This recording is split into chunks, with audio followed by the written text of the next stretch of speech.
some good water. Hey, Mr. Yeast and S&J Scout. So unfortunately, I couldn't make quite as much progress as I would have liked to yesterday. I had to end the stream a little bit early, but we got into hard mode and we got the ham bat. And I think I've decided what I would like to do. As far as our, early hard mode plan. I want to get the Flower of Frost, use that to kill probably the twins, and then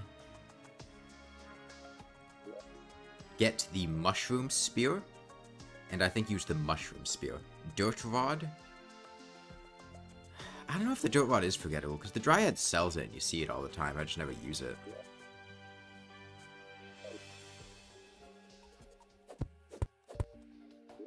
But regardless, I want to get the Flower of Frost. That is definitely something I want to do. And I would like to get hard mode ores to get better armor, so... You didn't say Mushroom Spear is that forgettable, you always see it? There's a degree of subjectivity, but I think it's pretty damn forgettable. I, never get a truffle to begin with. And if I do get a truffle, I'm... not gonna pay attention to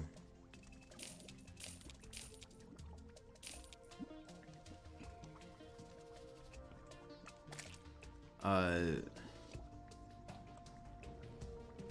gonna buy the auto hammer once and then never talk to him again.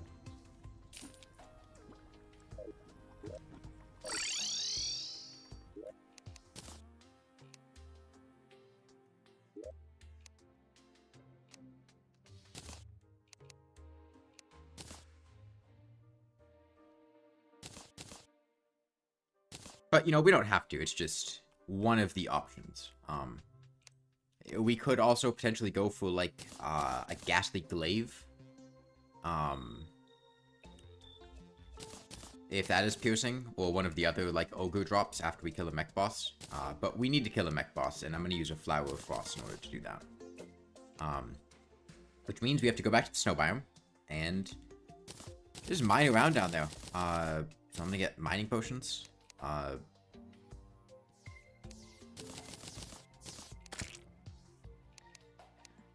Beam Sword. Ghastly Glaive. I don't know what the Ghastly Glaive does. I'm not gonna lie. I have absolutely no idea what that weapon does. It's a glaive, so I assume it's a melee weapon. But... I have no idea. I have never used or ever seen anyone use that weapon.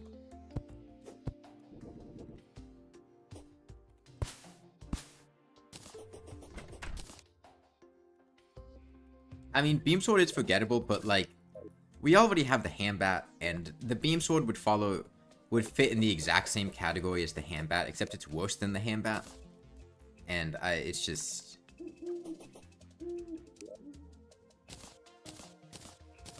These are the retired weapons, by the way. The things that we used for a bit. Oh, the Breaker Blade shouldn't be in here. I also don't think they're all in here. We're missing a couple, but... Okay. I'm going to keep the Pearlwood Bow still, because we have the Cursed Arrows. I'm going to retire the Chain Knife. Flamethrower is not forgettable at all. Flamethrower is really good after the rework. And Flower of Frost is much more forgettable than the Ice Bow. And the Ice Bow is also really bad.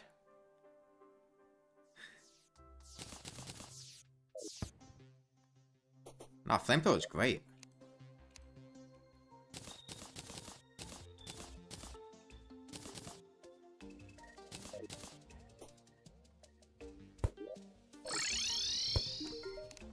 Okay. Sell you. Sell you.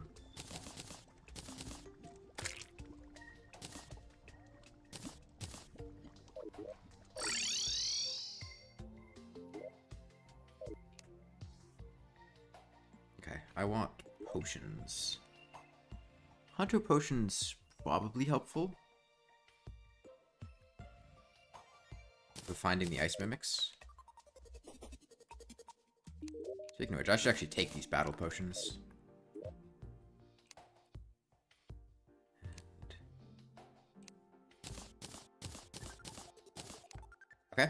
I'm gonna reforge my palladium pickaxe to have a faster mining speed. And then we'll head off. Go for major option, the crystal vial shard. The flower of frost is like second, maybe only to the Medusa head in terms of forgettableness. And I'd just rather use the flower of frost because I used the Medusa head recently during dance pad.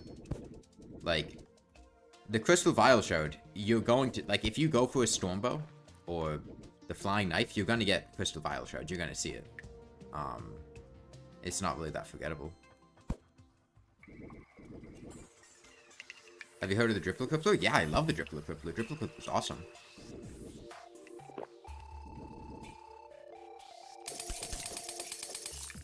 Ugh, that's our mining speed? Really? Okay. Oh, we'll get an ore chopper pickaxe soon.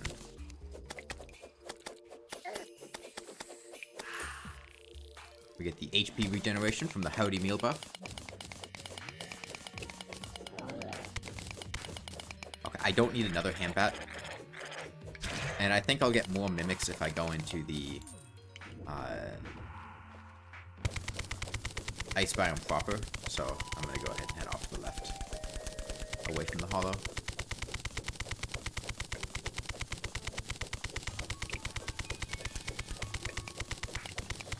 We said sucks. It doesn't matter if the weapon's good or not. What matters is if it's forgettable. Keep in mind, we currently have a pullwood bow that we've been using.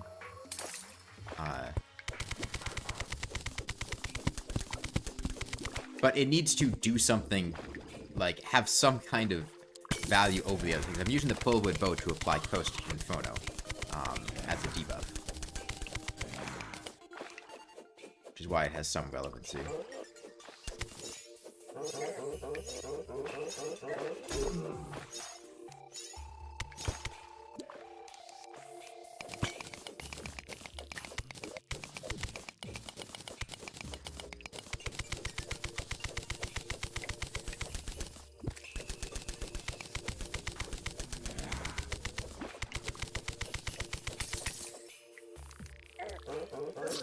Damn it. I accidentally over-scrolled when I was trying to swap the hand bat.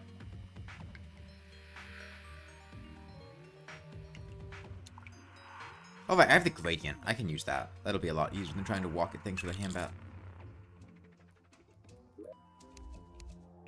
How are we doing? Do we have enough for the pickaxe? No, I'm still just a little bit short of enough for the pickaxe. Beam sword is a great idea? No, it isn't. Look, we already spent a bunch of time farming for the hand bat. I'm not going to immediately throw that away and go try to farm for a different weapon. The hand bat's more forgettable than the beam sword, and we just, like, spent an hour farming for it. Light disc? No, I don't think light discs are forgettable.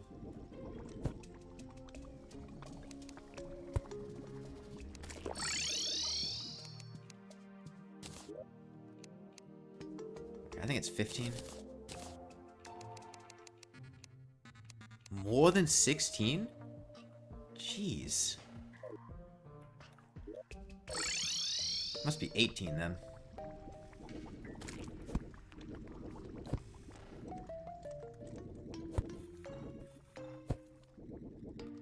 Oh, gold bunny.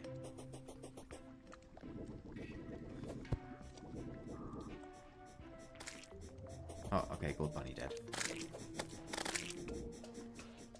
Please don't kill my NPCs. I kind of need them.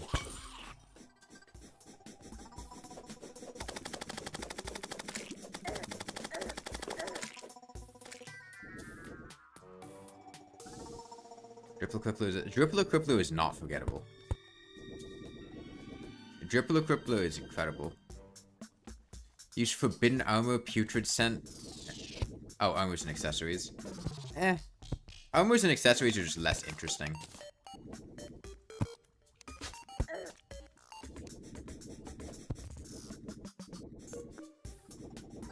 I don't really want to waste a spill onto a potion. It's not believable. There's some over there. Oops. Okay, well, there's some over there. I wanted to get up away from the Devourer.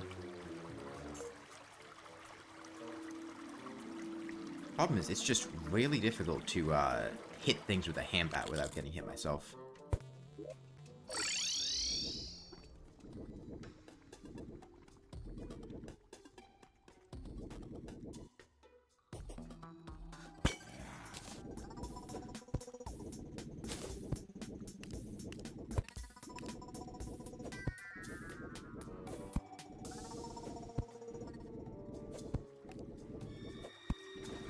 Honestly, it'd be faster to die and come back here than it would have been to try to deal with those. Icicle? Nah, I don't think Icicle is particularly forgettable in comparison. Like, the weapons I said I was going to use are fine.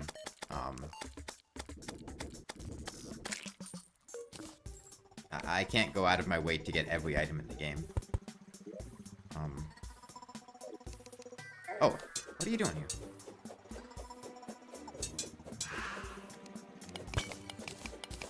Was here. Boy, these cursed hammers just have not been leaving me alone. Toxic flask. What is with the cursed hammer spawn base? What the hell?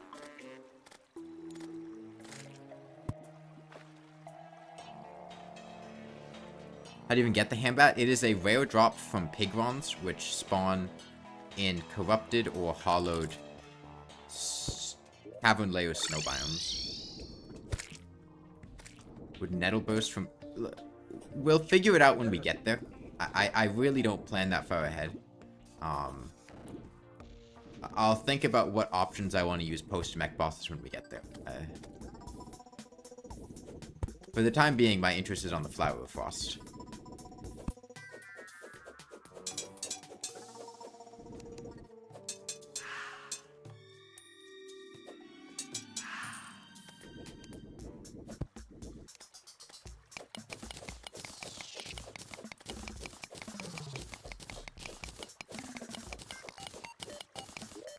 Where was this thing? Oh, it was all the way over there. What about the Yin Yang Flail? The Dower of Power? I don't think the Dower of Power is forgettable.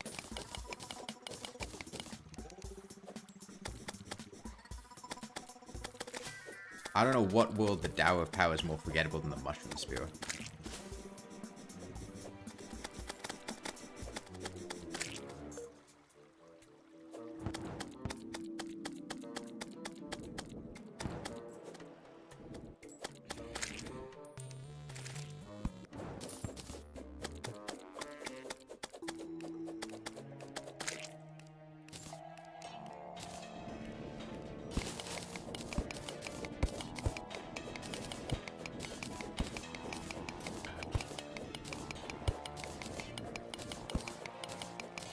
Sergeant United Shield? I don't think the Sergeant United Shield is very forgettable.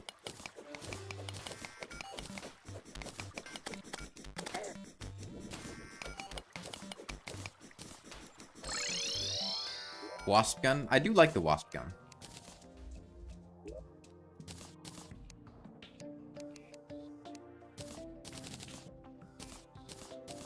Okay. Yeah, 18 for the pickaxe.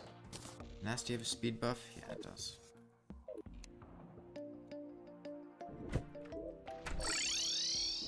Use rotten eggs? It's not Halloween. I can't really get rotten eggs.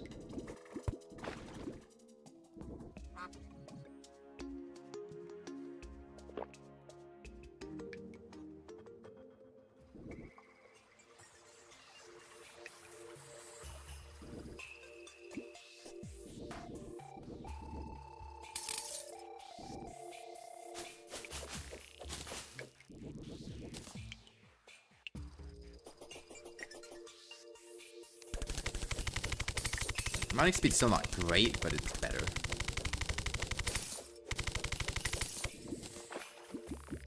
Was that a... No. Cyan beetle, huh? Okay, Ice Mimic. Where are we at? Ah, there you go. It's roughly a 1 in 3 drop from Ice Mimics, so hopefully it shouldn't take too long to get.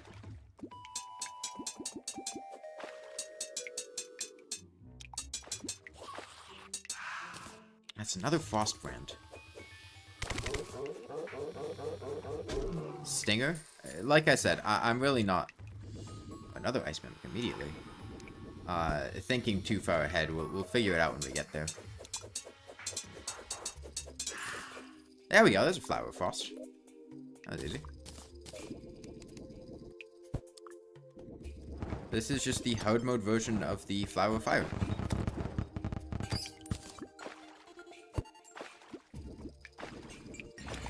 Looks like it still doesn't have any piercing or anything. Oh, that's frost bite. That's not frost burn.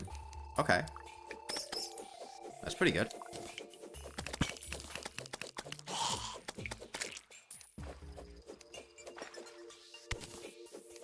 Why can't I break this? Oh, it's a demon over there. That's fine.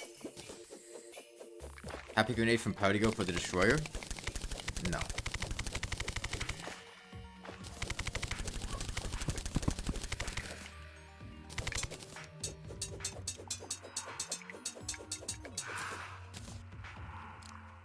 Ice mimics are really good money, so I'm content with getting them. I do want an armor upgrade.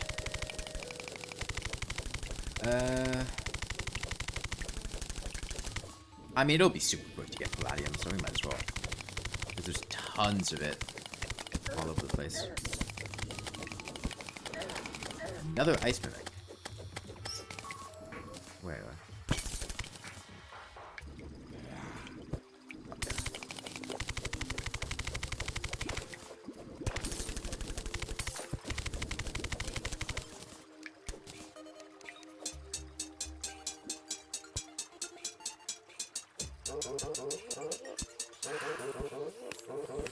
Okay, another flower of frost. I'm gonna do a medium core playthrough. I think most of my medium core tips you could find in the video I did on medium core. Titled Why Medium Core Doesn't Suck. Aside from the things I said in there, I don't have too many specifics.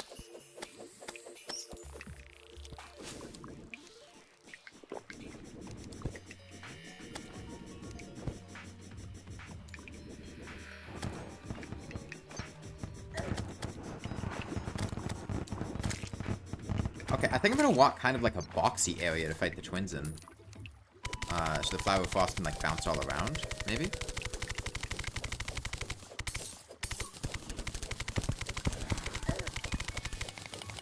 Don't fuck with clear boiling liquids in the fridge, as that is ammonia. I will keep it in mind.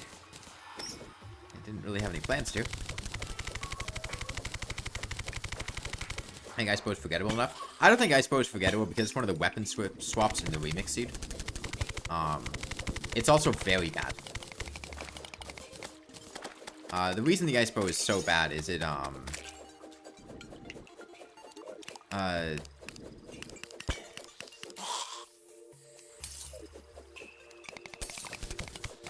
overrides all arrows used to a custom arrow type, except the custom arrow type has no effect.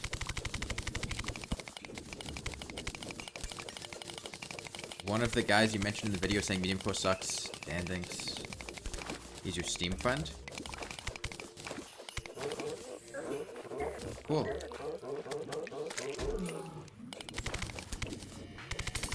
I didn't really, I just kind of pulled out random, like, screenshots and stuff. I'm lined up perfectly with this other stream you're watching. Or do they just start or they just end?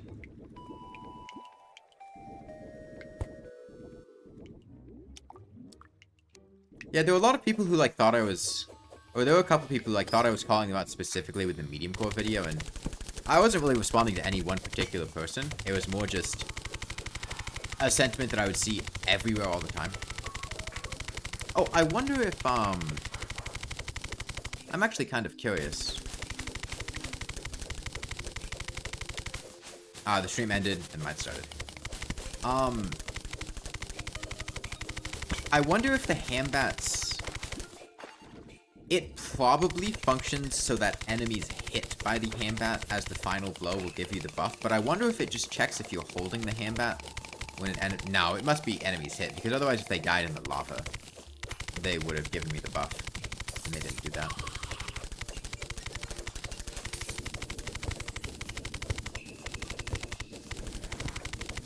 Bombfish? Bombfish aren't a weapon.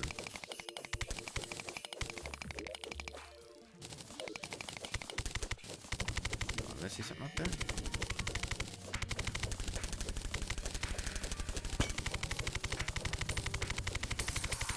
Phantom Phoenix for Destroyer? We'll see. We're gonna kill the twins with the Flower of Frost first, and then we're gonna reconsider. We're going to fight Hush in Isaac Rebirth. Isn't that one of the DLC bosses? I, like, mostly stopped playing.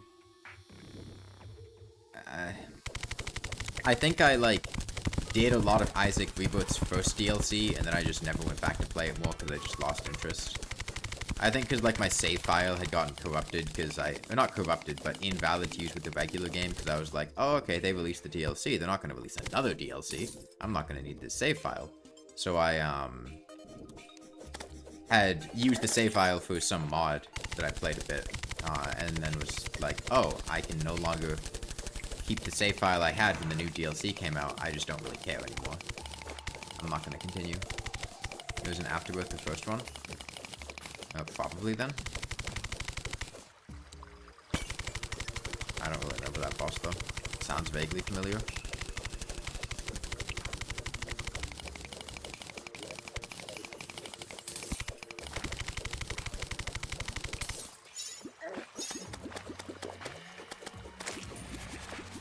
Big blue thing? That's not very descriptive. I don't really remember Isaac Rebirth that well.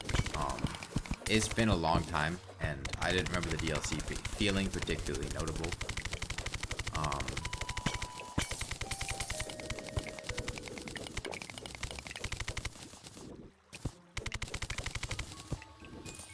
Like, most of my experience was in base game Rebirth, and then,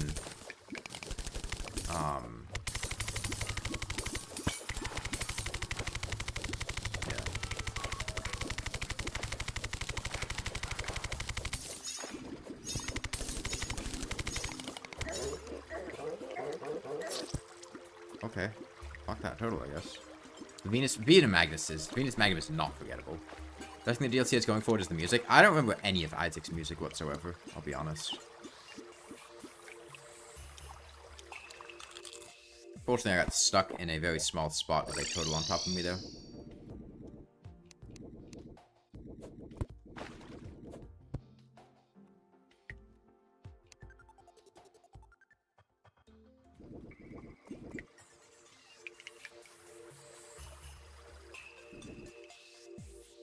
Repentance, the new... I think it's 3 DLCs. I, like, lost interest after 1. I'm not interested in going back for a 3rd.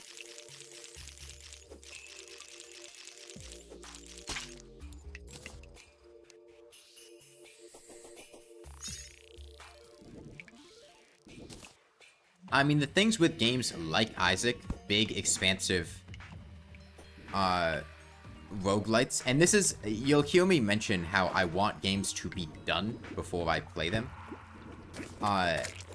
With games like that, I will get really into it, and I will play it a lot, and I will, like, 100% it, and then I never want to touch the game again. And the problem is, with Isaac Rebirth, I did that, like, before the DLCs came out. I got well out of my system the desire to play the game. And, like, played a bunch of it, and then it was like, okay, that was fun. I'm done with this game. I'm gonna move on to something else.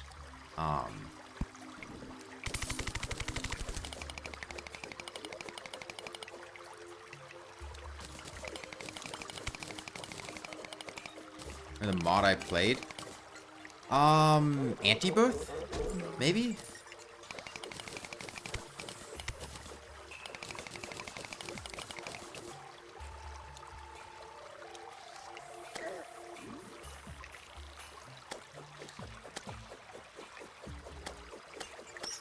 I didn't even play, like, a huge amount of it. It was just kind of like, hey, this looks really cool. I'm gonna try it out. And then it, like, completely ruined my save file. I didn't get, like, super into it. It was kind of just like, okay, well, I, you know, got the base game out of my system. Wonder what I can do with mods.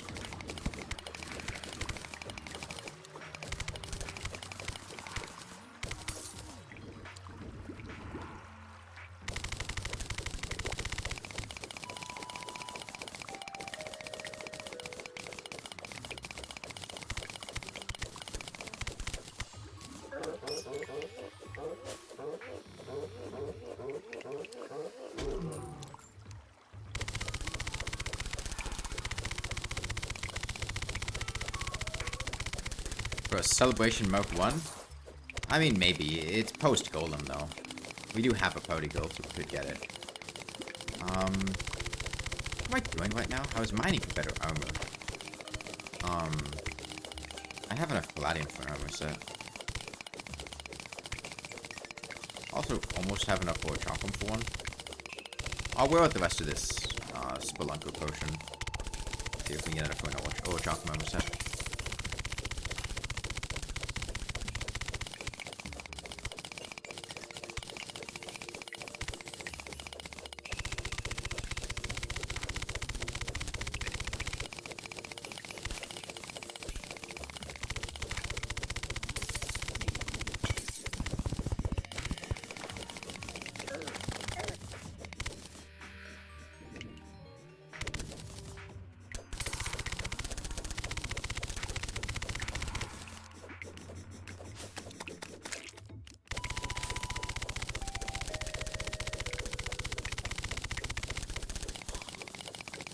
Yeah, honestly, I have, like, zero interest in the Binding of Isaac.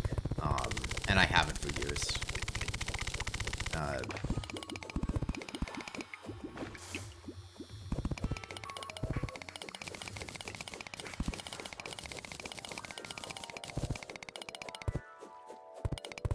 It was a game that I had fun playing years ago, but I don't want to go back and play.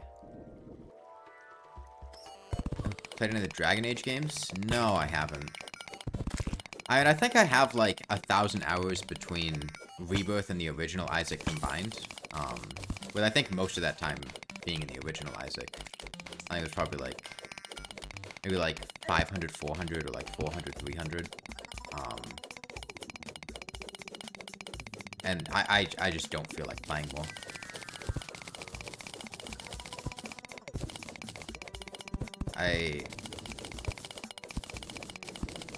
Honestly, I just think other rogue-like games or roguelike games are more fun. Did I fully complete both games? The base games, yes. And the DLC, I 100%ed Eternal mode in original Isaac when the Eternal update came out. I don't think I don't remember how far I got in Rebirth with the DLCs. I don't even know if I honestly did very much in the first DLC. It's a pretty niche weapon called the Terra Blade. Okay.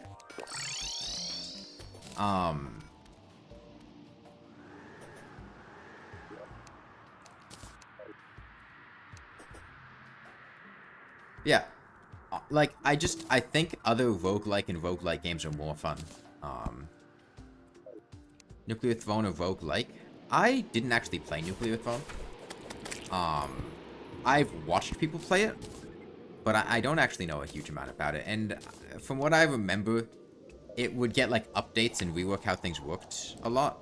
And I don't know if the Nuclear Throne that I saw people play was really accurate to what the game is like anymore.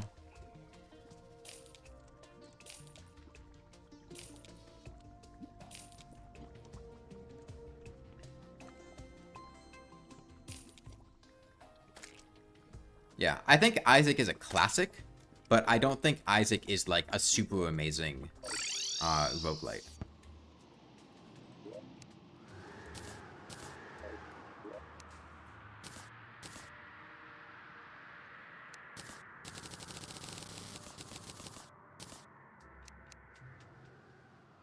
So in the end, does it actually rain in Risk of Rain? The Risk of Rain is metaphorical, because there's like a ship that broke up in the atmosphere, and the debris raining down is the rain.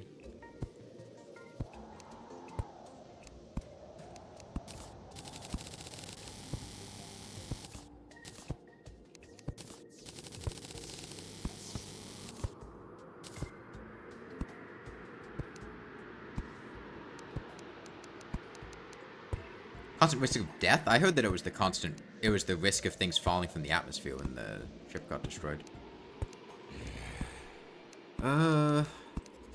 What chocolate with palladium?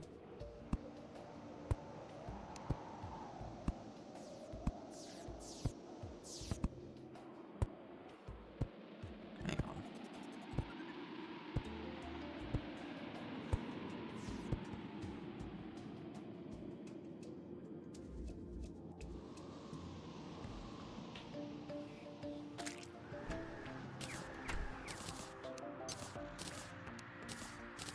You know, we could do the, we have the stuff for it. We could do the big brain play of having both, Palladium and Orichalcum, and we need to heal, just quick swap to this armor set.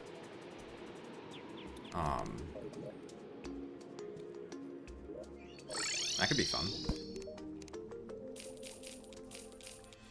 Alright, let's get a place here that fight the twins. Hey, MXOG. Actually, you know what? You know what I should probably do before I fight the twins? I should get, wings. Or, like, any amount of... Well, actually, no, we have a gravitation potion. We have 3 gravitation potions. That's fine. Probably. Let's go up, go down. Maybe I'll make a white horseshoe balloon.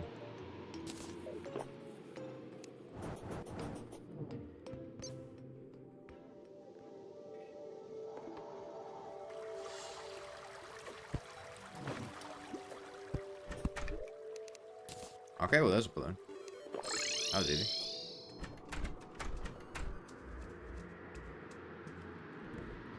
Actually, I don't have a horseshoe. Hey, look for a horseshoe.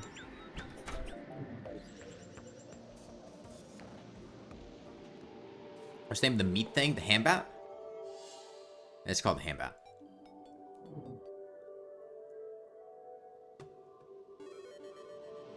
Yeah, I'll see about just popping gravitation potion for the twins first. And depending on how that goes, I'll... might need to come back with actual wings, but... Oh, interesting. This is, That wyvern. I'm gonna deal with this thing. I don't really have piercing weapons. I guess I can just flower fire it. Boss fight debuff's pretty solid. Or chopping bonus is workable. Actually, let me hit the ground so that when it... Yeah, there we go. When it flies into the ground, it'll hit the balls bouncing.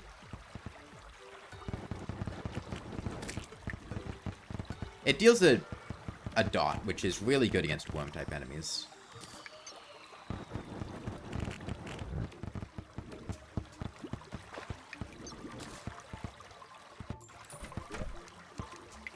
No, I didn't get everything I needed first try. There was a Star Fury there. I don't need a Star Fury. I want a horseshoe so I don't take falling damage. Medium core is a very unique play style. It is challenging even on easier difficulties. Claim medium core expert mode probably the same amount of challenge as master mode. What? Okay, it was windy day music that was fading out into space music. There's a horseshoe. You too. I kind of want to kill another wyvern. Do I have my water candles on me? Yeah, I do. Alright. Yeah, that would spawn. Stofio is your favorite type of torch?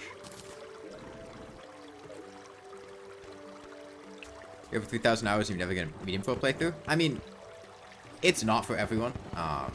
I just think that it gets an unnecessary amount of hatred. That's the main reason I made a video on it. Honestly, Flower of Fire's alright. Nah, I don't think the orange Zappaneer is very forgettable. It's a super unique and memey weapon. It's just rare.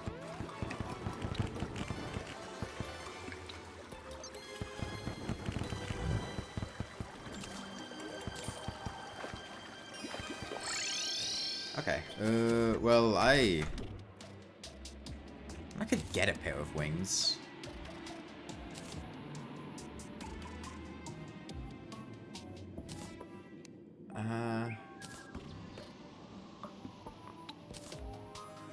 Yeah, I mean, I could get a pair of wings. Which ones do I go for, though? It's not raining. I have some pixie dust. Maybe I'll just go kill some pixies. Get some pixie dust. Give me some battle potion. Oh, what am I missing? Deathweed? Okay, well, I'll just take the water candle then. We're at like 20-something pixie dust now. It's Crystal Storm forgettable enough? No, I don't think the Crystal Storm's particularly forgettable. I'll see if I can get the... I'll get wings for the twins, because we have most of this stuff. We just need, like, 70 pixie dust or something.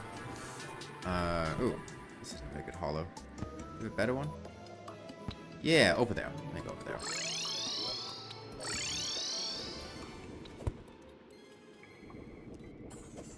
Yeah, I was looking at it, and the Flower of Frost actually it's gotten buffed a few times in a couple different updates.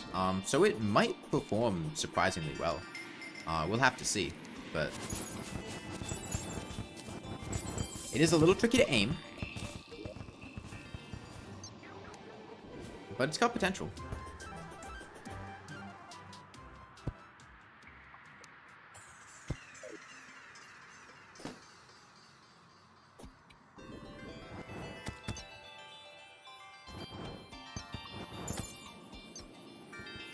It does inflict frostbite, which is pretty cool.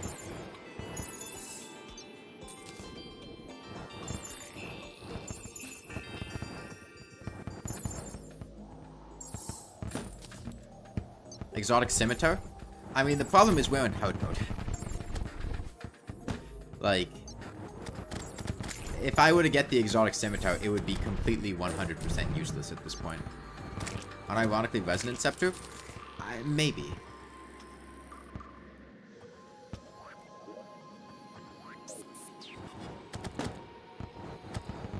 I could see it being an option.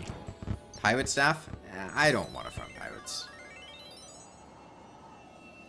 Who would have thought I would use magic weapons so often these last few playthroughs? What was the one I did before this? Dance pad? Well, in this one, I think it is a good indicator of how little I think about magic weapons, that I consider a lot of magic weapons forgettable. Where's this mimic at? You a mimic? There's a mimic somewhere over here. Maybe he's over here? No. He's like under the ground here.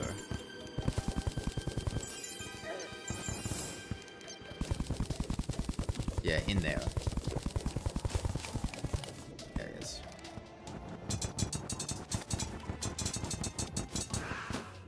Okay, Philosopher's Stone. Psycho Knife forgotten? Eh.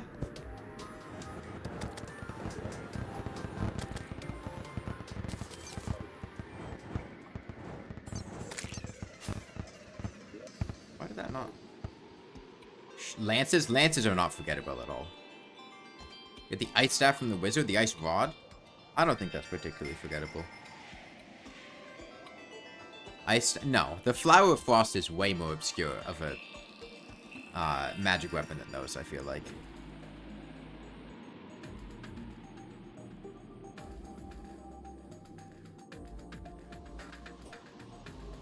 It's not about them being good or bad, it's about them being forgettable. And Lances are pretty well known for their meme one-shot potential.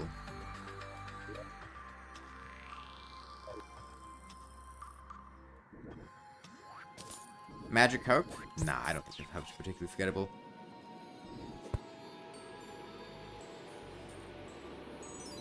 I don't think Gungnir is forgettable. I mean, one of the most popular Terraria YouTubers, his name is literally Gungnir. By virtue of that.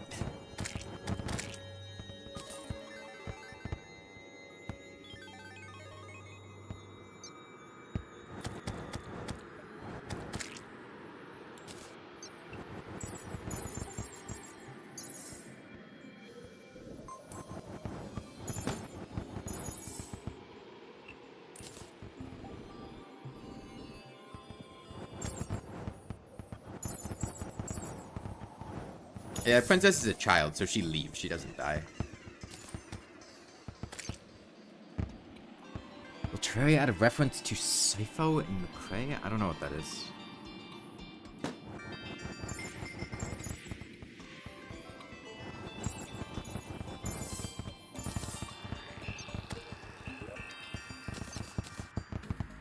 What do you mean, what? I don't know what that is.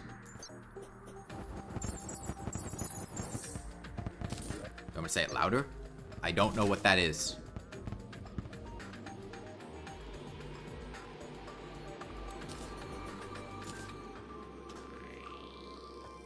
No ruler. We are in hard mode. There's...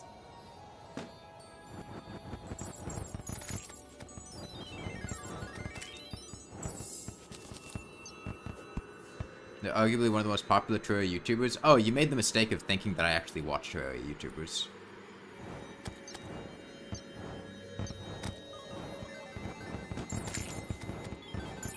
I don't really watch YouTube.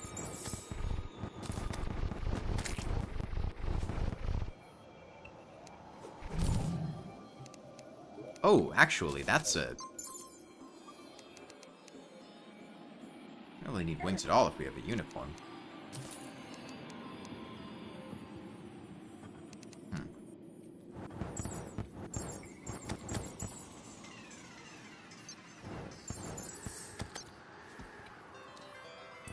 I wonder if I could...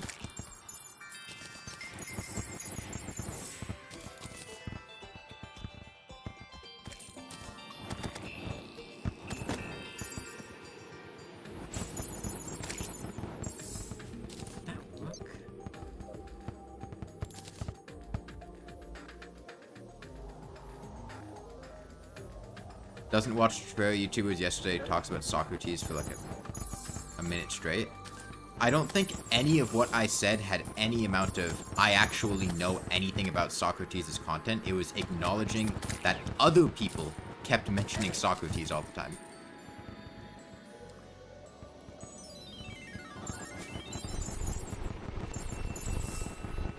Because other people kept bringing up that, like, Socrates kept making videos about how, like, oh, the weapon that I was using was good, or, you know, people knew it because of that.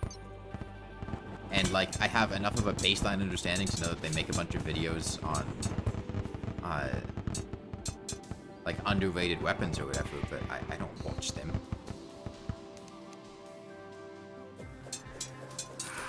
Only reason I know about them is secondhand stuff from other people talking about stuff. Banana rings? I don't think banana rings are particularly obscure.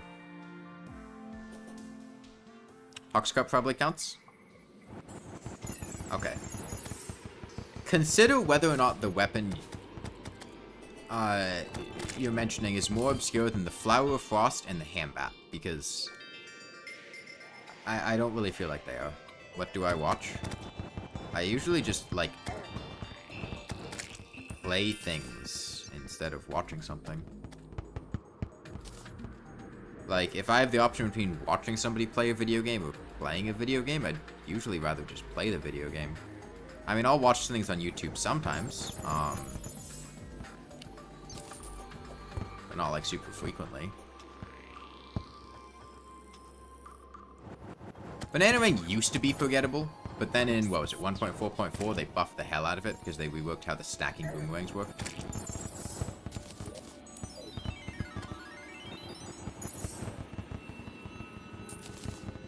Do I not watch YouTube while eating? No.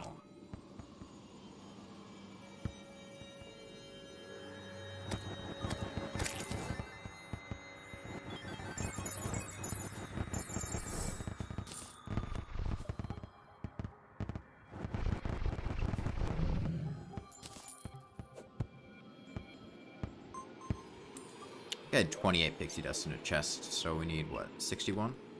No, 71.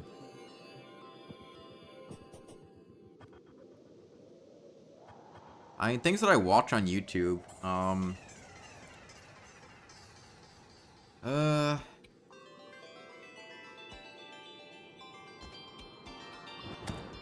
don't know, I don't really have, like, a particular YouTuber that I would, like, go to and watch. It'll more just be, like, if I'm bored, I might, you know, see something that looks interesting, or, like, just watch a person's content, you know, binge watch a couple videos for a couple hours, and then not watch them again.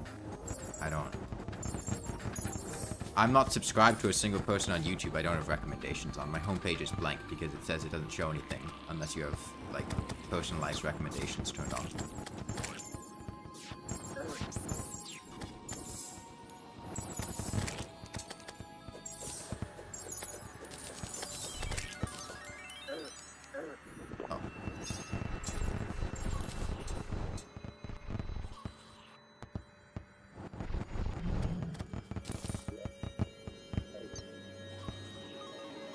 Socrates one's called Shadowflame Knife, one of the best options for the Destroyer.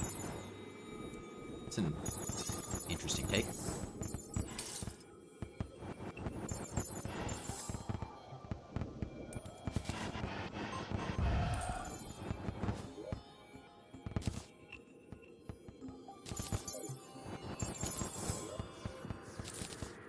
Okay, that's enough for wings. I'll get a couple extra.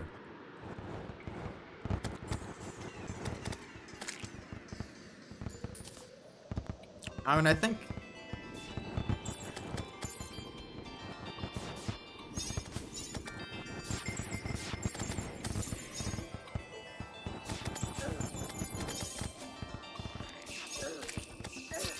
Oh. I honestly didn't even see there was a projectile there, because... there were so many blue projectiles bouncing around from the Flower of Frost that I, like, didn't even acknowledge there was a slow-moving one from the Ice Elemental. They're pretty hard though. I think I'll hit for like 200. I'm gonna grab my money. Oh, the Flying Dragon is good as post-Moonlord weapons. The Flying Dragon is really good. Post-Moonlord is a bold claim though. Are these like clickbait things, or are they like claims in the video? I could understand them if they're like clickbait things, because not that they're necessarily correct or good takes, but putting, you know, exaggerated things in a title or thumbnail to attract people because you go, that's not right, and then, yeah, it's not right, but you clicked on the video because of it. I can understand that. Technically true, but in some obscure scenarios. Can use the Tower of Power. I don't think the Tower of Power is very obscure. I mean, I've definitely used it, like, in the past. Usually just when I don't feel like getting a Drippler Crippler and I want a flail. That's basically the Tower of Power's niche, is when you want a Drippler Crippler, but you don't want to get a Drippler Crippler, so you settle for the Tower of Power.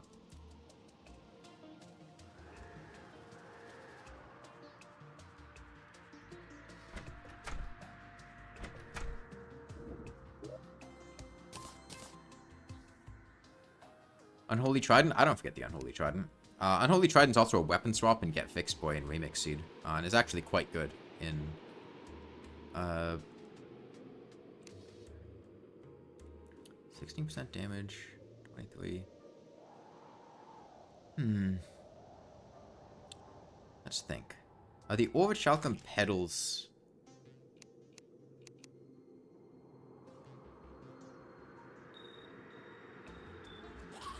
Yeah, they're probably better.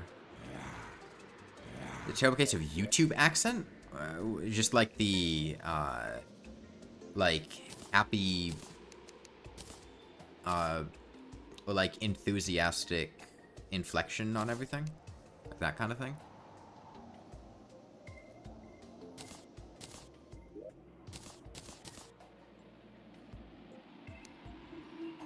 I think ascribing somebody as doing clickbait as making them good or bad is a bit silly, because it's kind of just the reality of YouTube that, to a degree, you have to do some level of enticing people with bold or outlandish things in thumbnails or titles.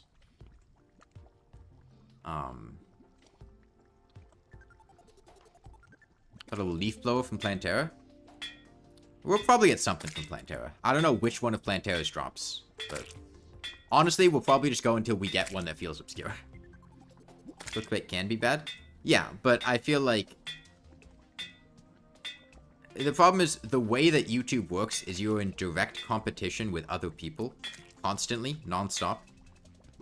It is an extremely competitive environment, and in order to succeed in that environment, there are certain things that you have to do, and trying to entice people with thumbnails and titles is just necessary. you know, you try to minimize it. You can try to make sure that it's not untrue. You can do things like that, but good faith clickbait, yeah.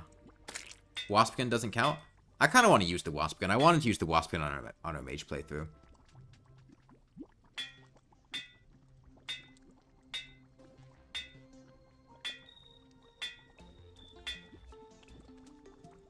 Well, a good example of, like, something that I would consider, honestly, like, by a strict definition clickbait, is, like, the video from when I beat the game with a lawnmower. The title of the video is called, like, I beat the weapon with the worst game in Terraria, or the worst weapon in Terraria, and it's just, like, a picture of the Moonlord with, this fight took 80 hours, which is entirely true, but it gives you no information about, what the weapon was, and whether or not it's the worst weapon is a debatable claim, and there were plenty of people in that comment section debating whether or not it's true. But that is, like, something that entices people to click on the video, because it's, like, an outlandish, challenging claim, and it also gets people to, like, interact with it by telling me that, oh, it's not actually the worst weapon, or things like that. That's a very minor case of it, but that's, like, you have to do things like that when you're making YouTube videos. And so I can't really get upset about somebody doing things like that. Take off the sharp tooth necklace. Warrior emblem's also completely useless at this point. I'm gonna swap that with wings. Not even using melee weapons. Oh, I don't have any pixie dust. I need 4 more. What's up with all the sunflowers? If you notice, this whole area down here is corrupted. The sunflowers allow the NPCs to live here despite being in the middle of the corruption. Oh, that balloon feels good. That feels really good.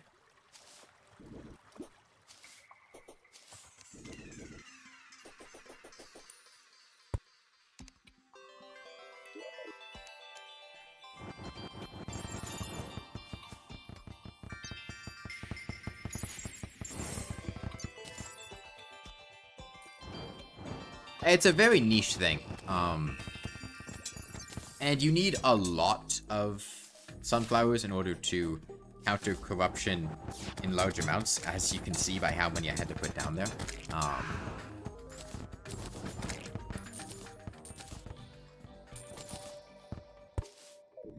many hours do I have in this game? 4,860 something.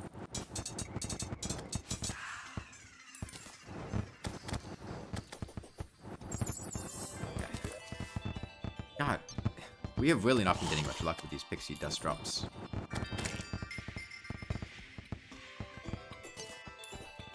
Okay, well, we have plenty of Souls of Light because we were doing our farming for Pigrons in the Hollow. Yeah, they negate a number of corrupt blocks each. I forget the exact number, but in heavily corrupt areas like that, you need a lot of them. Okay, this one will give me enough.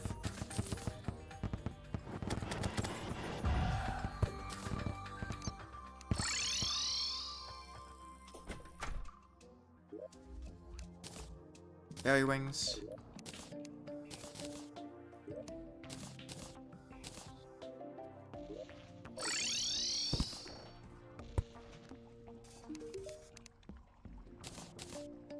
Bit expensive. Let me try to reforge this Flower of Frost. Something that busts 5%.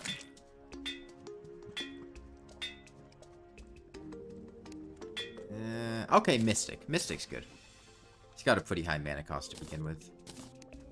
See about... I'll take Angry. Bit of a DPS boost. Okay, where is the wizard? He's in the ocean. I'm gonna buy the magic ball from the wizard, use that, and then get our place set up to fight the twins. What do we do after fighting the Wall of Flesh? Basically just got obscure weapons in early hard mode. We're pre-mech, I'm about to fight the twins.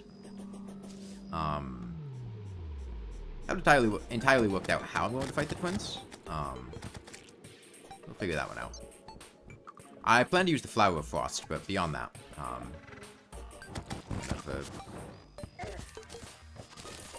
plan. I want deathweed. My deathweed supplies are really low.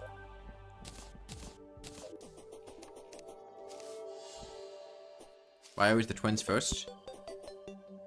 I don't know. I usually just default to doing them first. Is the heat gun forgettable?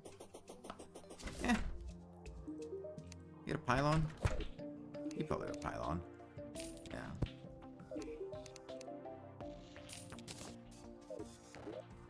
What weapon people debate is lowest in lawnmower?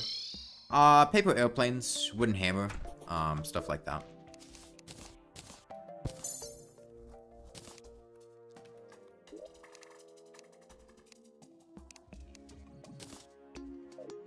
As I acknowledged in the video, it is debatable, because they all have ups and downs. I think the lawnmower is worse than the other options, though.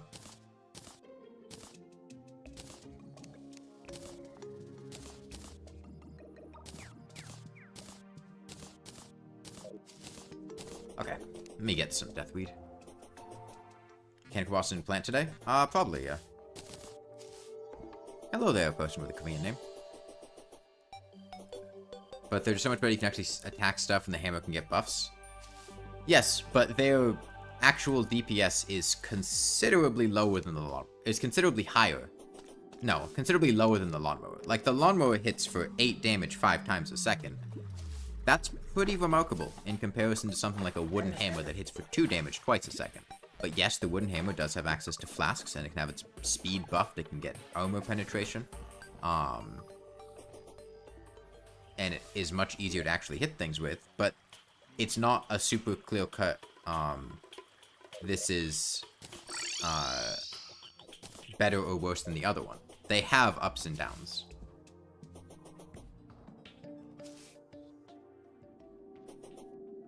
Wasn't the heat gun one of the best weapons in, like, 1.3 PvP? I don't know, I like, never done Terraria PvP.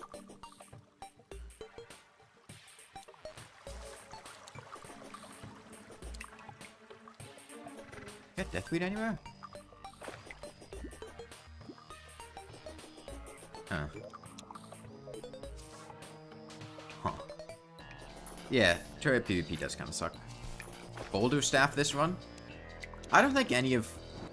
Plantera's drops are a lot more forgettable than Golem's drops. Because Golem is much more farmable than Plantera is. So if we were going to use a boss's weapon drops, they would be Plantera's.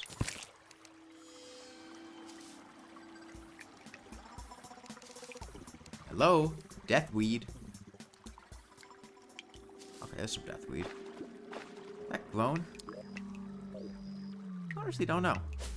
No, it's not grown. Okay.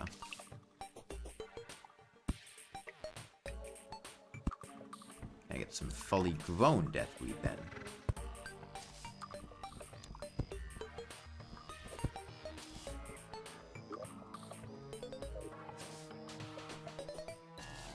Flamethrower? Flamethrower is not obscure.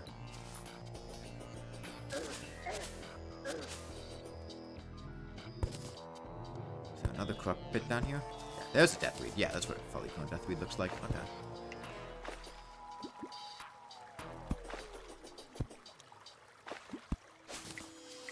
These ones have been untouched, so they should be fine.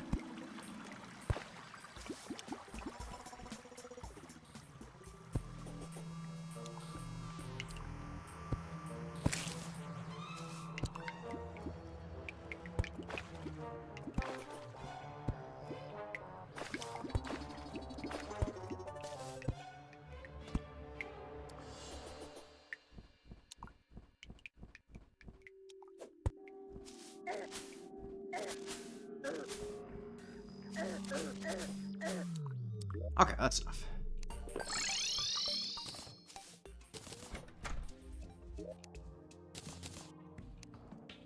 Make mana regen, magic power, iron skin, swiftness, regen, and we have well-fed buffs. Okay, let's expand our place to fight a little bit. Right, put heart lanterns up here.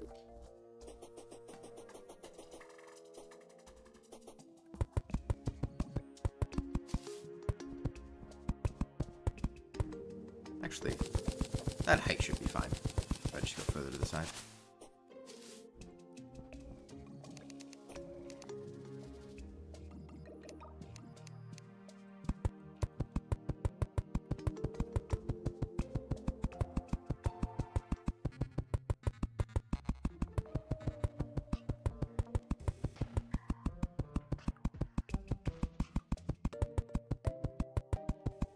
Alright, here's your pop quiz. How do you get the pet that I currently have equipped? The little snowman guy. Where does he come from?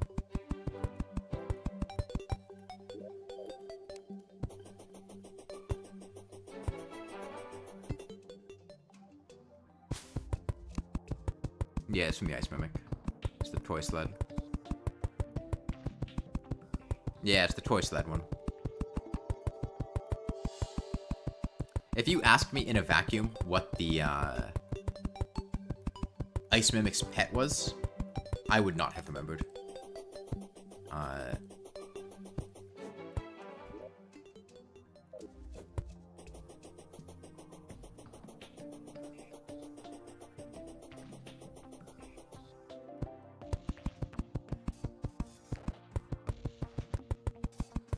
Pop quiz is easy, step it up. Okay.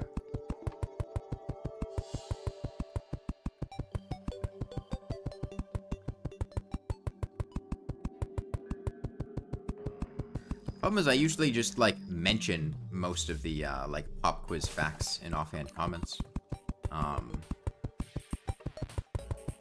What boss other than King Slime can be damaged by lava?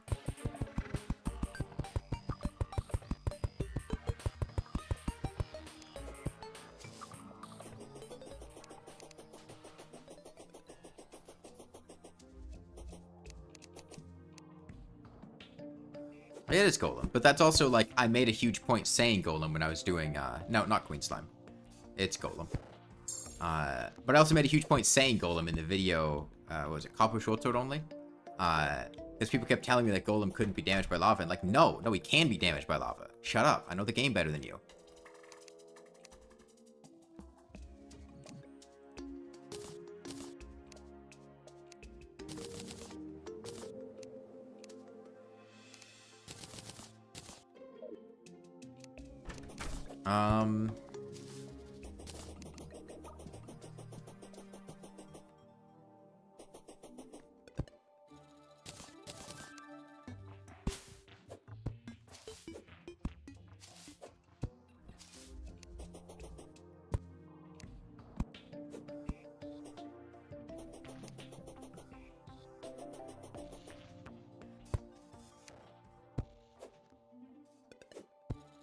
That should be fine for the twins.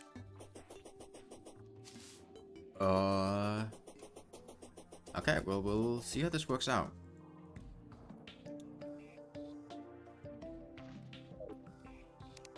I was about to be making strange plants hard mode only. My assumption is to not, easy money? That makes sense.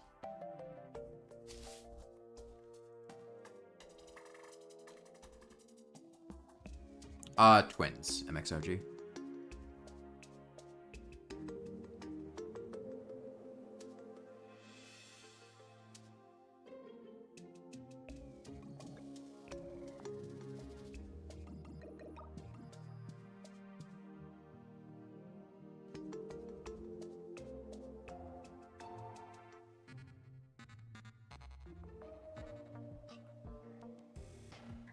Dyes are cool, you gotta work for them. Yeah, that's what I figured.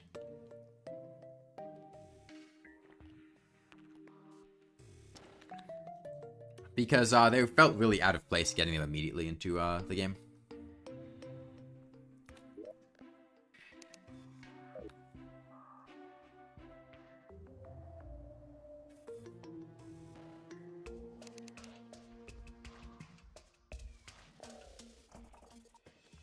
Oh wait, I don't have the twin summoning item. I should probably make that. Do I have lead?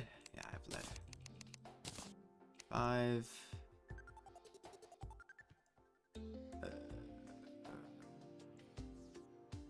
Where are my lenses? Definitely have lenses somewhere. Where are they?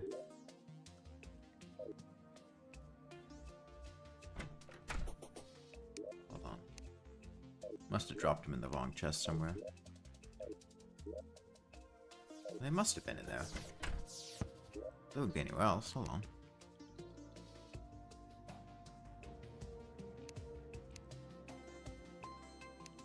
Where should I put my lenses?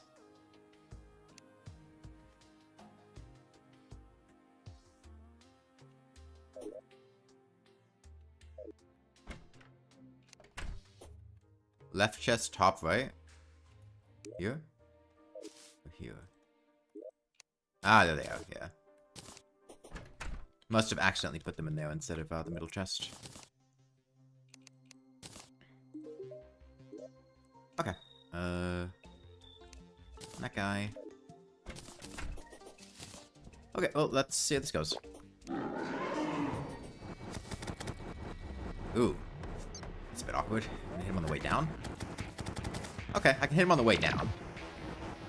Maybe I just do something like this. Because then they'll just keep bouncing upwards.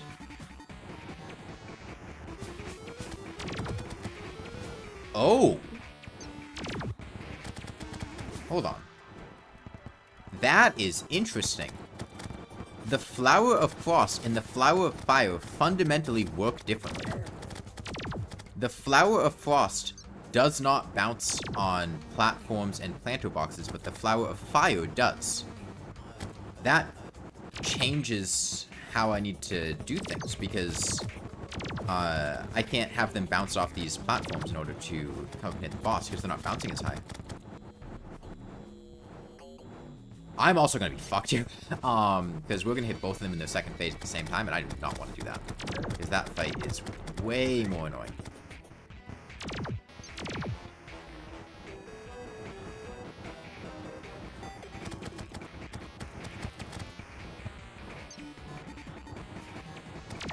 So I've forgotten that Relogic forgot to update the code. Space.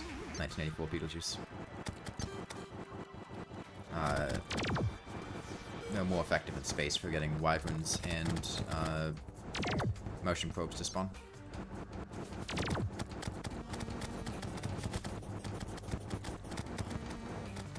I mean, the damage is fine. It's just very awkward to use. Thankfully, the twins are very... Because, I mean, the reason we're fighting the twins is because the twins are going to be the easiest boss for me to fight with the Flower of Frost at the end of the day. Like, they're predictable. They go in a straight line. And they're just hittable. Certainly easier than Skeletron. Oh, sorry, certainly easier than the Destroyer. Maybe not Skeletron, but... it's actually going to be kind of annoying to hit.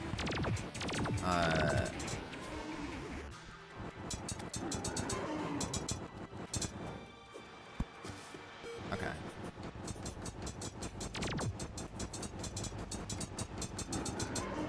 Whoops.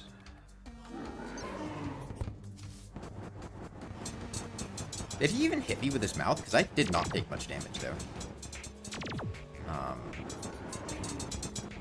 I might have gotten iframes getting hit by something else instead.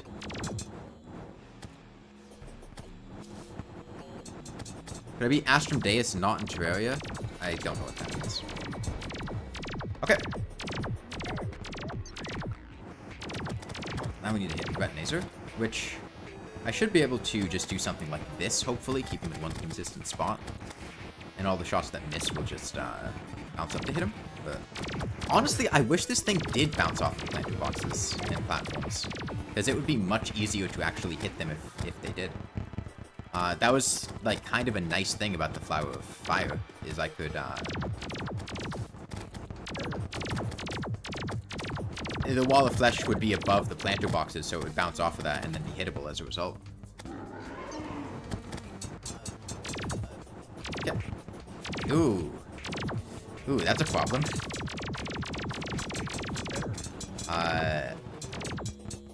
I don't know if I can... Okay, no, there we go. I just have to aim more aggressively to the side. We have to, like, super lead our target here.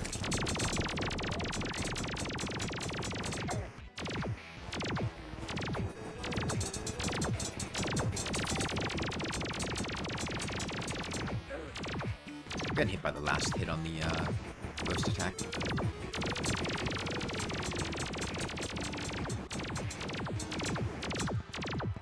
Yeah. Going to the most annoying mech boss. I don't think any of the mech bosses are particularly difficult, so...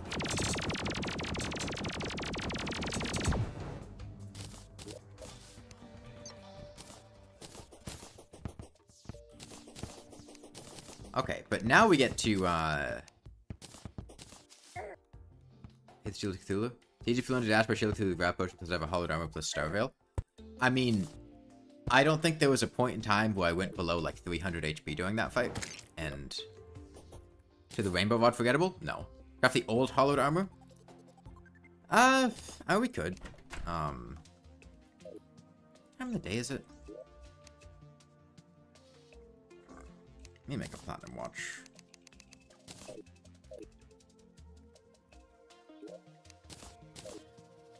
Yeah. I was gonna consider fighting Skeletron as well tonight, but... time's not right for that. Okay, so... yeah, Rainbow Rod, since it's rework, is quite good. I'm gonna say... for bosses, we retire the Flower of Frost. We're gonna find something else to fight Skeletron with. So let's think about what we want to do for that. We now have access to the Mushroom Spear from the Truffle. We have access to the Old One's Army and the weapons from that. The Phantom Phoenix, the Ghastly Glaive, the Brand of the Inferno, the Sleepy Octopod. The Unholy Trident, which I don't think is forgettable, but just... brushing over what is available now. Along with things that were available beforehand.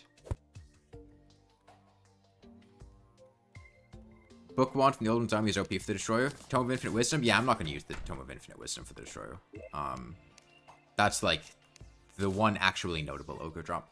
Spirit Flame? I don't think Spirit Flame is forgettable. Everyone was, like, telling me to get the Spirit Flame when I was playing a mage. Well, specifically Old One's Army Tier 2. Like, Tier 3 is not forgettable. Tier 1 doesn't have any weapons, but Tier 2 is just filled with forgettable weapons.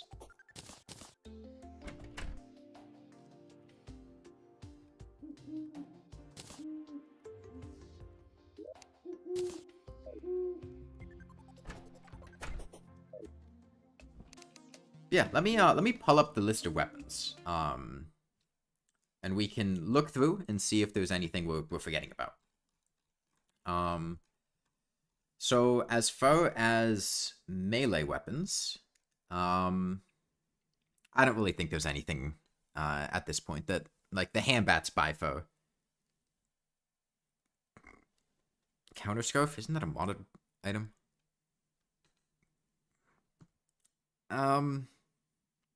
I mean...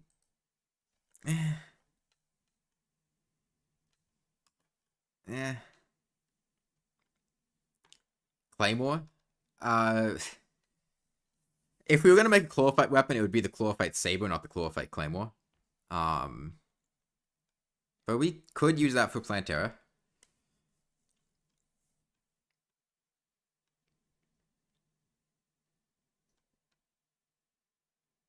I don't think any of these are really fitting the bill. Anchor? What's the drop rate? 4% in wooden crates? Good Anchor Skeletron Prime. Gradient? We already have a Gradient. And we've been using it. Christmas Tree Sword? Maybe. Shadow Flame Knife? Shadow Flame Knife's good. Plenty of people use it. If we could get the Traveling Merchant to sell a Gatligator, I would love to use the Gatligator because I love the Gatligator, but I'm not going to hold my hopes out on that one because that is... I've very, very rarely ever seen the Traveling Merchant sell it.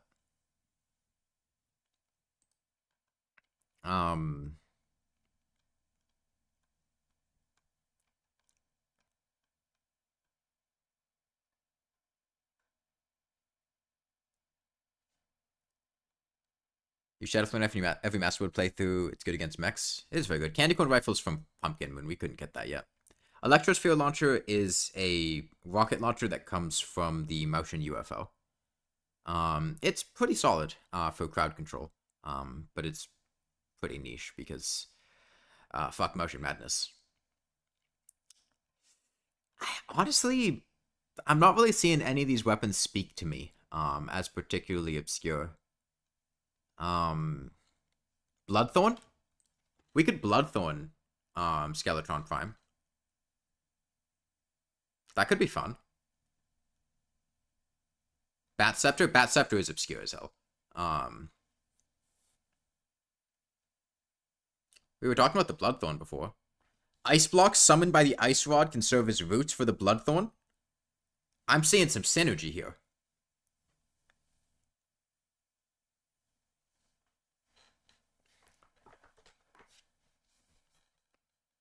Okay. I'm down.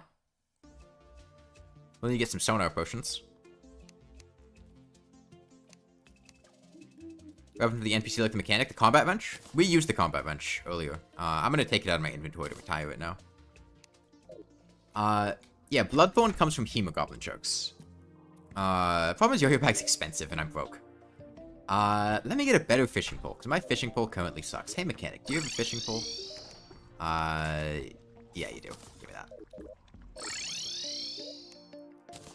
Okay, Mechanic's Rod. And... Hemogoblin,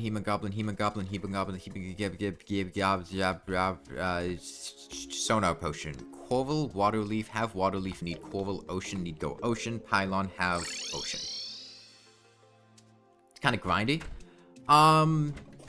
We got something from a Blood Moon earlier. That's right, we had to sleep for a Blood Moon in order to get the classic Blood Moon weapon, Unholy Water, which requires getting Corrupt Seeds from the Dryad.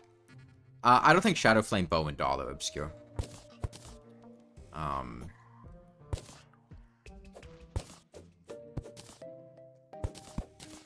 Okay. Solar Clip weapons? Potentially. There's a lot of options. But we're not at that point right now. Right now, we are at Bloodthorn hours. Real Bloodthorn observation hours. The Toxic Flask is always just the weapon that in multiplayer gets dropped a lot, and I put in a chest for other people, and then I see players who, like, just joined the game and don't have good weapons yet using. That is the Toxic Flask to me. That is what I think of when I think of the Toxic Flask.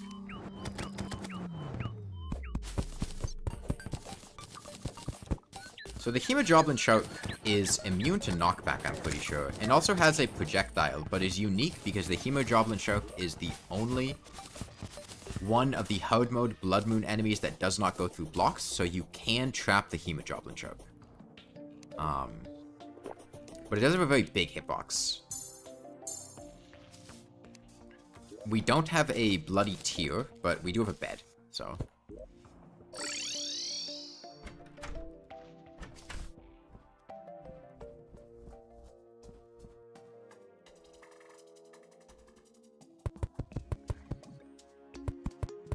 I don't know, I see people talk about the Sex Doll a lot. The Shadow Flame Hex Doll. Steampunker.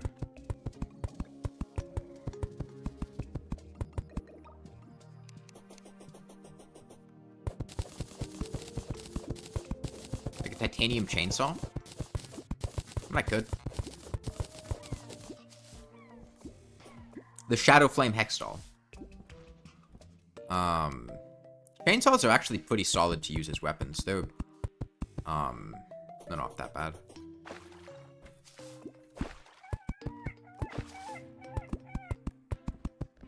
Okay. We're gonna make a box here. I'm gonna use this for the Hemogoblin. Traveling. Okay, if this man is selling a Gatligator, I guess I'll just be very happy. I don't know. They're outclassed by the swords? Yeah. I mean, I can kill this Hemogoblin Choke with a chainsaw if you really want me to.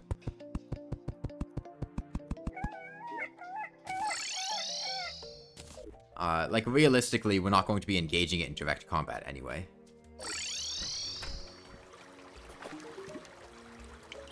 That's not a alligator. Back what's happening? We decided to get the bloodthorn.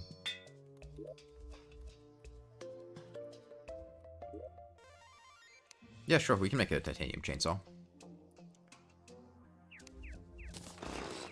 Oh, it's demonic, too. Go and throw the hat into the shimmer. I haven't found the shimmer, and I don't think I'm going to. So...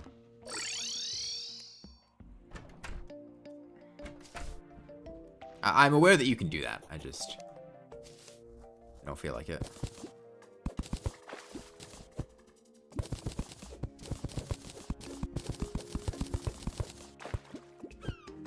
Yeah, I'm probably just gonna fish up as many as I can and then kill them at the end, because these things have like 10,000 HP or something, and it's just not worth killing them on the fly as you fish them up, because that's gonna reduce the number I can get considerably. Okay, I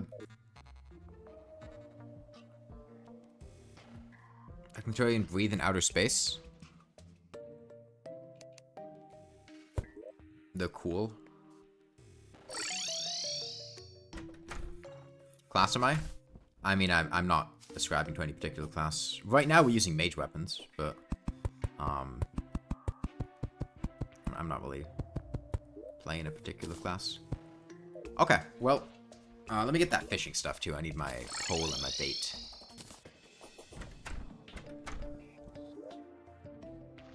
Pole. And let me get some enchanted night. Actually, hold on. Didn't we determine that the odds of fishing something up from a blood moon wasn't determined by your fishing power? Or was it that it was determined by your fishing power?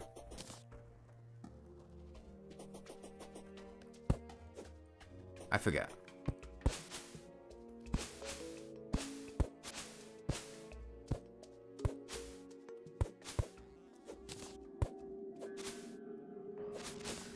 I remember two people have been going back and forth, and I don't remember which one was actually correct. Because one person had said it wasn't determined by your fishing power, and one person said it was. I'll get enchanted night crawlers just in case.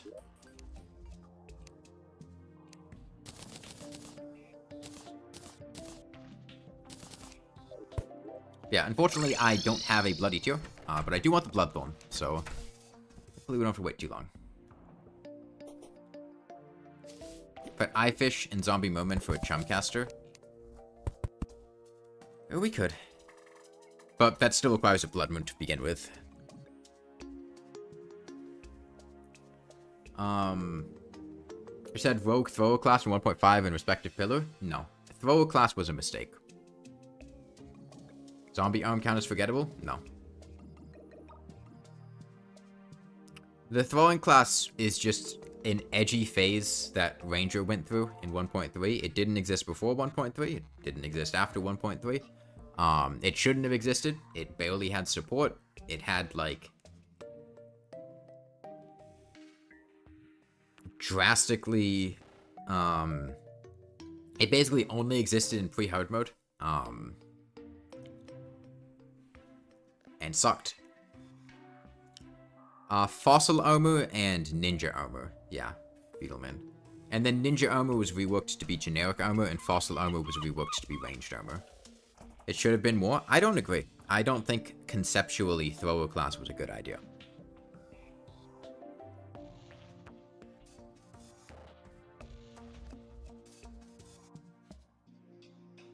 What's the next boss? Probably Skeletron Prime. I'm trying to get the bloodthorn right now, though. Those birds in the background moving at hyperspeed. I'd like to use the bloodthorn for Skeletron Prime. And I don't know how long it's going to take to get a blood moon. Hopefully not too long. Last time we needed a blood moon, it didn't take too long. The throwing stuff sucked. Like, it wasn't good. Put boomerangs and yo-yos in there to get a mid-ranged class.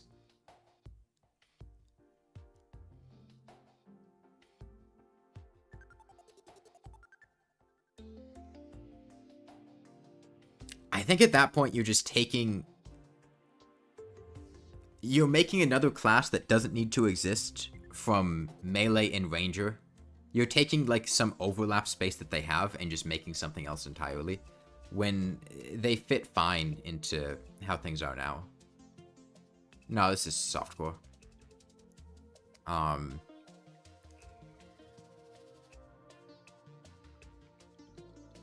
It's not really fun doing, like, consumable melee as cringe. Yeah. Well, it's just, like, genuinely. Why do you want Foe? Nostalgia? Because it existed in 1.3? Like, it was never good. Ever. And, like, it was just something that could have been, but then the devs realized, hey, this is a barely fleshed out idea and just sucks. Let's put it back into Ranger. Hey,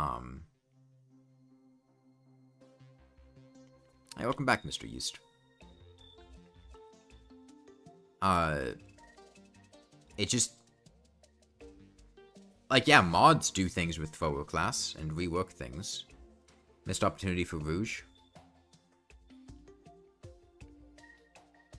I hope I don't get an Eclipse. That'd be annoying. Eclipses take forever.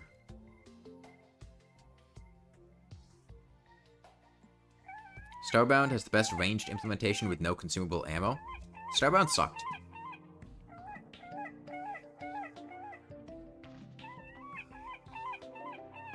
What weapon are you using for killing Skeletron Prime? The bloodthorn.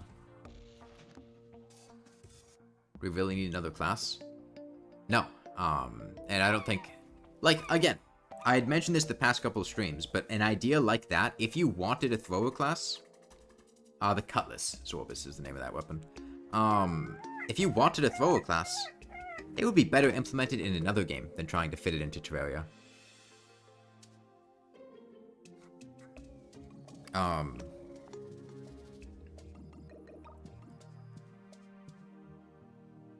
It just would be better implemented in another game, because trying to squeeze that into Terraria already has a ton of content, and trying to put in something major like a 5th class, I just don't think would end well.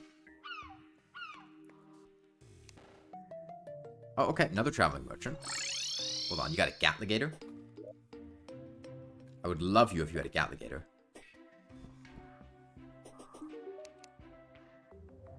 Nah. Zapinator's not obscure. Anti-portal blocks do look awesome, though. Those are the blocks I used during the Hoyt video.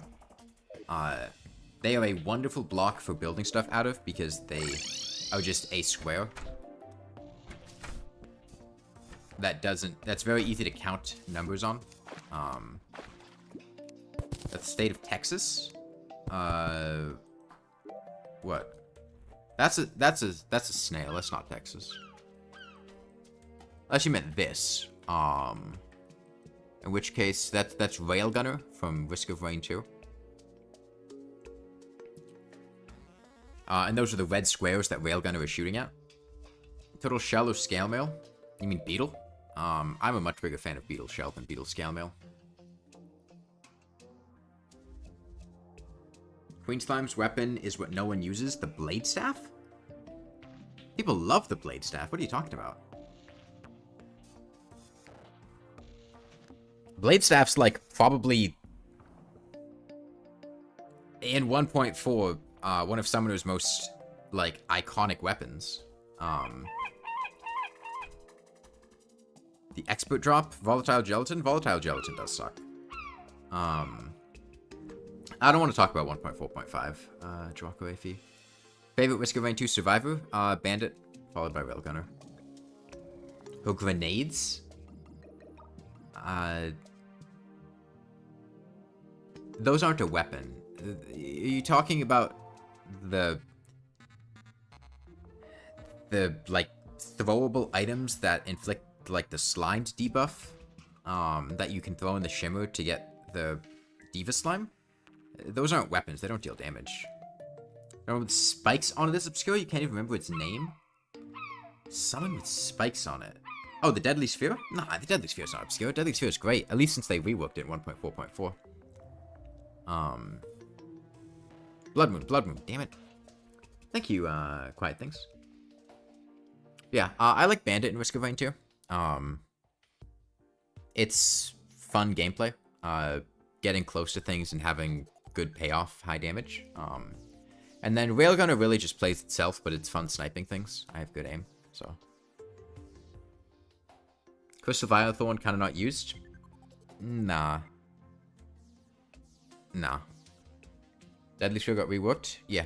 I mean, it was more just like the main problem it had before was iframe issues, and also it had a really bad leashing issue, where you had to be within a certain distance of it in order for the weapon to work. And that range was really small, so it was really difficult to use it while you were moving. And that range got increased, and I think they fixed the iframe issues, so it's actually, like, good now.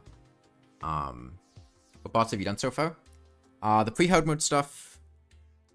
Did we fight every pre-hard mode boss? I think we fought every pre-hard mode boss. And the twins. Right now, I want to do Skeletron Prime. Problem is, we need a Blood Moon to get the Bloodthorn.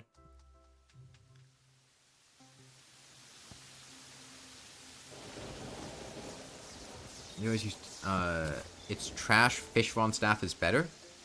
Well, the Deadly Sphere staff, I don't agree with that, actually. I like the Deadly Sphere a lot more than the Tempest staff. Deadly Sphere doesn't require projectiles. Now, I think it's worse than the Xeno staff, but you could use the Deadly Sphere staff to get the Xeno staff.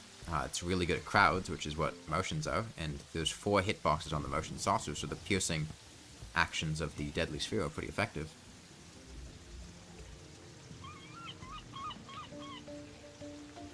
Pretty sure we used the Deadly Sphere when I was doing my Summoner playthrough a couple weeks ago.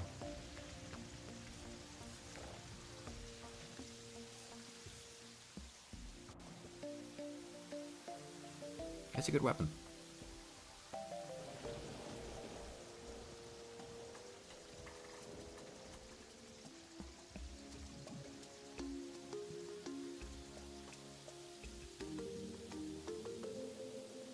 Getting a Bloodthorn is just that much of a pain.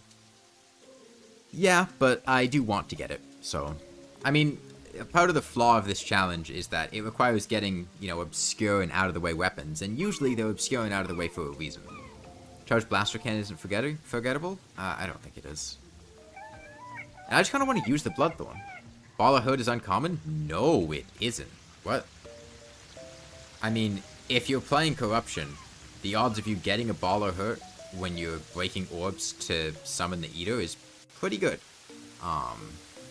And it's also a good melee weapon against the Eater. It's a flail, it's got piercing. I wouldn't consider it obscure or forgettable at all. Use Rod of Discord and Thorns potions? No. And we are also in hard mode. So, I'm going to be looking for hard mode weapons. I'm not going to be looking around for pre-hard mode stuff. Obsidian Swordfish? I thought about the Obsidian Swordfish. I just didn't feel like fishing it up. Yeah. All the orb items are well known. There's like pretty much every playthrough you're going to be breaking at least 3 orbs. Unless you're specifically trying to summon it manually with a summoning item, because it's just much easier to break orbs to summon the boss than to get all the drops for the summon item. And the first one's guaranteed to be a gun, but then you have 2 drops after that at minimum. I can make an invincibility machine out of a slime statue or spike. I'm aware of this. When am I going to do this challenge? Do it again in Calamity? No, I don't really like Calamity that much.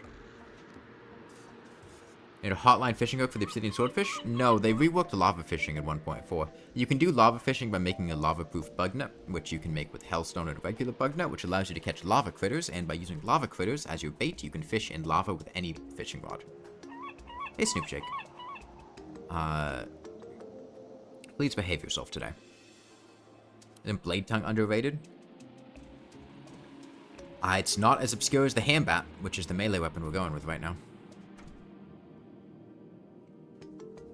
Blood Moon, Blood Moon, Blood Moon, Blood Moon, Blood Moon. God, give me a Blood Moon. We're not even getting, like, random mech boss summons. Respawns.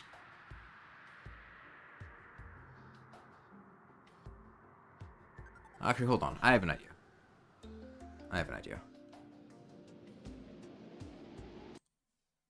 I know exactly how I can get a Blood Moon.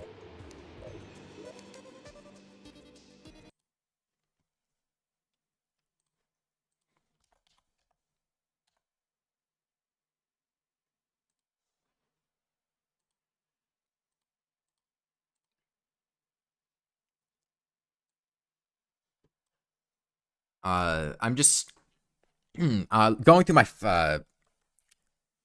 documents right now to do my taxes. Don't worry about the be right back screen. I'm thinking real hard.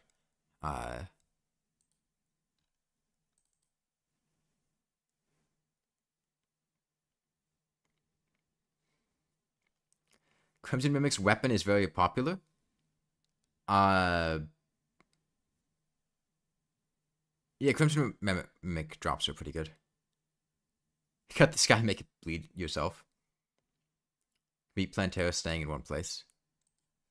Okay. Goblin Picture of Ogres is the name of my world. Not that that has any relevancy. You know, it doesn't matter that the world that I'm opening is called Goblin Pictures of Ogres. It's just a funny coincidence. You know, these things happen.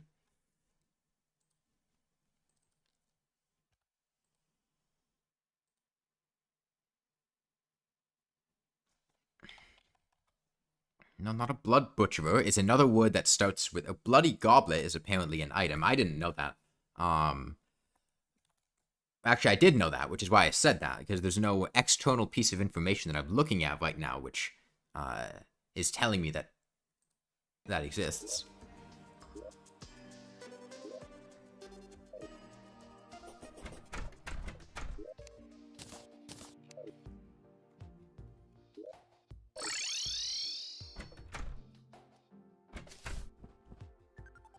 Am I gay? I'm bi.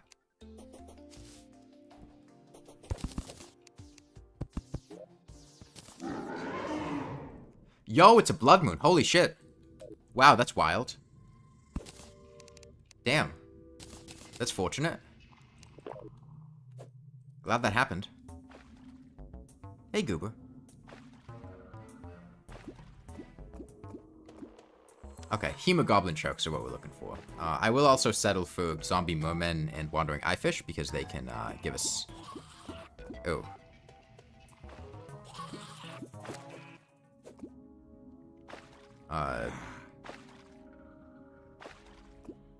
Item. I used No, I didn't. Oh, we were just sitting here and a blood moon happened.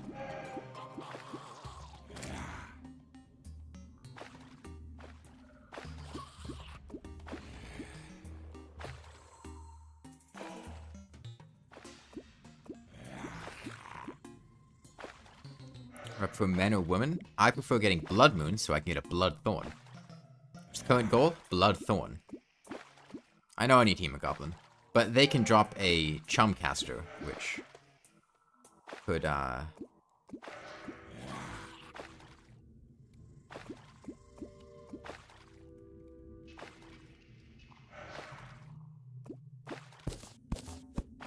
increase my odds of getting one considerably.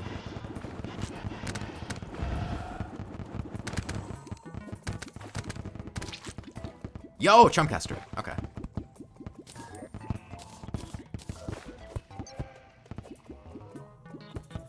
Okay, now we just go straight Hemogoblin.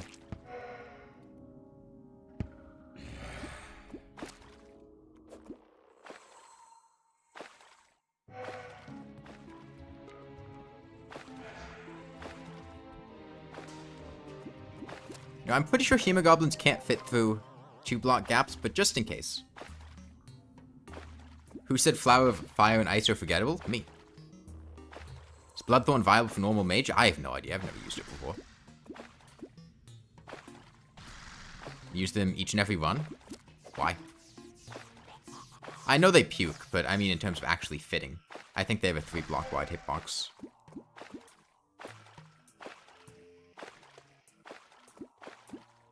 Oh, Surly Slime. Oh, goodbye, Surly Slime. Do you need the slimes for the princess? You don't, right? You just need the regular town NPCs. Because if we get the Resonant Scepter later, we're gonna need to get the princess.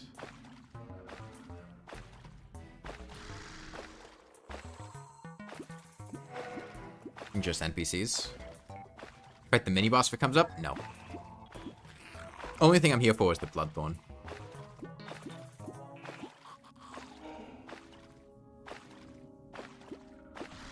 why do you need the pet slimes? I don't think I've ever gotten the princess for what it's worth.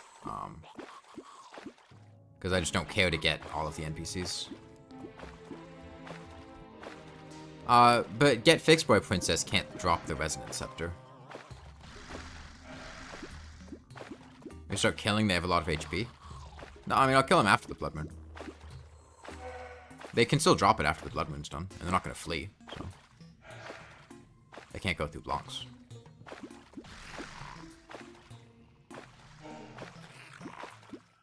There's blood in the water, it's spicy water. It's cranberry juice.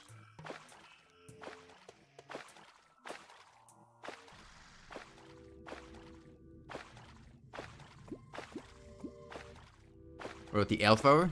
I mean, maybe we would have used it in pre-hard mode, but at this point we're in hard mode, and we're looking at hard mode weapons.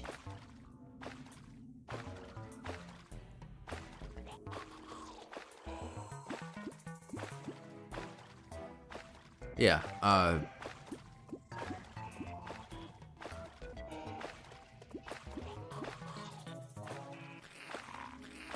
Cranberry Goblin Shark.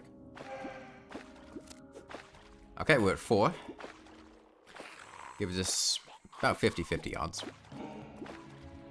Yeah, so many Hemojoblins. Hemojoblin sharks suck to fight. Are really annoying to fight.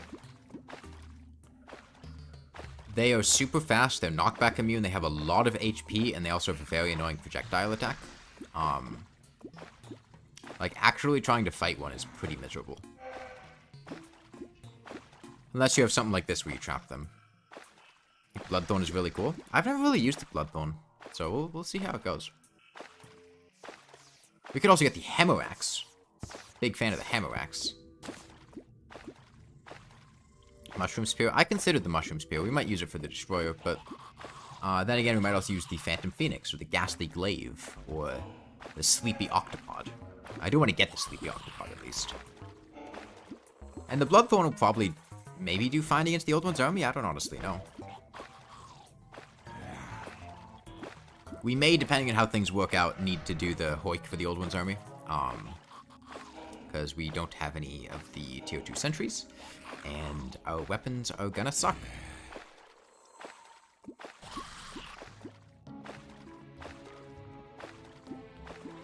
We killed the twins. I plan to use the Bloodthorn for Prime, which is why we're getting it now. No, I don't want to fight a Dread Nautilus with 1 minute and 15 seconds left in the night.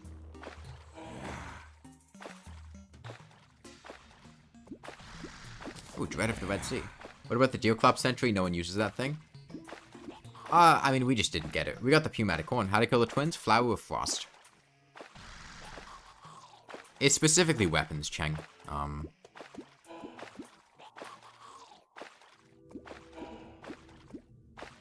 Yeah, Blood Eels are actually pretty easy to kill. They're just... Oh, another Dread Nautilus. Okay. They're just basically faster Wyverns. What if you Summoner Armor playing Ranger? I would just be less effective at playing Ranger. That's really about it.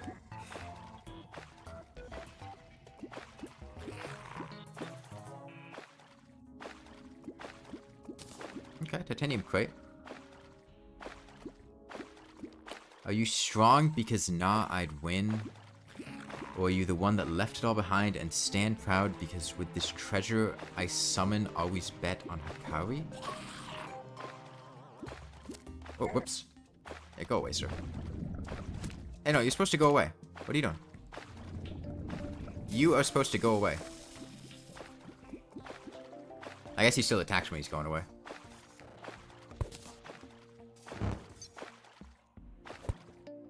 You shoot me? Nah, these guys are kind of stupid.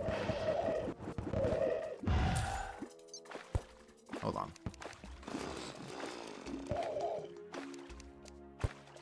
Hey. Okay. Okay.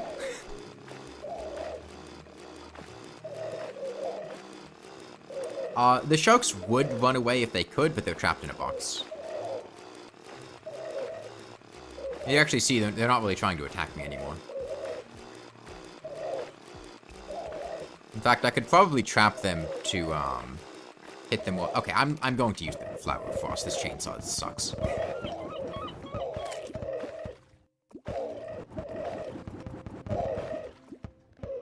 And the Flower of Frost can actually hit them. Using Orch Alchemy, we're not fair. What do you mean not fair?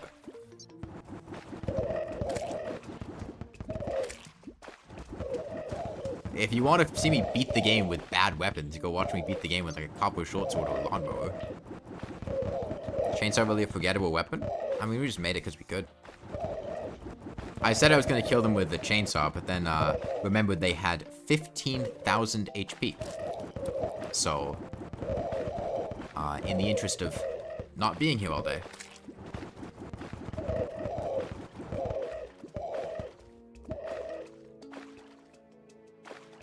It's 1:25 a.m. midnight here, and your YouTube notification sound is full. Ever sleep on your phone? It was under your pillow, scared the crap out of you. Written number is low-key pretty obscure due to the grinding, but it's low-key pretty good. It's probably fine. I don't... We haven't had a sandstorm happen, though, so...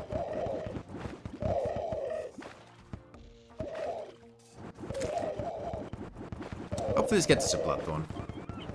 This is why we didn't kill the Hemogoblin Sharks during the actual Blood Moon, because they have 15,000 HP, which is kind of obscene.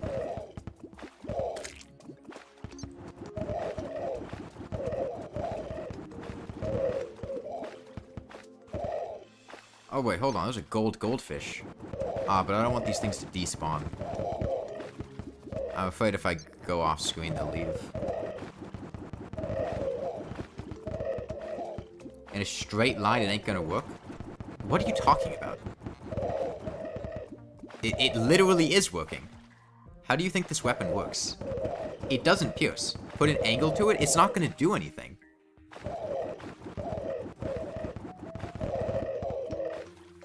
It has no piercing. All it's going to do is just bounce until it hits something, and they're going in the line so they can hit it. Angling, it's not going to do anything. It doesn't increase damage depending on the speed it's going at, or whether it's bounced a certain number of times.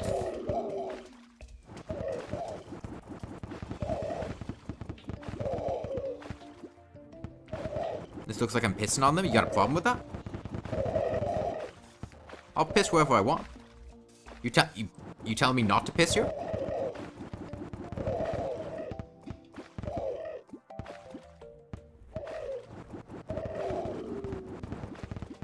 Okay.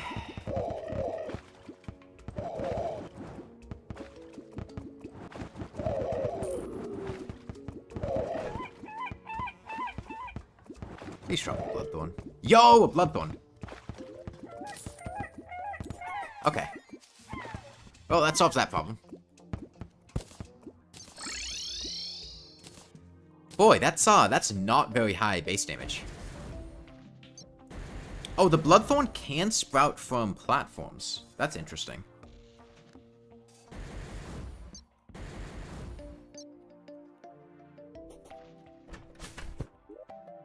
So let's reforge this thing firstly. Superior? Okay, I'm fine with that.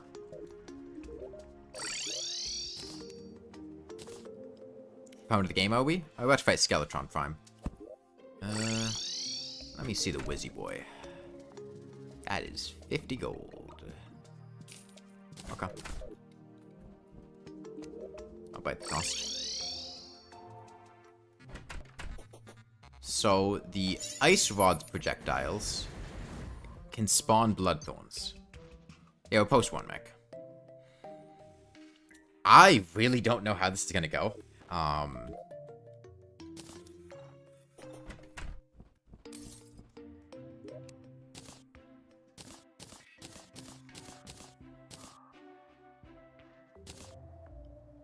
Post one mech, why not hollowed armor? Hollowed armor takes 54 hollowed bows. In order to get 54 hollowed bows, you need to kill at minimum 2 mech bosses.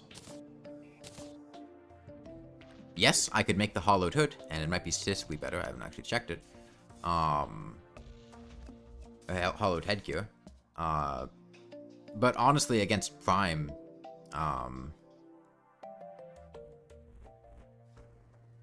I feel like the petals would be pretty cool. There's some piercing. Snoopjick, I'm just gonna let you know if you keep doing things like that, I'm going to just ban you instead of timing you out. Why not use tier 3? Because I haven't mined the stuff for tier 3. Because I don't have tier 3.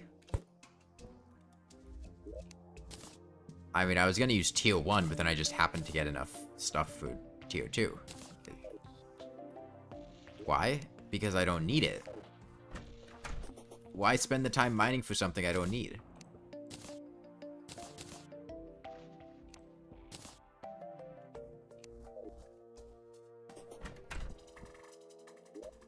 I mean, I could have walked up to the twins with molten armor and it would have been fine. They basically didn't hit us anyway.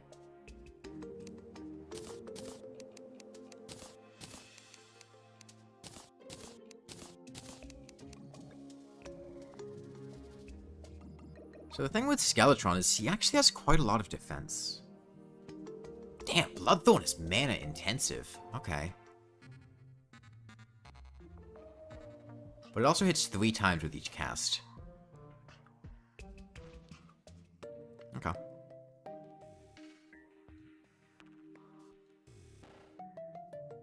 Medusa Head is hella What the hell are you smoking? Medusa Head is hella powerful? Are we playing the same game? Medusa Head sucks! Medusa Head is awful! Medusa Head on Destroyer would be fun? No, it wouldn't. It hits a maximum of like 4 targets at once. It's not even good.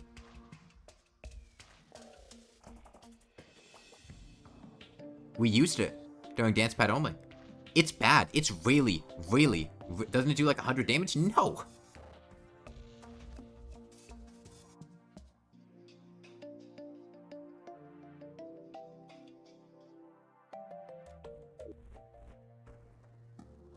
What is Medusa's head like? Bad.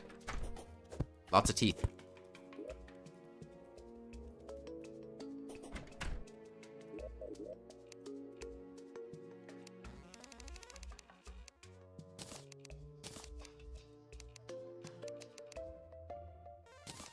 Are you thinking about the life drain, Jason? Because the life drain does hit an infinite number of targets.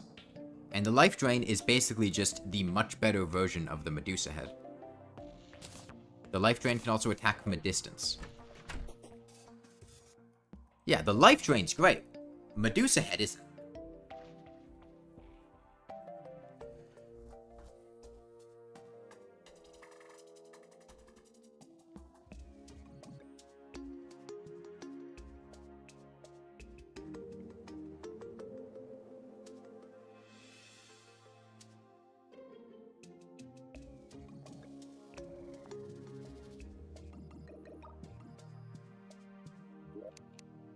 Okay, let me, the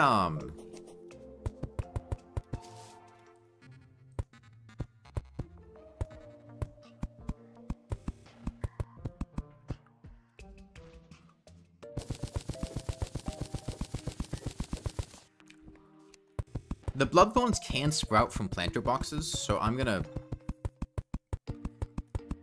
put some planter boxes around the place. You know, we have the ice rod synergy, but,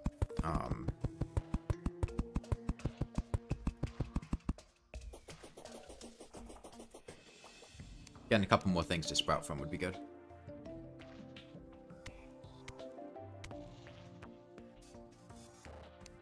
Okay, let's test this thing out. That slime right there? Yeah, that's fine. Oh, shirts as items still dropping? It is Christmas. Still. I think until January 1st, Christmas event is still ongoing.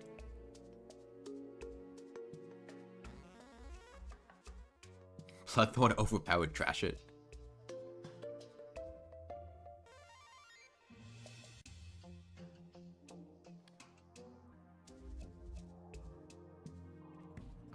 Okay. Sure. Okay. Damage is awful. Pretty solid piercing.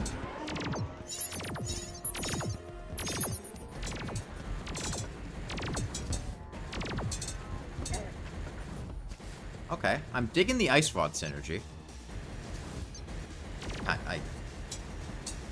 Kind of. I'd like to be digging the ice rod synergy.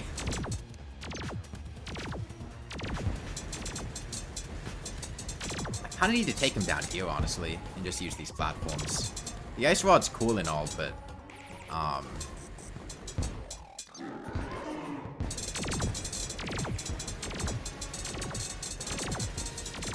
it's better just using these platforms.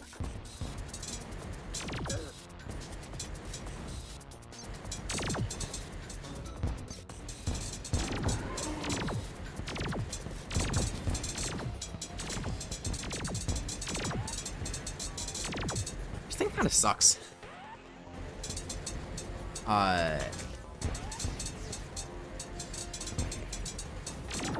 It's really hard for me to focus damage on the head. I mean, we're getting some good AoE in it, I guess, but I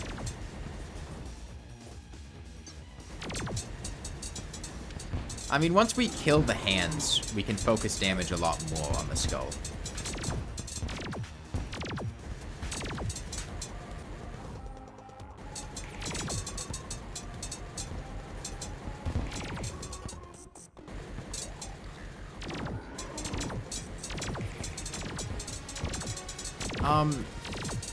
Does this thing pierce? Like, does it have infinite piercing? Yeah, maybe it would be better against the Destroyer.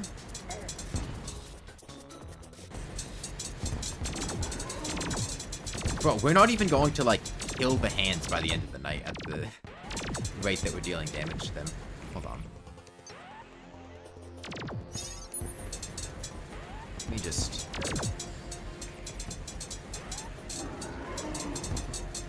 Maybe I just ignore them and go for face.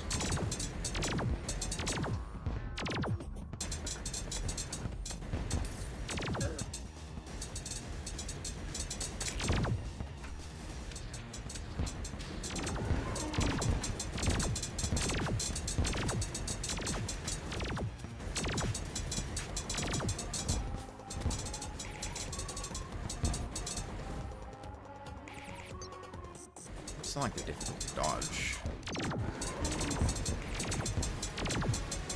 You think in the region from Dryad's Blessing? I mean, I'm not really getting hit anyway. You know what? Get over here, bitch.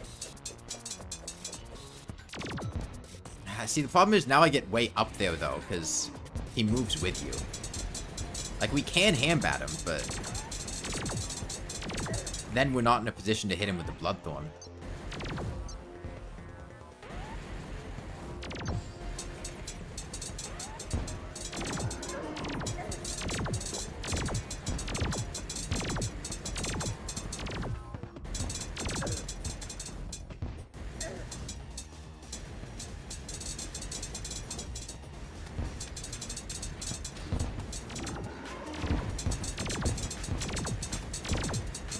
I'm just gonna aim for face. And I think we can kill him by the end of the night at the rate we're dealing damage, if we just purely go for head damage. I was hoping the AoE would let us get the hands, but that's just not working out. I want the handbat to work, but the problem is just staying on top of... It's not difficult to hit him, but the problem is going at him with the handbat just kind of makes everything else a nightmare. We might have to finish him off with the handbat, though, because we're going to lose our mana regen potion buff for the end of the night. And I don't know if he's going to be dead when that buff wears off. And if he's not, then we're going to just be going in for the handbat.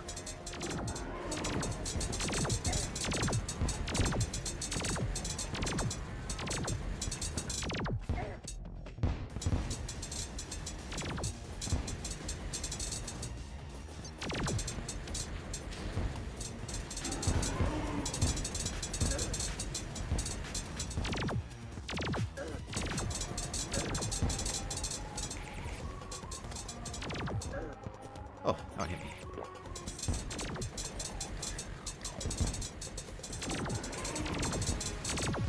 Yeah, This thing really sucks. Wow. Is there something I'm missing with this weapon? Like, is there something you would do with it that would make it better? Because I mean, I am fighting a boss that has decently high defense, and, you know, it doesn't have super high base damage, so it's probably, you know, getting a bit, of underwhelming results on the basis of that, but, boy, this thing's not good. That's a werewolf knight.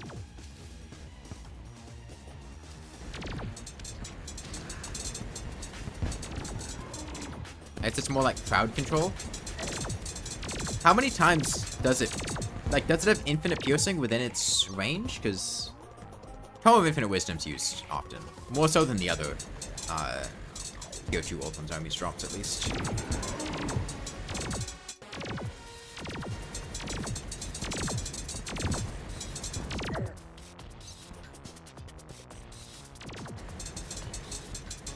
Yeah, I mean, this is a cool weapon, it just sucks.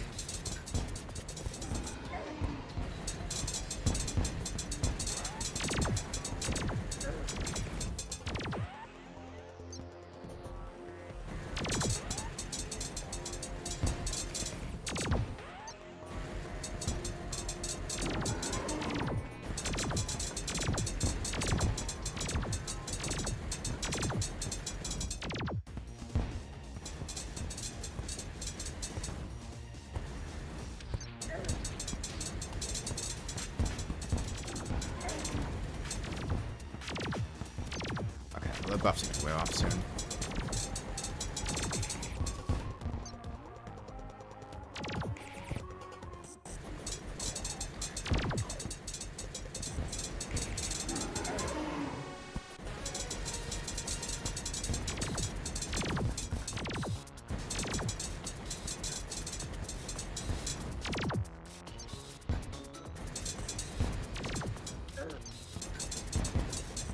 Okay, there's the laser hand gone. At 3 a.m.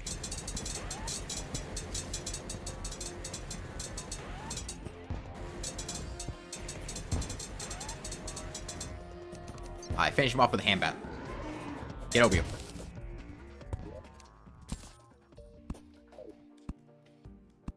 Maybe we'll work on Plantera? I mean, the damage is bad. Like, even if you're hitting constantly, this thing has 41 base damage.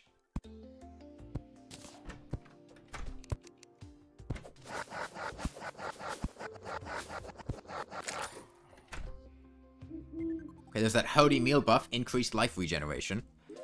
We got enough stuff for hollowed armor. We can make the ancient hollowed armor.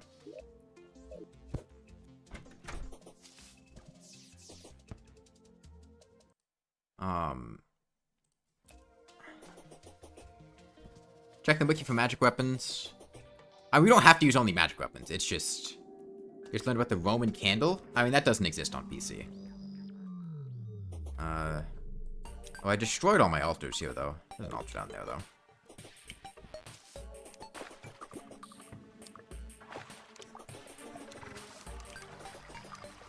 Okay, let's try the bloodthorn against this thing.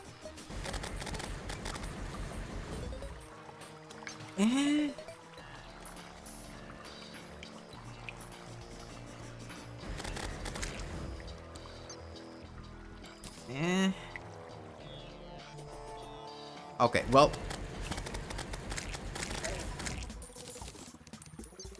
I think we're gonna do the old one's army.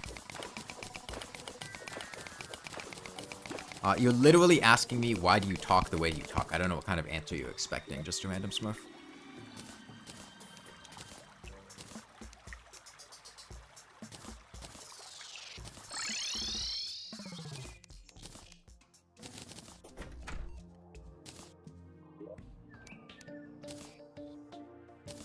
Yeah, we got a blindfold.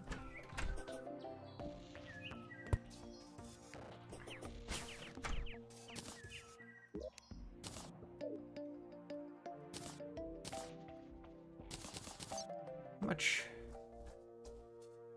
Honestly, it might be more worth using Orichalcum for the old one's army. Because the extra damage.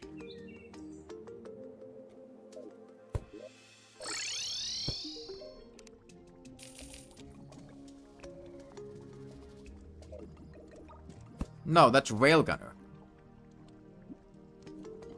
I mean, the thing is, the Stormbow is actually kind of bad against the Destroyer. Like, it's been nerfed a lot, to the point that it's nowhere near as good as it once was. But a lot of people haven't updated their understanding of the game, and they still think it's really good against the Destroyer when it isn't. Oh, that's the Railgunner from Risk of Rain 2. Yes, just a random smurf.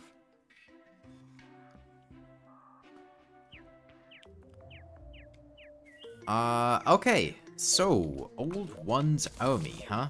The Tavern Keep died last night. Need to wait for him to respawn. Where do we want to do it? Over here to the right. That's pretty good. Doubt guns from Mimics? No, those aren't obscure. And they're actually very good. Light disc? Nah, I don't agree.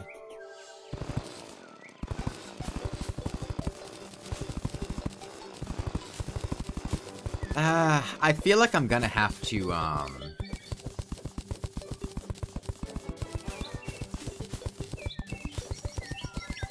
Magic Hope. We used the Magic Hope on the Mage playthrough. I don't feel like using it again. I mean, it was good. It was fine. Got the job done.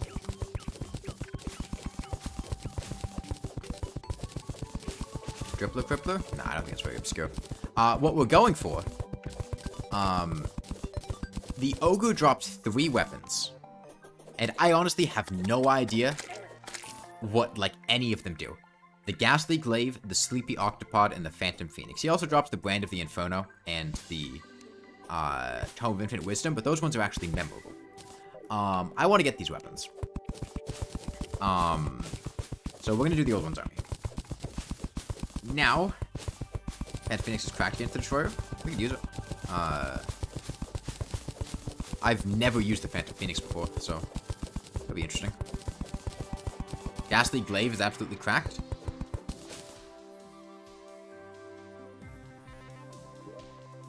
It wouldn't do anything to MNWG, they'd still do it.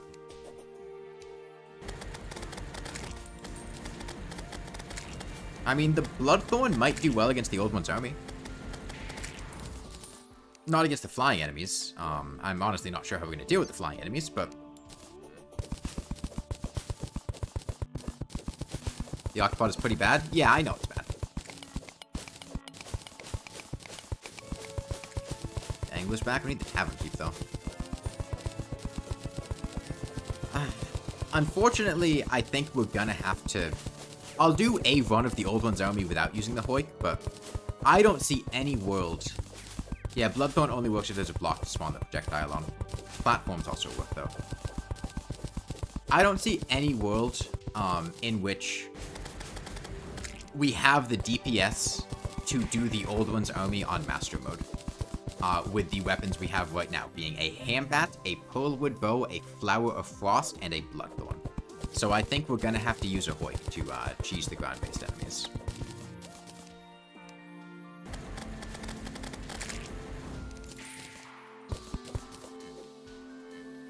On the phone if there's no blocks around. Yeah, they spawn at your location if there's nothing around. Is Gungnir any good? It's fine. I don't really use it. Please, like, participate in the conversation at hand, just a smurf, just... Cheesy is not obscure. Yeah, but I don't see another way we're gonna get the Old One's Army weapons. If we had the tier 2 staffs, we could rely on those, but remember, we have no staffs. Am I choosing the Old One's Army because it's not a boss? I'm choosing the Old One's Army because I want the things that it drops, and I just don't think it's going to happen otherwise with the current items we have. Flamethrower would be fun. Alright, we could flamethrower the Old One's Army. An option. But I didn't really think the flamethrower was very obscure. Gatligator? I love the Gatligator. It's just really hard to get. It's the easiest mech specifically for Summoner. Everybody's got different opinions on that.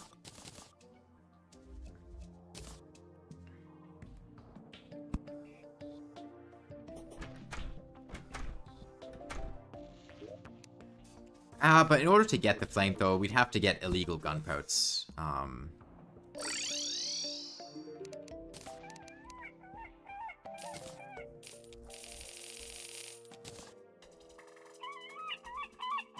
And that would just be really annoying.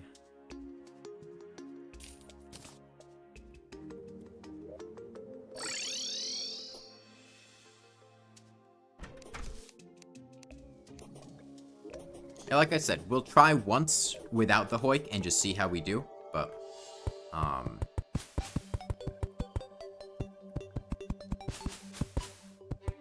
I feel we're going to need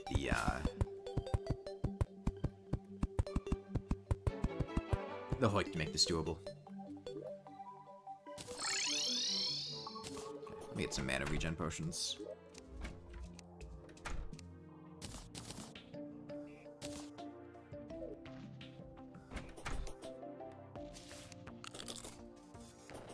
Golden Shower is go-to for every single class?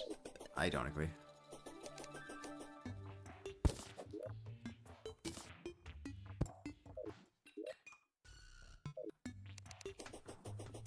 Flame bow count as obscure? I wouldn't consider it.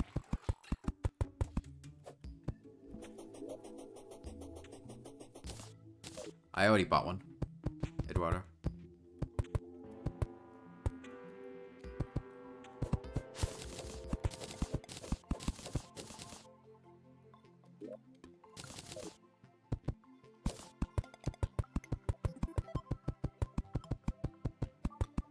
Tower of Power could be viable for Old One's army.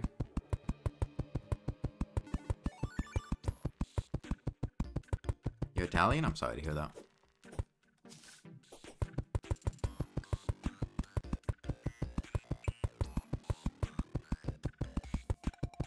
Any of the lances would also work. I don't really agree on that one.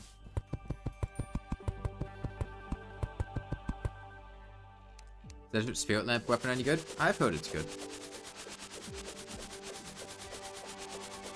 What does it do? I couldn't tell you that one.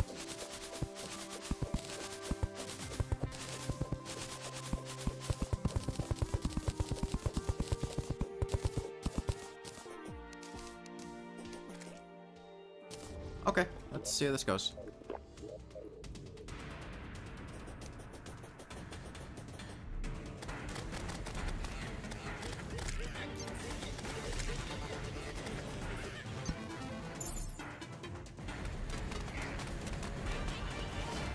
Oh. Huh. That top row is actually kind of a mistake, now that I look at it. I didn't realize it was going to try to spawn things from it that couldn't hit the bottom row of enemies.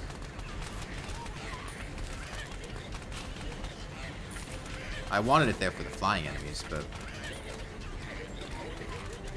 Actually, hold on. I'm gonna...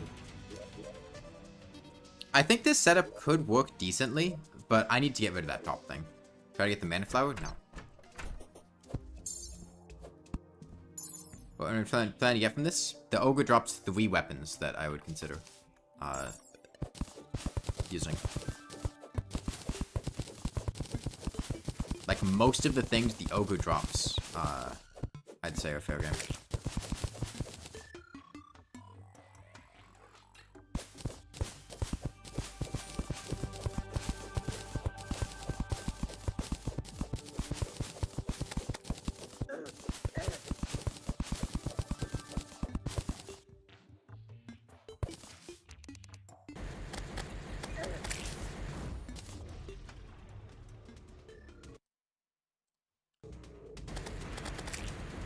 Alright, let's see how this goes.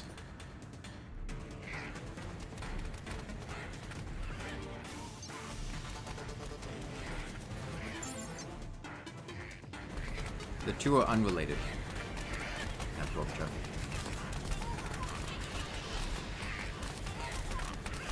Like, it's doing decent when all of the spikes are showing up at the same spot, but the problem is a little, like, anything existing slightly off.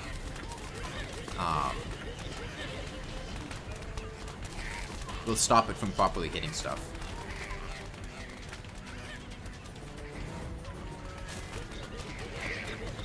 Like, this is decent. Granted, this is the first wave, but...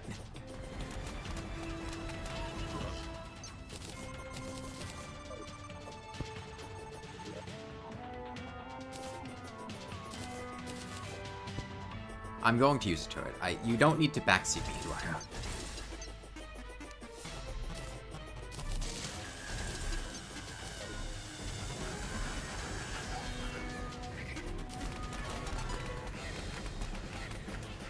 Bloodthorn is rare to obtain. It's the coolest thing imaginable. It's a shame it's so unused. I mean, it's unused because it's bad. It sucks. It's not good.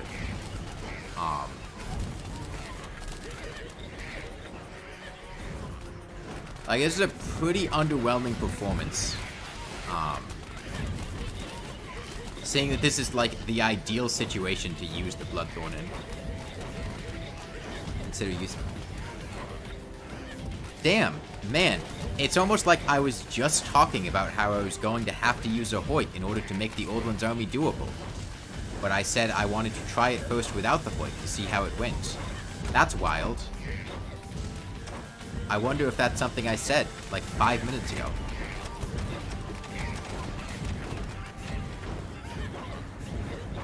Fireball thrower? That's, Flamebow staff.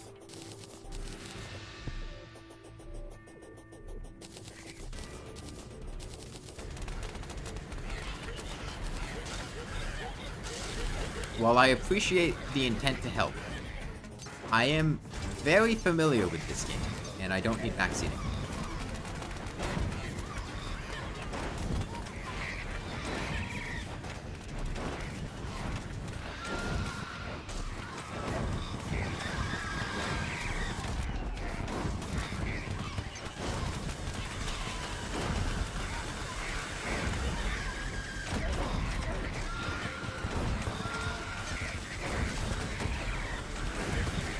Yeah, no, we're fucked here. When did I start playing this game? 2012? 2013?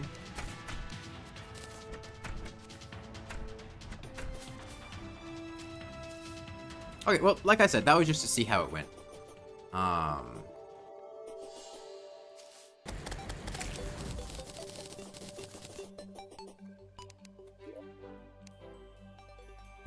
I didn't actually expect any reasonable results to come from that. Like, filter when you lose the event? Yeah, it is kind of cool.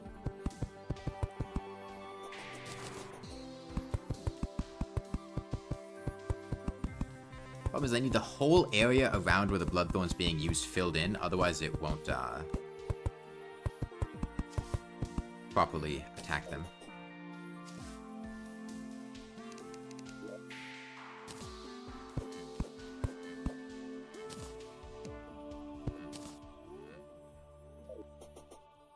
Any advice for Master Mode Mage Plantera? What weapon are you using? I like the Venom Staff for that.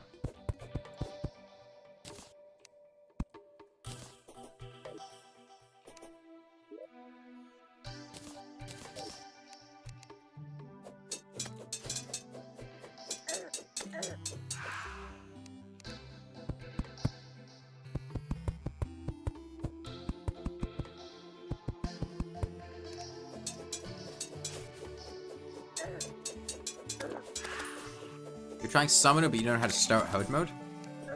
I mean, you can't go wrong with spiders. Just go into a spider nest and getting the spider staff and spider armor.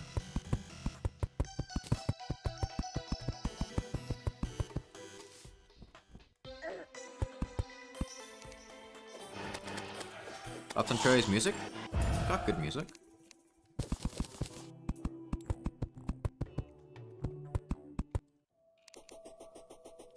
Okay. What boss should you fight then? I like doing the twins first to get the optic staff. But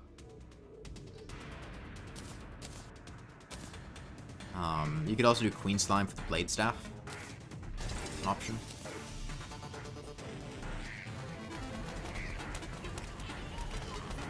the Otherworld soundtrack just isn't a vibe. Like, it's not relaxing.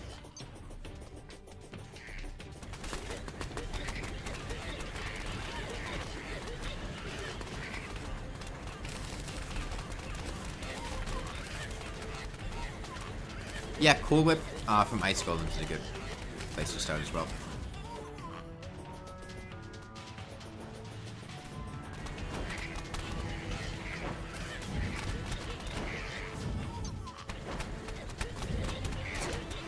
This thing knocking them back, that's an issue?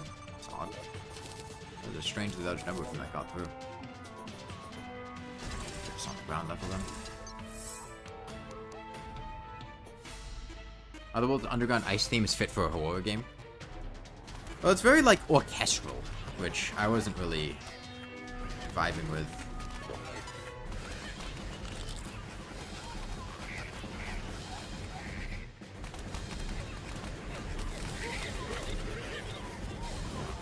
Plans for Destroyer? I was hoping to get some from the Ogre.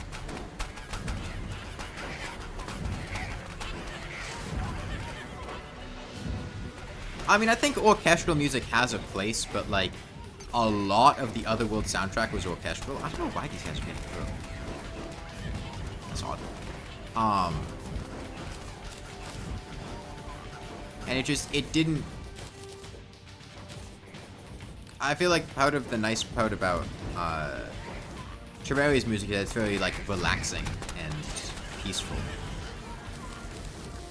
And is, for lack of a better word, a vibe. And I wasn't really getting that with the Otherworld soundtrack. Hidden Destroyer and Master Mode as a mage.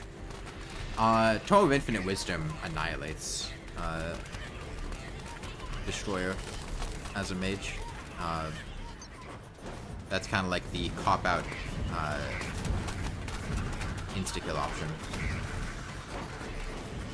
If you want to see me play Summoner, a couple weeks ago I did a stream of an expert mode Summoner playthrough in Medium Core.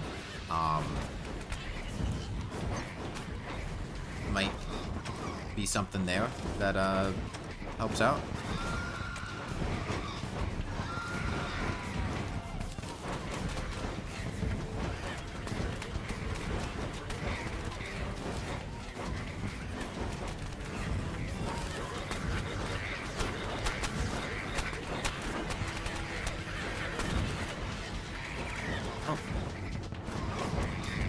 Can't deal with flying enemies.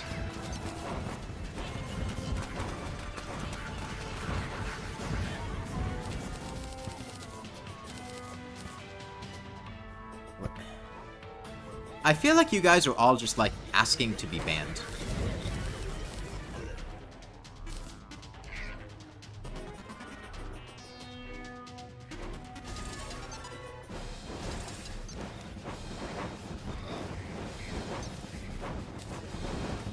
You're tired of fighting ogres for the tome?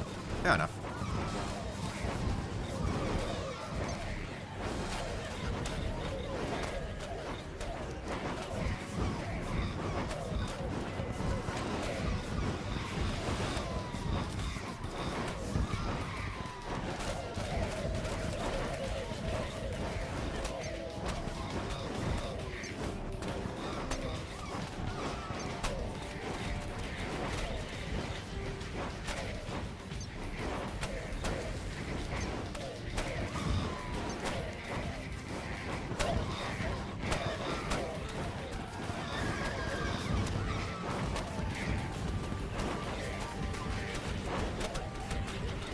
I don't know what Maximilian is, Jim. And right now, I'm a little bit focused on what's happening in game, so I can't, like, look at chat super closely.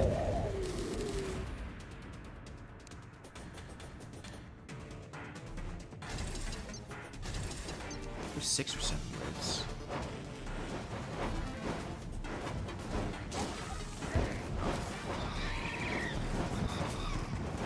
Wait for a second.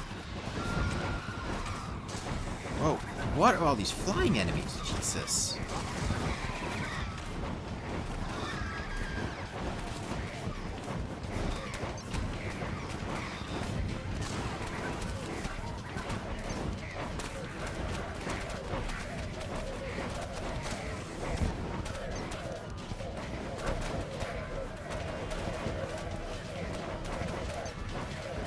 weapon am I grinding for? Like most of the things the ogre drops, I would consider using.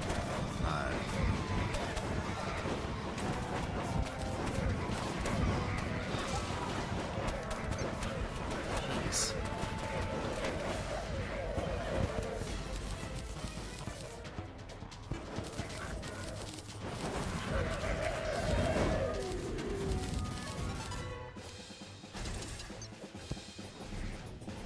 Seven waves. Okay.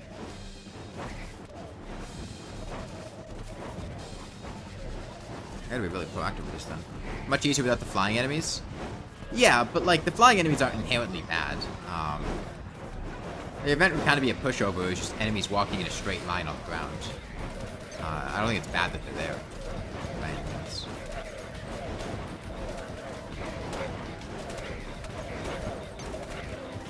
I think the main problem with the Old One's army is just the stat inflation on higher difficulties. Like, the problem is things get so tanky.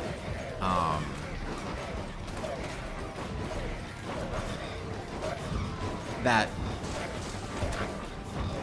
you're forced to either have super optimal builds or use the white cheese. In order to have any hope of beating it.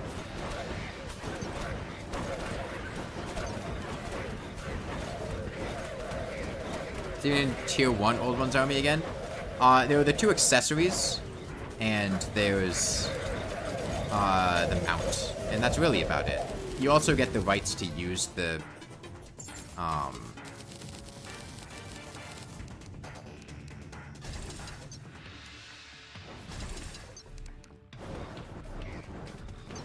sentries outside of the event.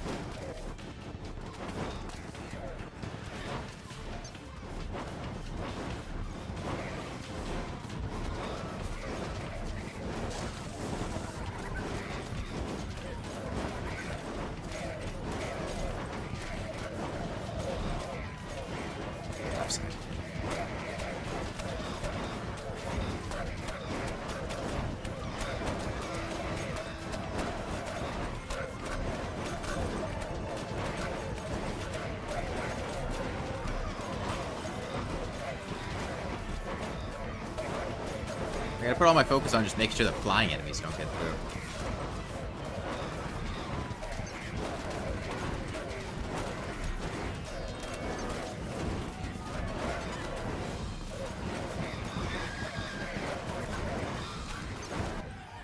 Whoops. I clicked off screen. That ogre can't do shit? Yeah, it gets stopped by the void. He can throw his snot at me, which is a little bit annoying.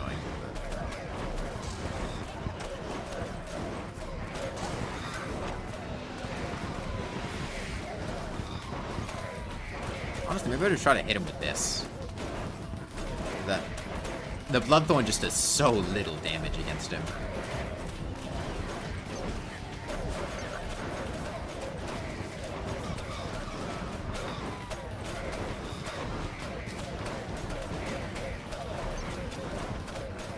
How big is the snot AoE? The ogre's hitboxes are ridiculous.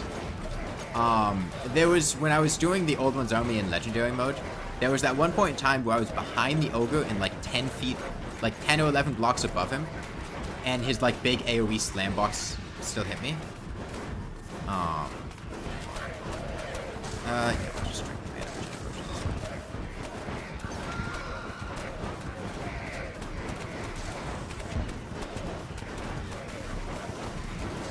He has like some of the worst hitboxes in the game.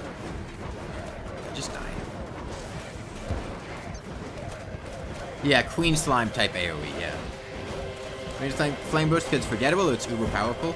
I'm using the Flame Burst because I felt like buying it. Okay, can we buy a better rod now?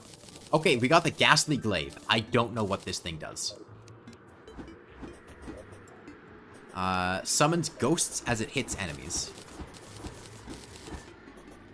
Now that we have a couple medals, I think we can buy a better sentry, which will make the event drastically easier. I'm gonna go ahead and get the exploding trap and just put that down in the hoik.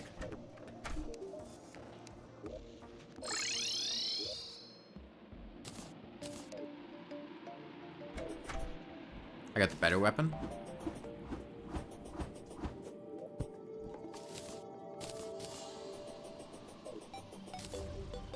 Odin's army is so boring. I want the sleepy octopod.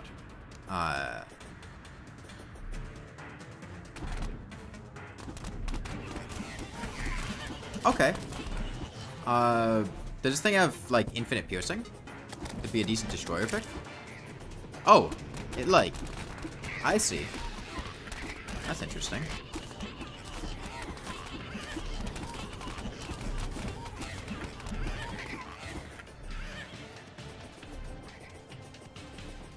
You can do biomimics off screen with it.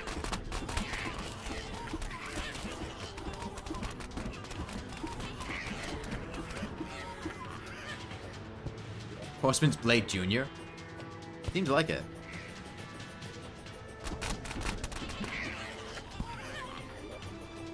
Okay, we'll go ahead and let the exploding traps take care of that side.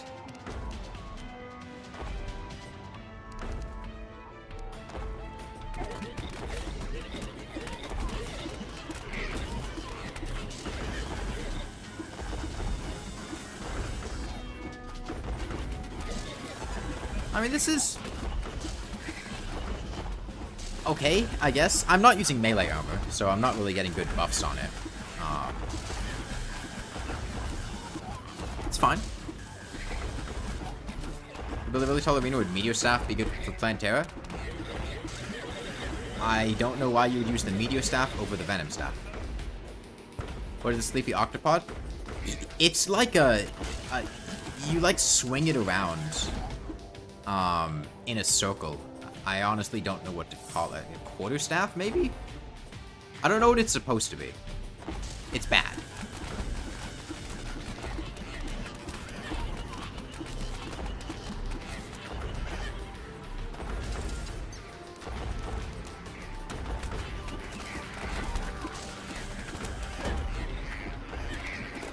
It swings and does something once in a while.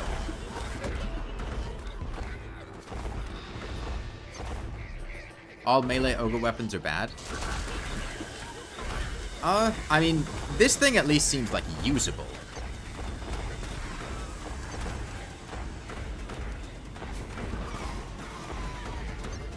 Not great, but like usable. Is it the one that slams? Probably.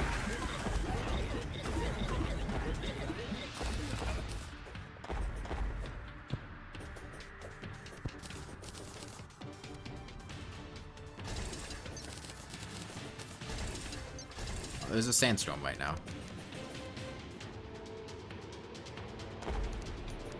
The ogre drops 3 melee weapons: the Brand of the Inferno, the Sleepy Octopod, and the Ghastly Blade. I assume. There might be a 4th one, honestly. I don't know.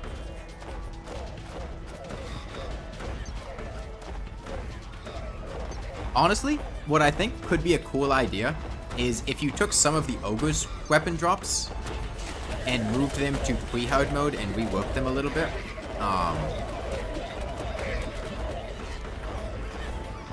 And had them drop from Dark Mage, because Tier 1 Old One's Army just has no reason to exist in terms of like the loot that it gives you. It just like lets you use sentries permanently and teaches you about the event, but it's not good.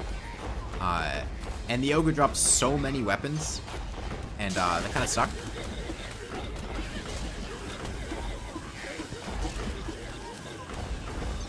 No!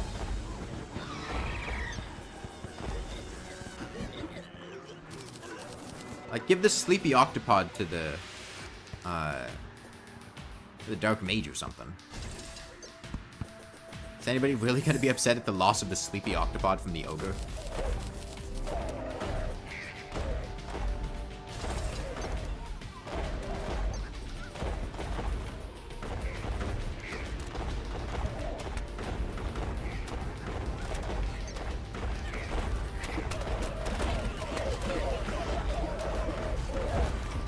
Dark Mage is just sad? Yeah, it is.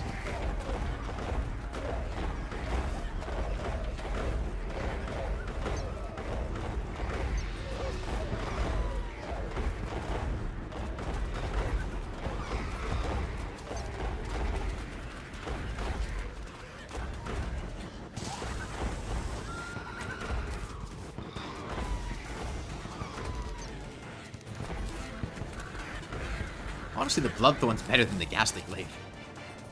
You don't know a trick to stacking sentries? What is? I'm not sure I understand the question. Do you mean why the enemies are sitting still? That's a hoik.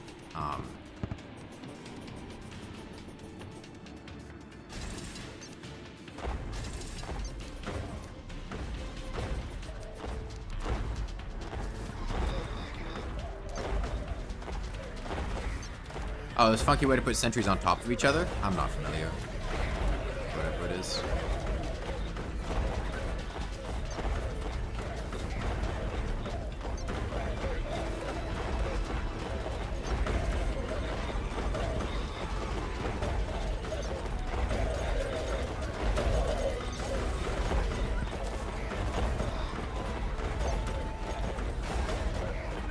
These are actuators?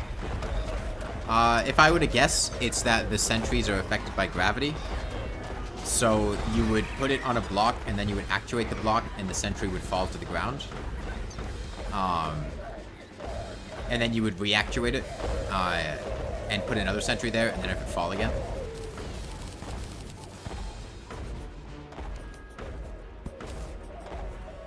That's my guess.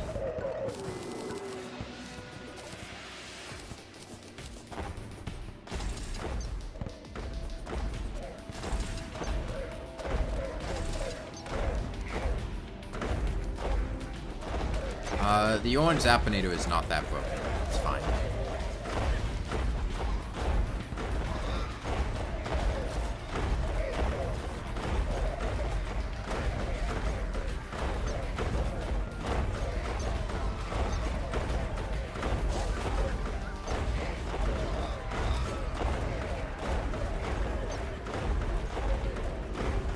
You know, conveyor belts?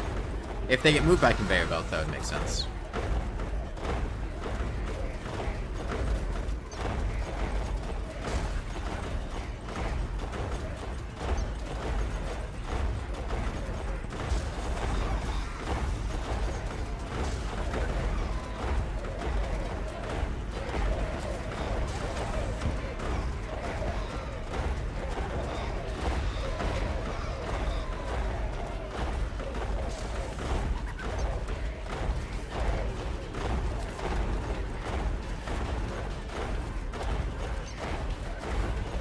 I'd see a person with a Korean name. What's the benefit to stacking sentries?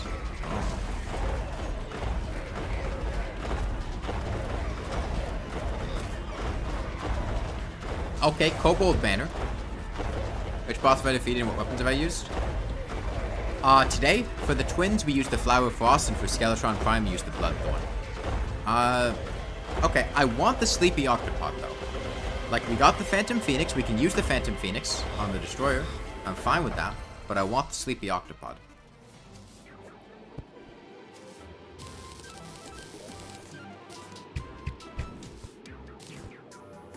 I've heard Phantom Phoenix was good against the Destroyer. Does the,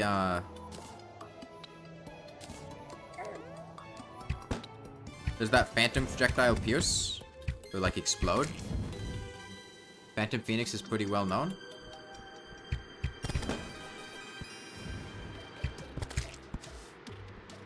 Or is the AoE on that Ogre Spit so big? I don't know. It should pierce. The Phantom is infinite pierce. Okay. Let me...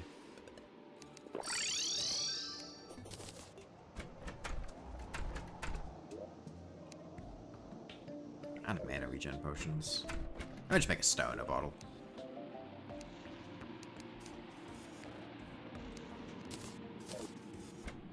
Yeah, banners do work, but they're weak.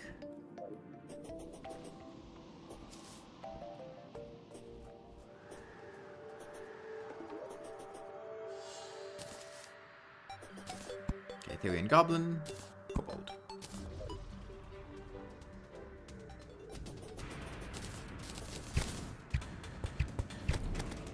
Okay. What's the next boss? Destroyer.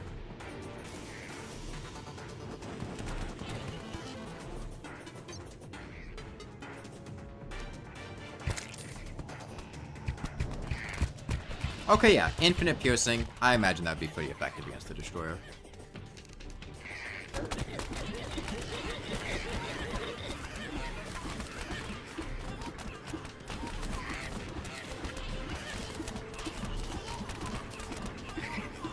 I've done enough fishing for the day. I don't want to fish for an obsidian swordfish. We're gonna use the stuff from the Old One's army with the destroyer.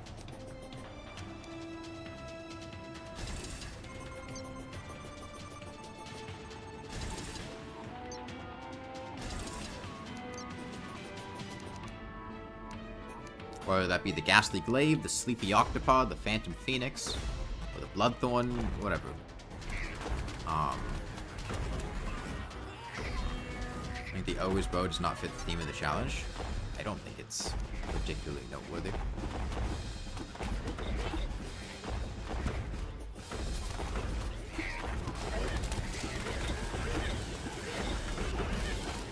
Is there any forgettable broken weapons that have gotten to the hard to obtain? No. Generally, if a weapon is broken, it will be noteworthy regardless of how difficult to obtain it is. Bow seems too good. Something being good doesn't mean it's not forgettable. Yeah. It's not about something that's bad, it's about something that's forgettable.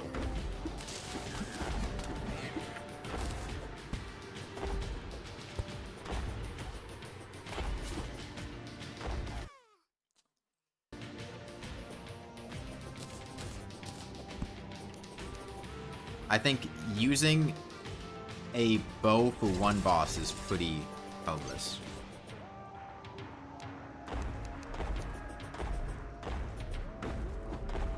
Candy-corn rifle forgettable? Could be fun to use. It's fairly forgettable.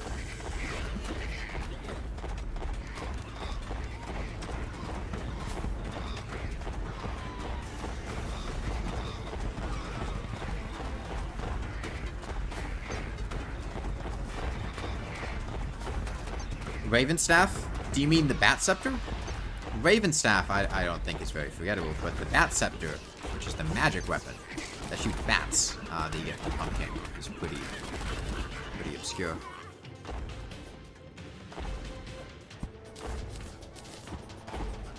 The weapons were good. Everyone to do Old One's Army in every playthrough. No, because the tier 3 Old One's Army weapons are like incredibly good, and people most certainly don't do them every playthrough. Still skipped pretty often. Now, the tier 2 weapons are not nearly as good as the tier 3 weapons, and there are also a lot more of them, and a lot of them are, like, none of them are as, they're just kind of, in general, a lot less noteworthy.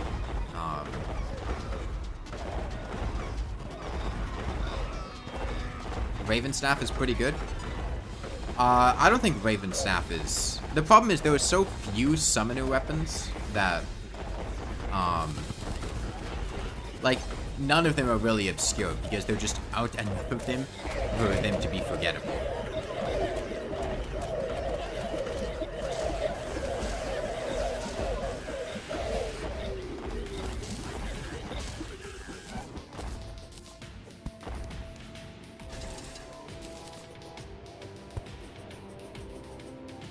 And there's also the problem of, like, everybody knows different things in the game. What's not memorable to one person could be very noteworthy to another person.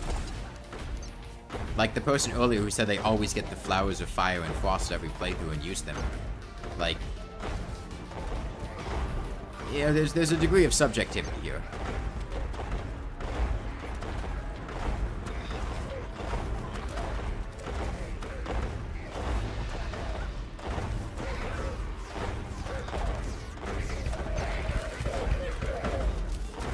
Yeah,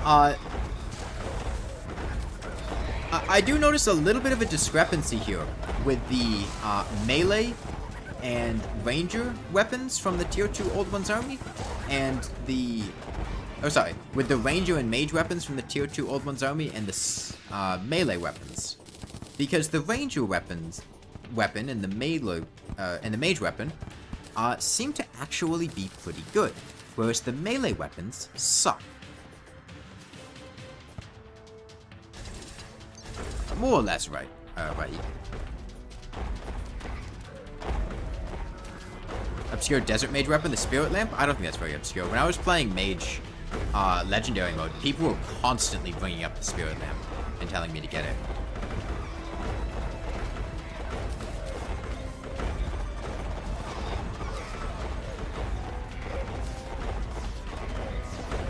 Are all true melee weapons bad? No. But it's generally difficult to utilize true melee weapons because, well, you just physically need to be near things. And without high defense, it can be really difficult to do that.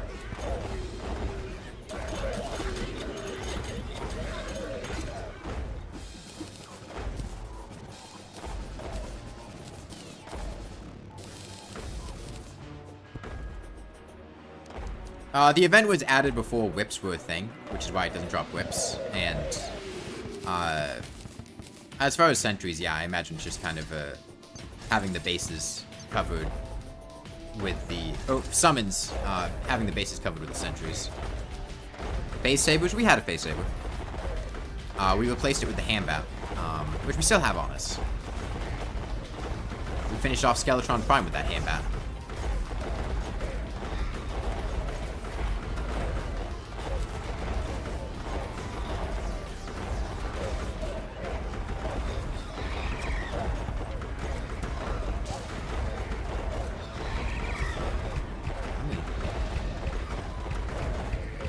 Speed this up a little.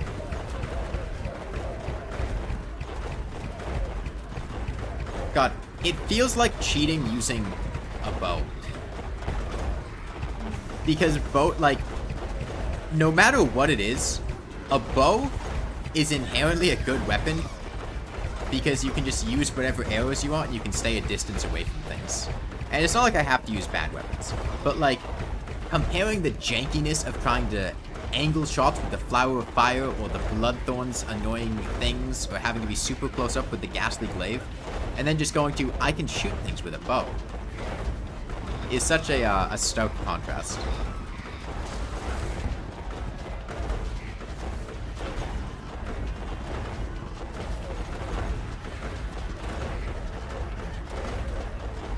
He's giving the God, what the Plane of the Inferno? I don't know how many more Old Ones armies I have in me.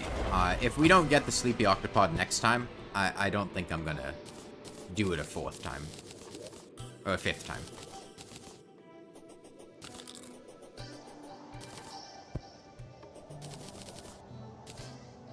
Does this thing even work?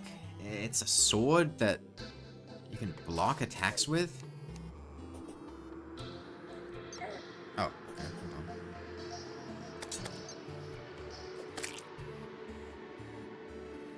Okay. That's...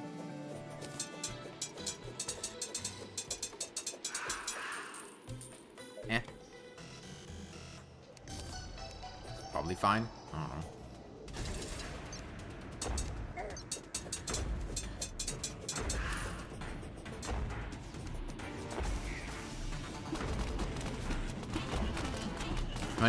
Plan to get Christmas Tree Sword. I don't have any plans for later yet. We'll get there when we get there.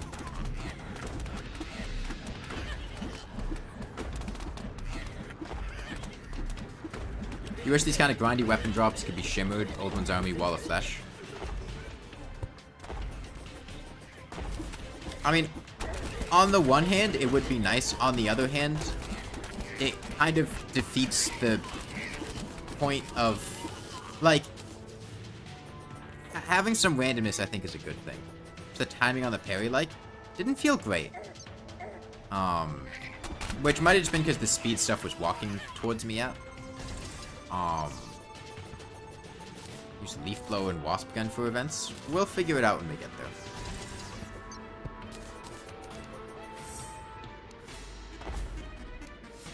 Yeah, we're probably going to use some Plantera drops, but it'll probably just be whichever one she drops first. Because farming Plantera is kind of annoying. The reason people don't use Plantera's drops is because getting them is annoying. I think Venus Magnum I would not use if I got it to drop, because Venus Magnum is not obscure, and it's quite good. I would use the Grenade Launcher. I would use Wasp Gun, Nettle Burst, Leaf Blower. And probably other ones too. Honestly, I couldn't name everything Plantera drops. Yeah, I said I wouldn't use the Venus Magnum. Venus Magnum is probably the best thing that Plantera drops.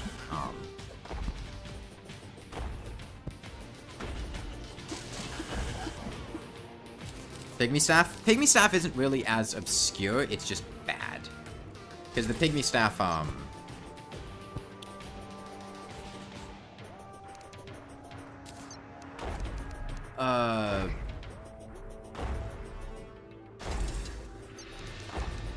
it's like a 1 in 4 drop, which is a lot higher than her other drop, because I think the other one's like 1 in 7 or 1 in 8 or something. Yeah, Pygmy Staff's pretty much useless. But it being useless doesn't mean it's not memorable. Is the Ankh Charm worth having equipped? No. There's no reason to have the Ankh Charm and not have the Ankh Shield. The Ankh Charm exists to be made into the Ankh Shield. Once you get that knockback immunity, that's a pretty good upgrade. But just the debuff immunity itself is not really worth it. Oh, I guess the Seedler exists. I don't agree with it being better than the Venus Magnum, though. The Venus Magnum kicks ass.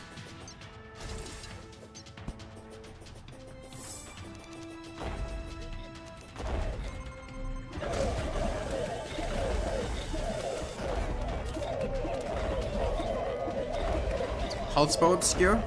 I don't really think it is, but...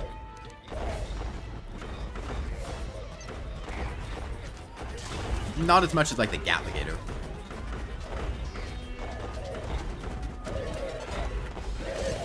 I used the Pulse Bow during my hardcore legendary playthrough. And get fixed for it. I don't know if I actually used it successfully, but I know I at least tried to use it. Star Cell Staff? No, the Star Cell Staff is not obscure. I mean, it's one of the 2 pillar weapons for Summoner. Every single time you go to craft a Stardust Dragon Staff, which basically every Summoner is going to do every playthrough, they're going to see the Stardust Cell Staff.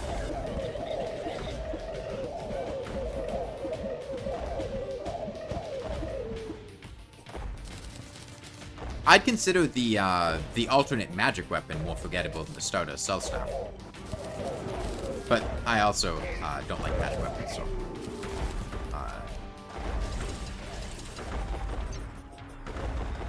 why is the Stardust so bad? The problem is it has to go up against the Stardust Dragon, which is incredibly, absurdly powerful.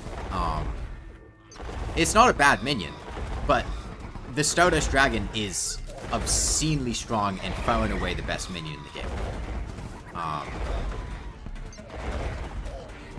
Go fight Partisan. We might make one for Plantera. We'll see how we're feeling and what things are on the table.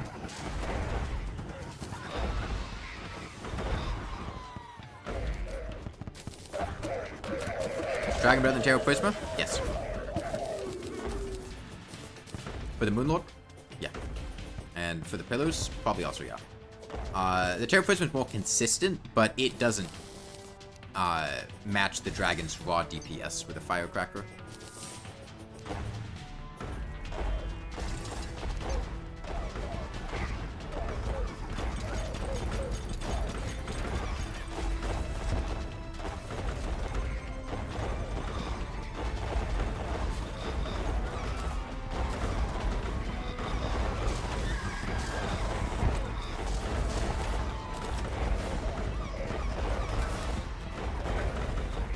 It would also be cool if the Ogre dropped greater healing potions. You know why the dragon is so strong? I mean, it just does really, really, really high damage. That's about it. It just does extremely high damage.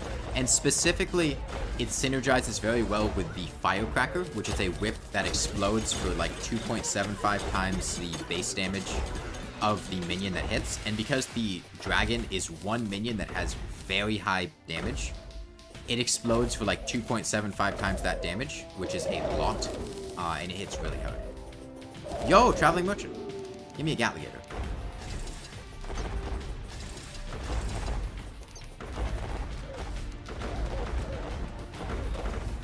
Now, the Stardust Dragon does have pretty bad AI. It can be really frustrating to deal with, but it's very strong.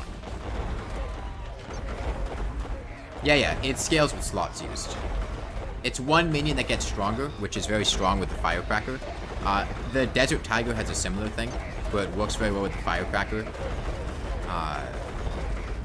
Because it's just one minion that has very high damage, and so that 2.75x damage explosion gets really high.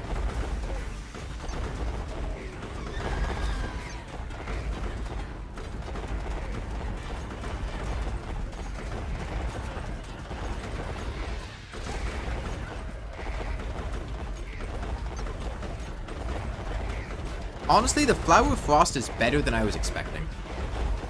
It's not good, but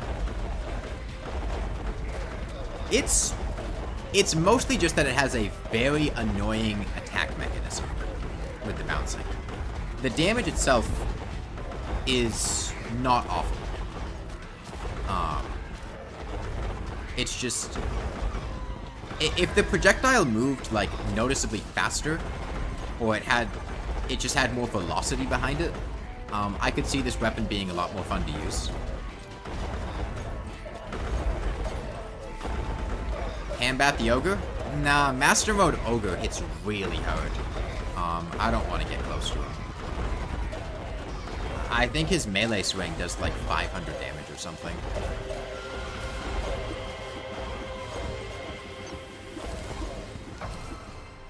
Yo, is that an Octopod? Yo!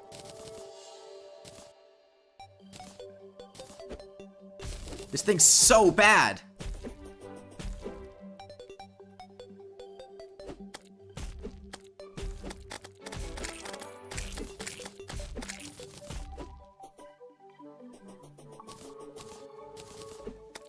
I assume it's bad, at least. Honestly, I don't think I've ever actually tried to use this thing as a weapon.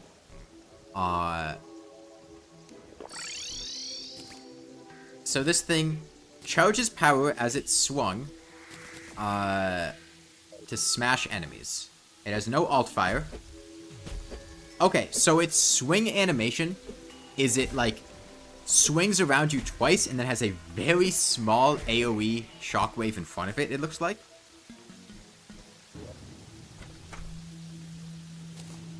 I think that's what we're working with here.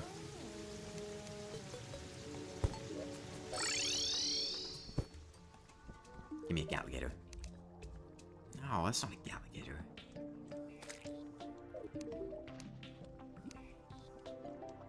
Sleepy Octopod could be moved to pre-hard mode and it would not be OP? Yeah. In fact, honestly, you could move this thing as is to pre-hard mode and it would still probably suck. And not be worth using.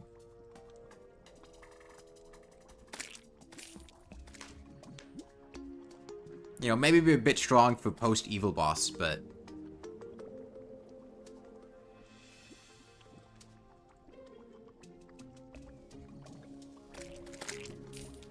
Reforge it to large? I'll see what we can get. Problem is we don't have much money. I'll go with Superior, that's fine.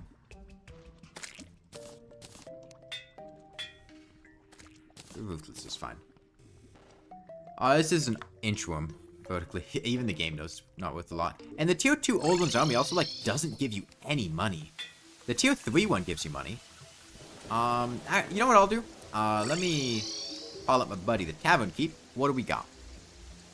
Squire's Plating, Squire's Greaves? I'm down. Or is it Monk? 27, 22, 60. Yeah, that's fine.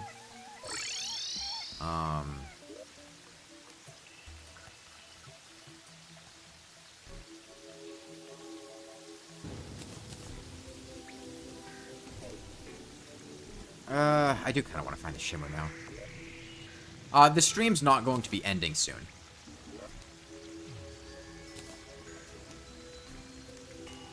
Which boss is next? Destroyer? I could just make false Squire set. I don't know. What does this thing do? Set bonus on this?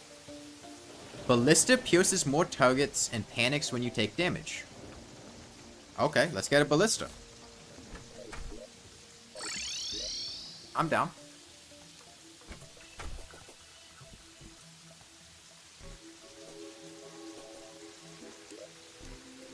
Okay, I'm gonna go ahead and retire Orichalcum armor and Ancient Hollowed armor for now.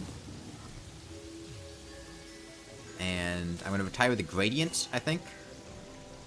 We don't need the Ice Rod anymore. I don't think I'm gonna use the Brand of the Inferno. I'm gonna retire the Handbout. You panic when you take damage too, this is perfect. I'll probably fight the Destroyer over at the dungeon to not get all my NPCs killed. I don't know if I have the time to set this up for this night.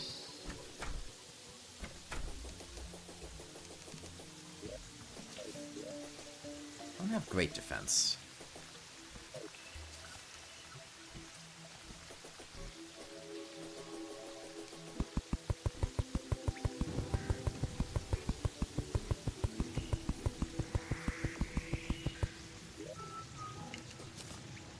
Okay. Let's see this thing panic, I guess?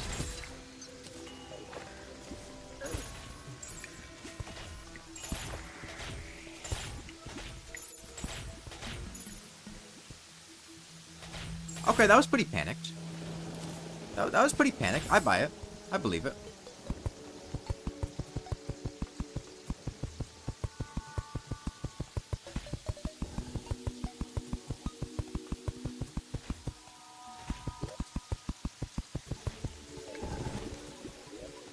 Do I have 2 sentries?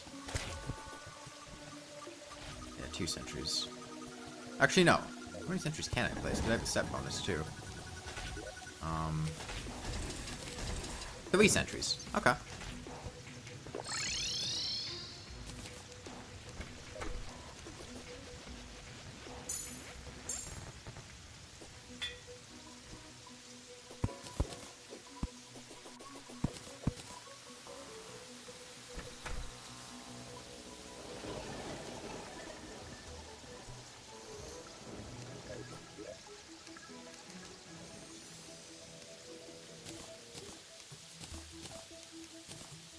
Oh, it's a Charmer Myth, it's not a Band of Regeneration. And it's fine.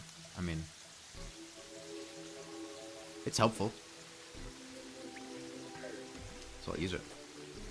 Yeah, I know there's the accessory, but I don't care that much. I sold the one that I got to drop, and I am not going to get another one. That should be fine. Let me make some more healing potions. I should have the stuff for it.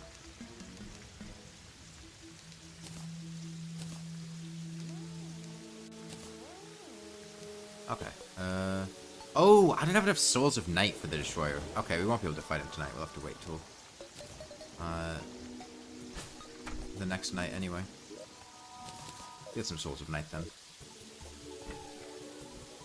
Would I use Band of Regen here or something else if I didn't have Charm?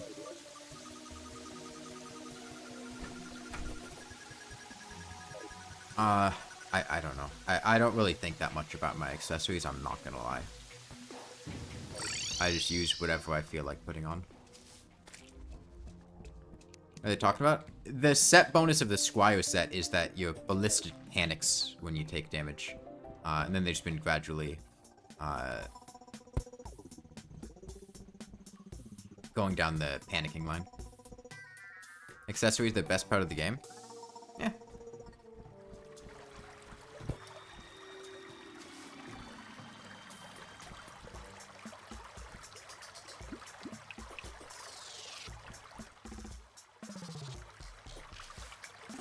Get some enemies in here?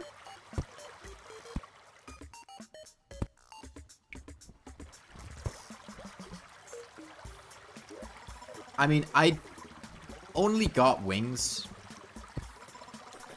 Like, I was still iffy on whether or not I wanted to even bother getting wings when I was fighting the twins. And it still probably would have been fine.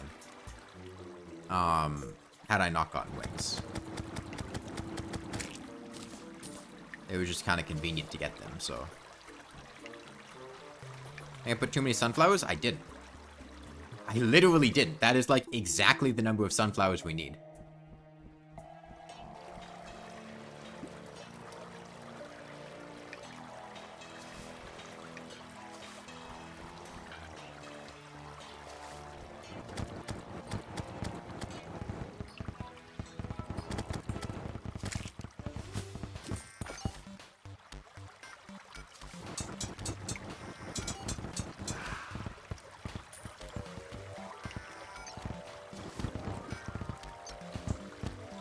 Thankfully, we don't need the blood moon anymore, so... Oh, wait, hold on. I can use the sleepy octopod. That's right. I completely forgot.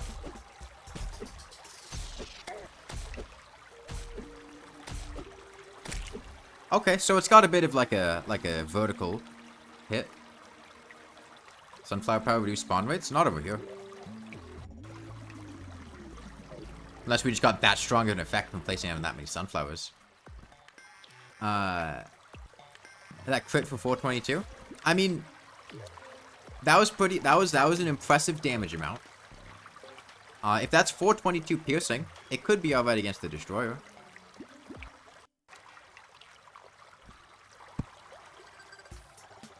What the fuck are these spawn rates? Make it down a water candle.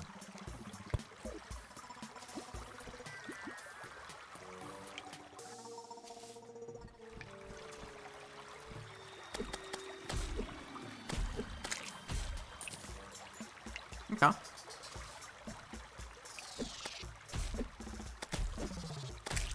I am in the underground corruption, right? Like... Why are we not getting souls?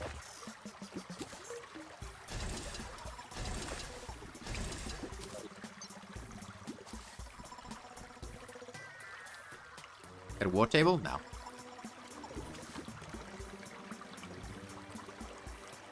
The enemies are so afraid of the EP octopod that they don't even show up, yeah.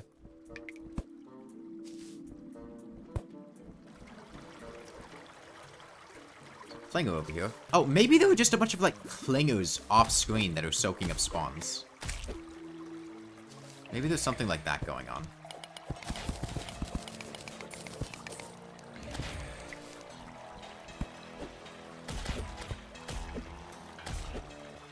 I mean, that's decent vertical space. Okay, so that looks to be about the... So basically, this weapon... The actual attack itself is pretty much useless. Okay, seriously, what the hell is going on? Why am I not getting souls? I am in the underground corruption. I am in the cavern layer. I'm just getting supremely unlucky, I guess. This thing shreds. I mean, if that's a... If this is a piercing explosion, that could put in work. Okay, surely this corrupt slime will drop things. Okay, one soul.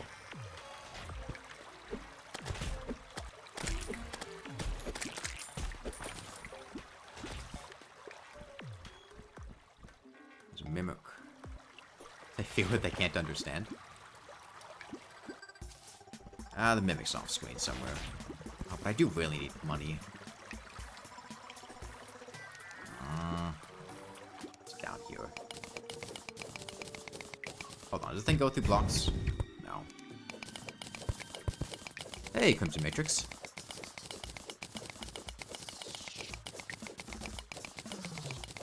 Only had Sunfear and binoculars? I do have binoculars, they're just... I knew where the mimic was. Almost, down to the exact block.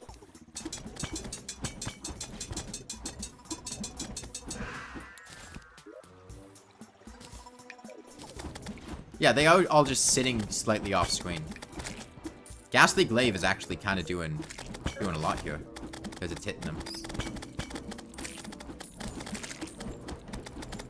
Wow, it's almost like the Sleepy Octopod is a bad weapon.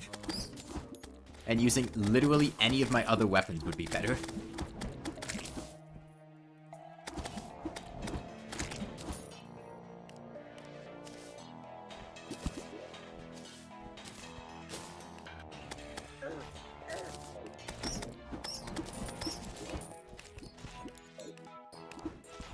How is it performing? The Sleepy Octopod? I mean, it hits for a kind of good damage amount every, like, second and a half.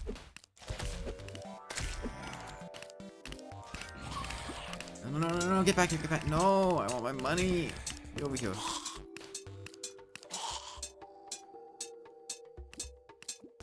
Yeah, it's a very sweepy octopod.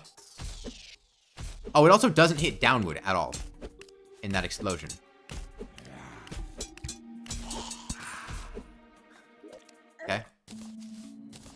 let's... Oh, but it's a blood mode. What time is it? I might as well just keep farming souls of night here.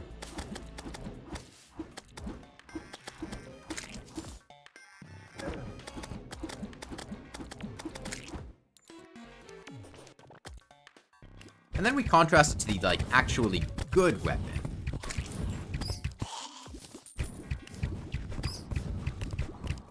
Flangers or Ico stickers? I think Ico stickers are worse. There needs to be a post-Moonlord upgrade that's the Awakened Octopod. So, what is this thing supposed to be? What is an octopod? What am I swinging around right now? Is this a creature?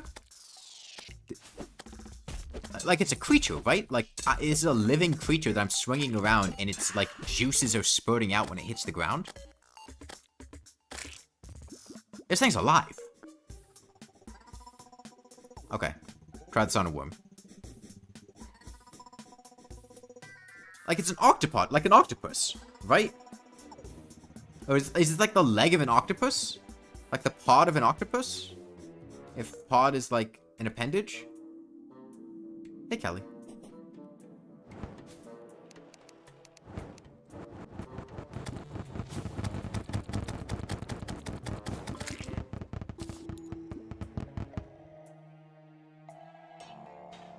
I stuck a sea creature on a stick and hit it against the floor repeatedly. Of course, it's gonna be sleepy. That's not sleepy, that's brain damage.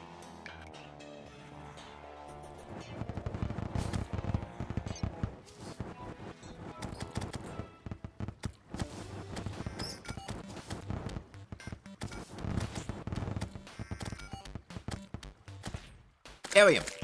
No, I didn't parry him. Hold on. Okay, we parried him. Hold on. Parry him.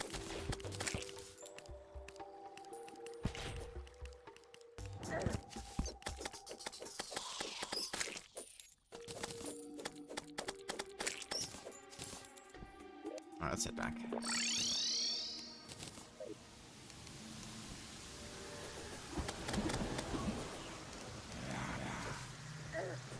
Okay, let me, I'm gonna try the EP Octopod over here and see how if it has, like, piercing potential. Octopod was discovered in 2016, like a real creature. How do we do it against multiple targets? Let's check. Okay, I need to... Okay, it does seem to, like, pierce in that shockwave. So this could potentially do well against the Destroyer. Well being a relative term.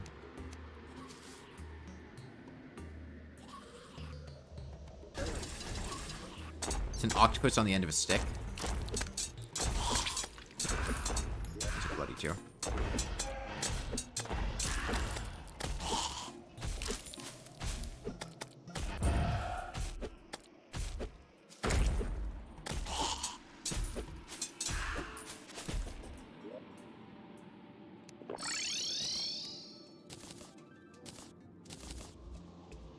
Okay, sure, let's destroy it up with my Octopod. Then maybe we'll use some other stuff. Octopod does not work on platforms. It doesn't. It looks like it does.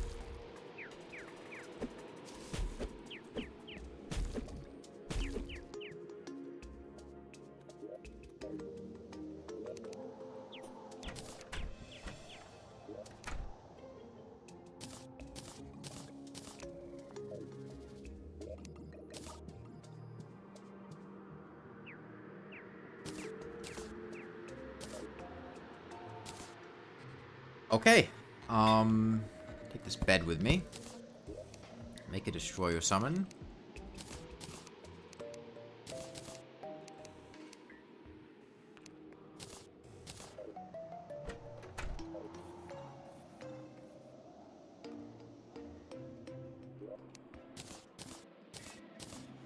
Yeah, I assumed it was something from the Dungeon Defenders crossover. Given that it's from the Dungeon Defenders crossover.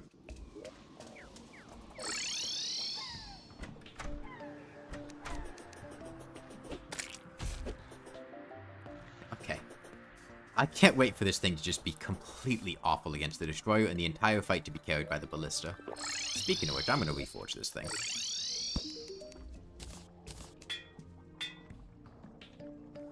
Yeah, that's fine.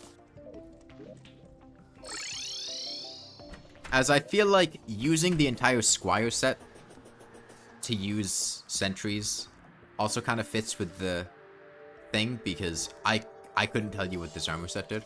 And I kind of want to try it. So I think we'll be Sleepy Octopodden, and then...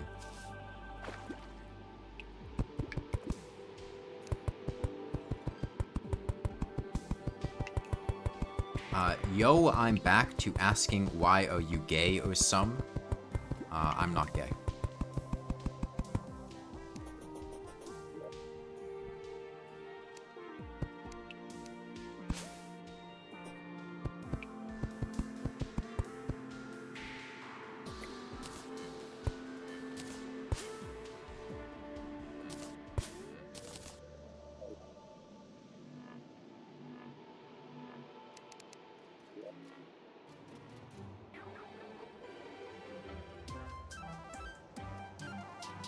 Ballista pierces more targets. That should be good against the Destroyer. What is you then? I'm bisexual.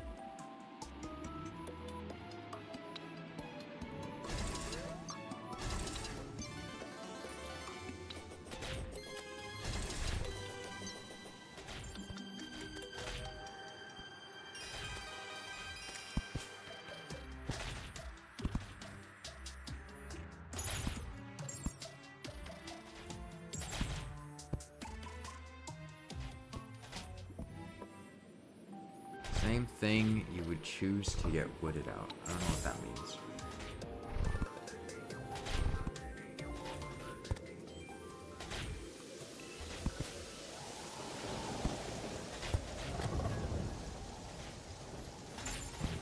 Alright.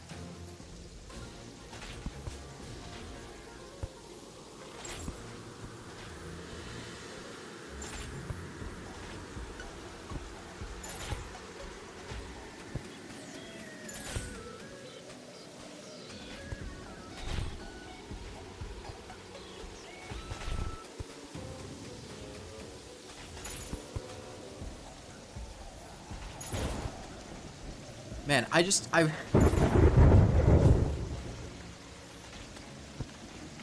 wish the tier 2 Old Ones army at least, like, dropped things you could sell for a good amount of money.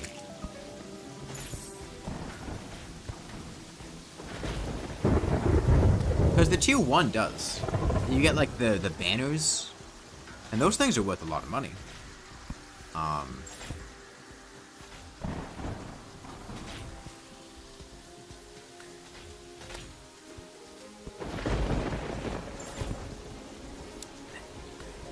The thing is, I don't have enough defense to comfortably be super close to the Destroyer for an extended period of time, so using the EP Octopod might be kind of tricky.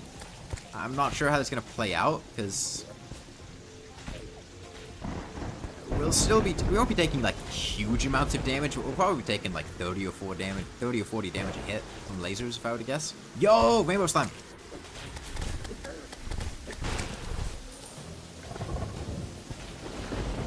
And that could be a little bit tricky.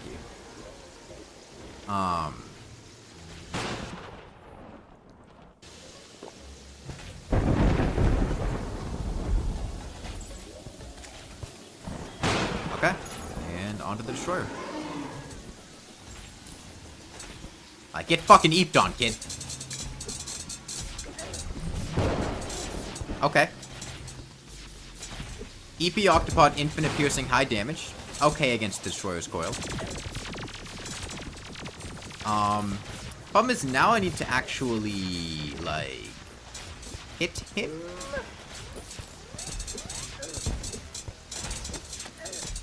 Okay, I mean that's bad. Given how close I have to get here, but I could,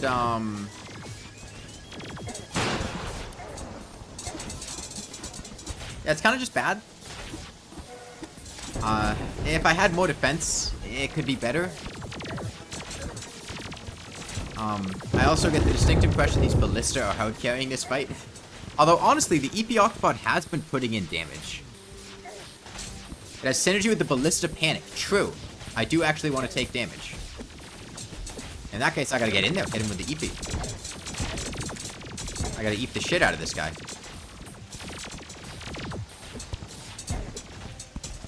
I mean, the damage isn't bad. The problem is, it's very awkward to deal that damage. Like, we're hitting him for, you know, hundreds of damage in multiple segments at a time. That's not bad. I mean, the Drippler could do that. But, you know, this one's okay, too.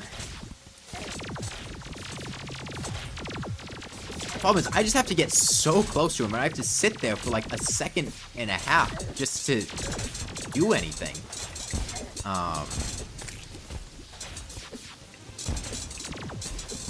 I don't know. I mean, if you wanted a high damage piercing melee weapon, just get a Drippler. There's no advantage to using this over a Drippler.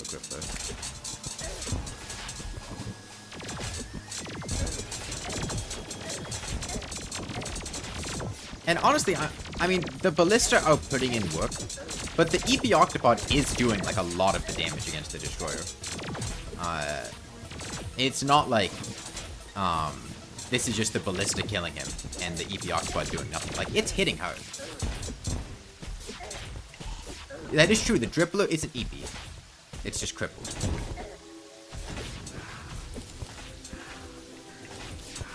So yeah, I'd give it a solid, like, 4 out of 10. It's probably better than you were expecting. It was better than I was expecting. It's usable, technically. I mean,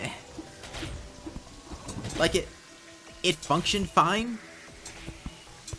I could not imagine using the Sleepy Octopod against any boss other than the Destroyer and having it being remotely effective. Like, this is the best case scenario for the Destroyer. We walked in, we hit the Destroyer like 2 or 3 times when he was coiled, and we did like 25% of his max HP. That was pretty good. That was pretty good. Could you have done the same thing with a Drippler Crippler? Yes. But, you know, the EP Octopod did do it. I don't think the world's ready for that power, Obama. I had to position... the other thing is the EP Octopod has to be on something to explode. I can't be in mid-air. So I have to position myself awkwardly around the Destroyer. I don't know. I mean, it was better than I was expecting. I will give it that one. I was expecting much worse performance than I got. So, honestly, I'm happy with how it went.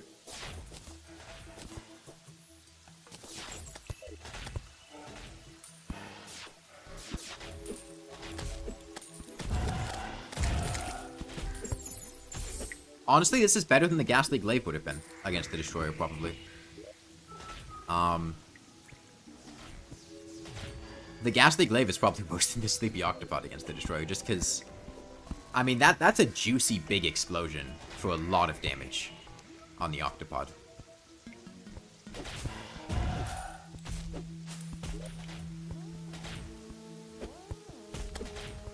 Okay, well, now we get to decide what to do next. Obviously Plantera, but...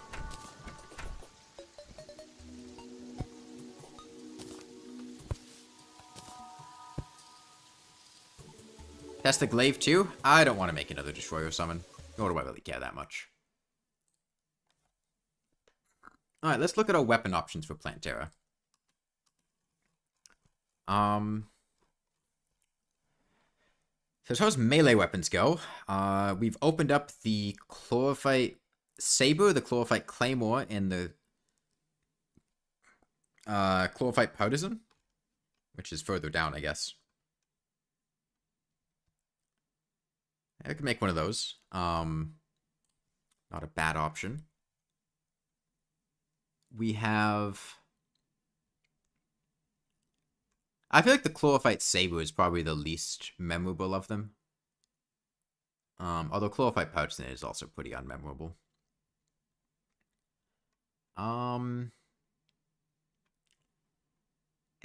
These are all...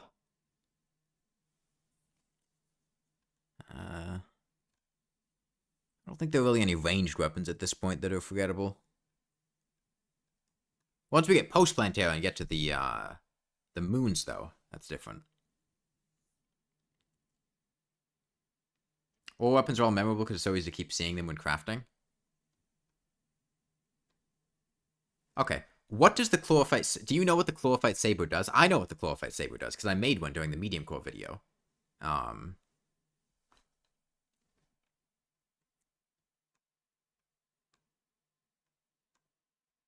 It shoots a small puff projectile that also goes through blocks. It shoots a poof ball that goes through blocks.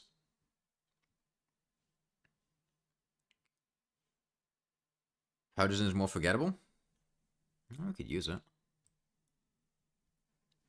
Yeah, I'm not really feeling any of these.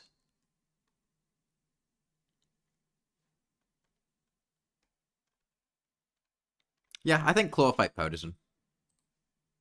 Although honestly, we can make both of them. You know, we can make the powderson and the spear, or so, the powderson and the short sword. And we can make the claymore too. I mean, why not? Right? I mean, it's not like they're difficult to make. We can mine as much chlorophyte as we want.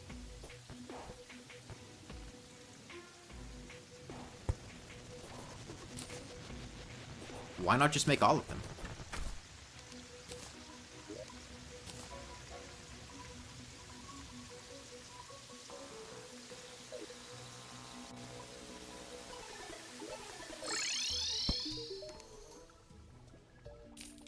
I'll probably sleep to pass some time.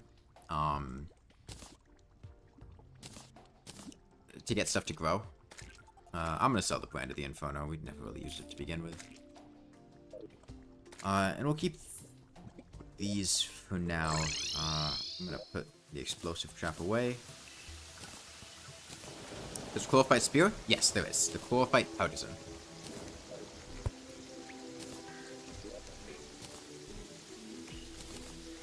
Let's upgrade a minecart. Do I even have a minecart? I got a demonic hellcart. Okay.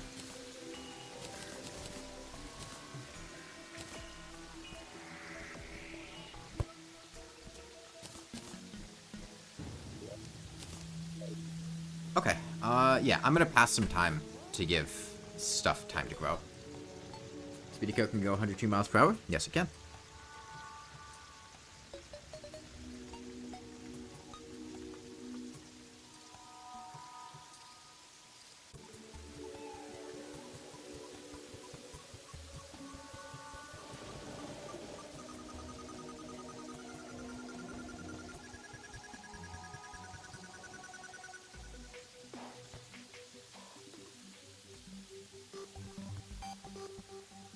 I'll talk with speed. What's the weapon that scales off speed? Jousting lances? Yeah, it's not the coat anymore. It's the minecart upgrade kit that you can toggle on and off. Although I don't think you could get the mechanical coat without at least having access to the upgrade kit. You'd have to intentionally turn it off. Okay, so we'll get life fruit. We need to build a Plantera arena. We need a pickaxe axe.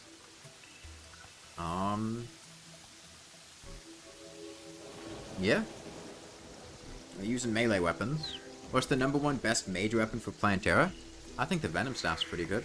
I mean, #1 best mage weapon would probably be the Bubble Gun, but you'd have to kill Duke Fishron before Plantera in order to get that. Now, as far as things that don't involve Duke Fishron, I think, like I said, Venom Staff.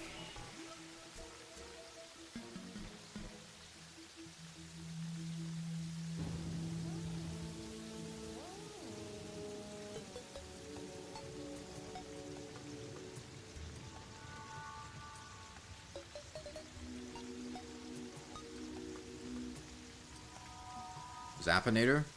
If you get very good RNG, I think the Zappinator would do very well against Plantera, but with just average RNG, I don't think it'd be particularly noteworthy. Not positive, but it is a pre-mech weapon.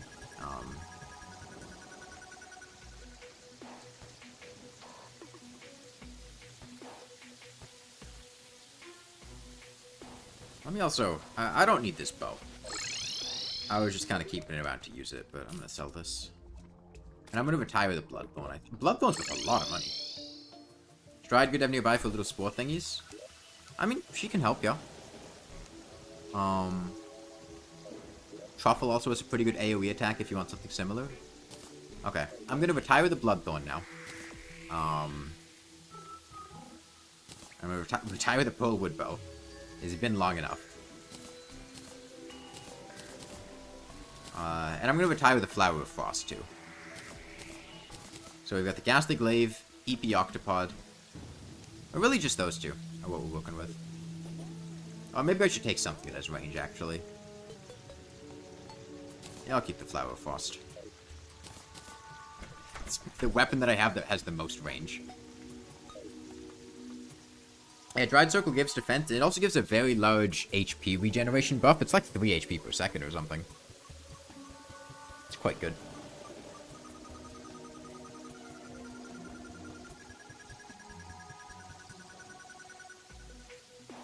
This bronchitis sucks.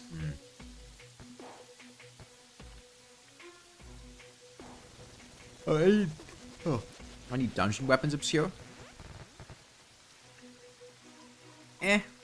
I think the most obscure dungeon weapon is probably the Valor, which is the yo-yo.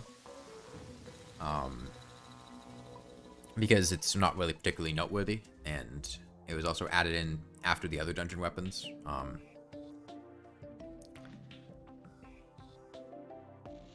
At the biome chests, if I got a biome chest key, I would probably use the weapon. At least if it was like the ice key. Just because they're not something you use very much, but I don't think any of them are really obscure or forgettable, because by their very nature, they're memorable.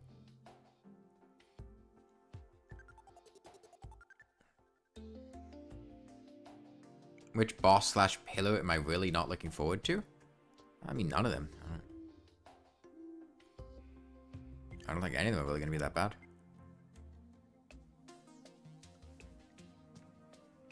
But yeah, if you're just tuning in now, I'm passing some time to give Life Fruit and Plantera's bulbs time to grow. More time, just to make it a bit easier to get.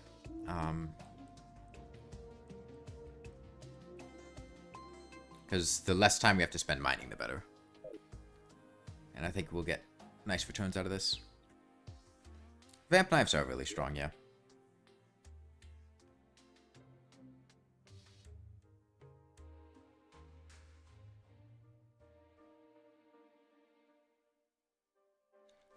Also, keep in mind, when I was fighting the Destroyer there, you'll notice I got hit a fair amount. And I didn't really care at all. I just shrugged it off. Keep in mind, that was with a tanky build on a Corruption world. If we were in a Crimson world, we would have been taking 16 less damage a hit.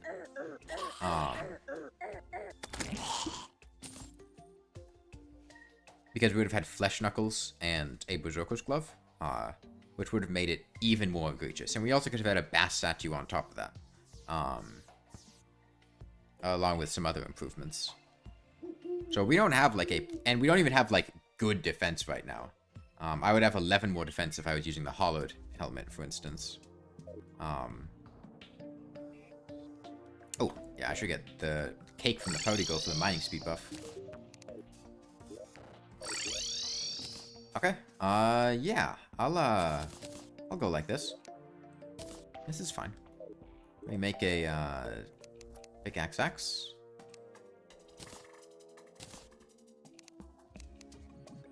I go ahead and retire the titanium chainsaw. The hell does the party girl move in? She has a low chance to show up, whenever you have a certain number of NPCs. I think 12, maybe 14.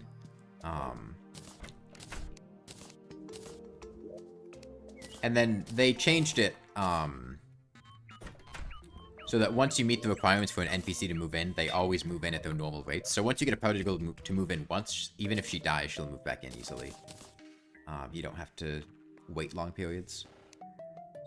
Okay. Oh, my fairy wings aren't even reforged to a defensive bonus. Sharp, pointy, hopeful. Speed buff, please. Speed buff, please. Speed buff, please. Speed buff, please. Quick is fine.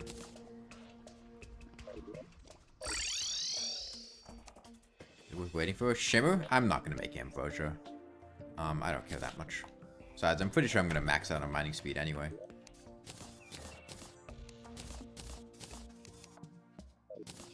With the food buff, mining potion, and slice of cake. And the speed buff from this. I think it's only, what, like 70%? And that's 25. I think that's another 25? 20. That's 45. It'll be close enough anyway.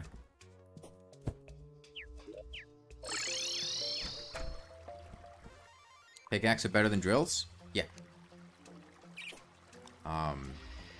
Outside of particular niche situations, or if you really don't like using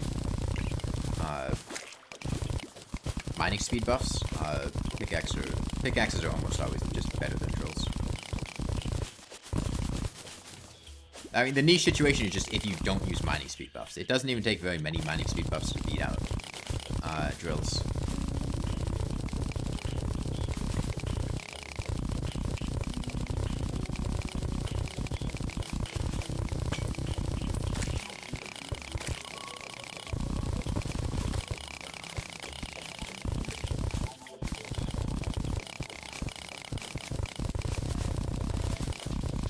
So drills are pickaxe on mobile because it's annoying to try to mine? Well, like mining too fast is a problem? Or do drills fundamentally work differently on mobile, or what?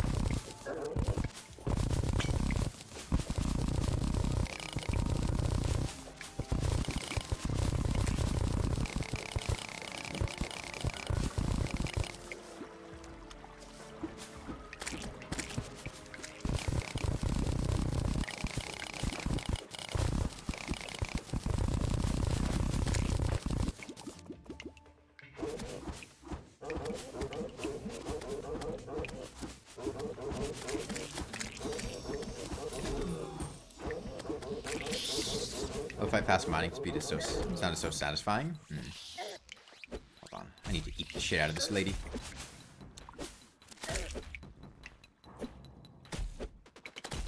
Whoa, get absolutely eeped on.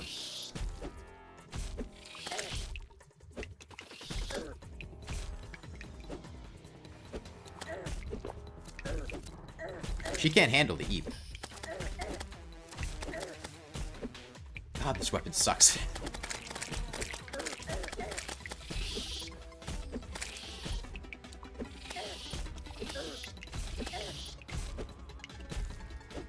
You're waiting for the glaive to trigger a B? Yeah, I figured it would.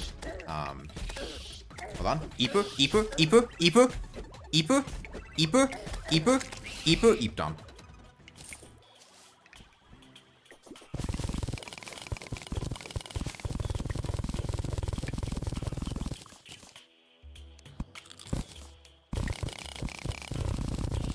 Hard mode weapon struggling against a free hard mode boss.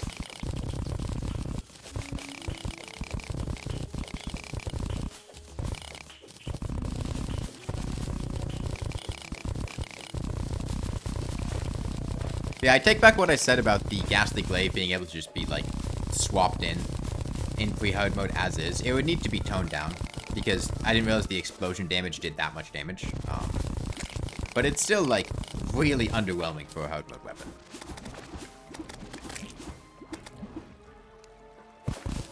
Got a life fruit nearby. Where, though?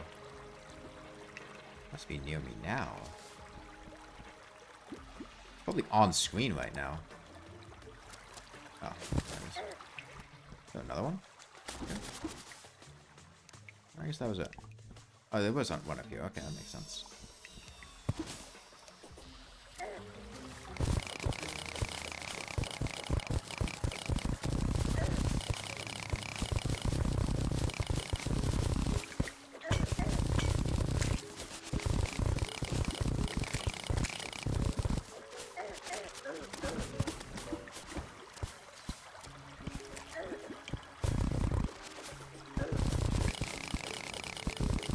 Yeah, so many weapons, but you find the most relevant ones. Post-golem weapons or moon event weapons, because you just get your pillar weapons after golem. Yeah. Yeah, there's going to be a lot of options to choose from there. And they're not even bad weapons. Like, they will be good weapons that we can use. It's just they're super outclassed by pillar weapons. Do I shimmer the life fruit? No. I haven't even found the shimmer yet. Golem just feels like a transition boss.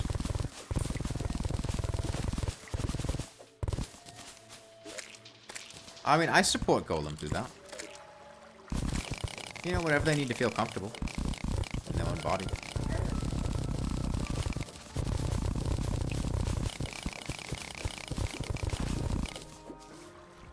Imagine being late game hardcore and randomly dying on Wall of Flesh.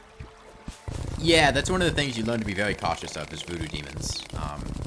Moth, moth, moth, moth, moth, moth, moth, moth, moth.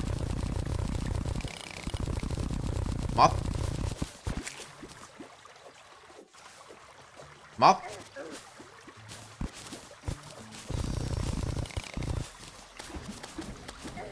Moth. Moth. Moth. Eepy. Eep. Eep. Eep. Eep. Eep. Eep. Eep. Eep. Yeah, it's one of the things you learn about in hardcore is just being cautious. It's not as much of a problem late game because you can just melt the wall of flesh, but particularly like early hard mode on high difficulties like legendary, being very careful about voodoo demons.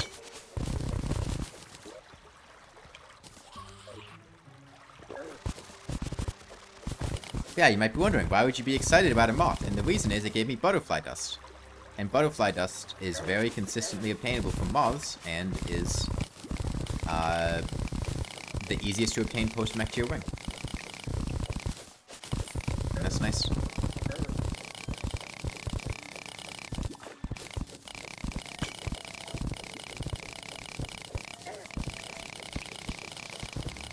Not even in the jungle anymore.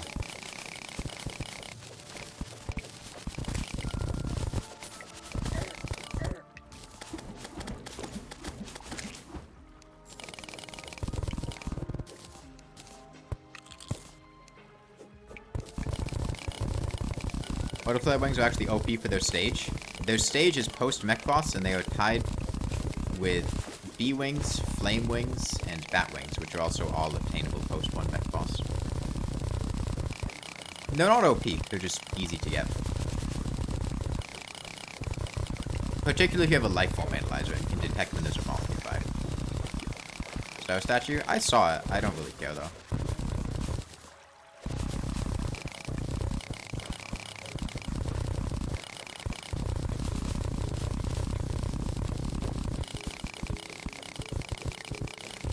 Like, why not? Because I don't think I'm going to be using that many mage weapons from here on out, and if I am, I don't mind regenerating mana with a mana regen potion. Taking with max mining speed is so satisfying. Yeah, I'm not at max mining speed though. We still have a little ways to go before that.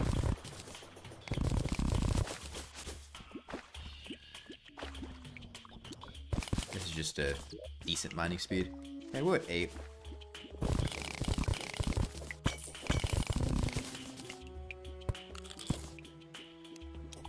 Hey, Meow Meow. Plantera been beaten? No. So what we've done today is we killed the twins with the Flower of Frost. We killed Skeletron Prime with the Bloodthorn. And we killed the Destroyer with the EP Octopod. And the set bonus from the Squire set. Buffing sentries. Ballista specifically. But it was mostly the EP Octopod. The ballistas were just kind of there. You've heard of none of those weapons? Yeah, I guess that's kind of the point. I wouldn't say you're really missing out on too much. The Flower of Frost was alright. The Bloodthorn's cool, but just bad. It took almost the entire night to kill Skeletron with the Bloodthorn. which is not good.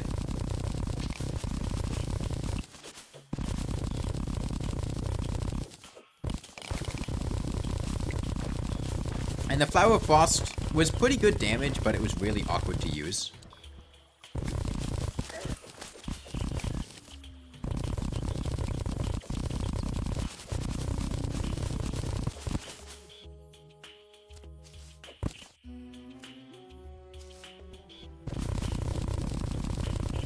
I'm gonna beat Terraria with Abigail as the only minion.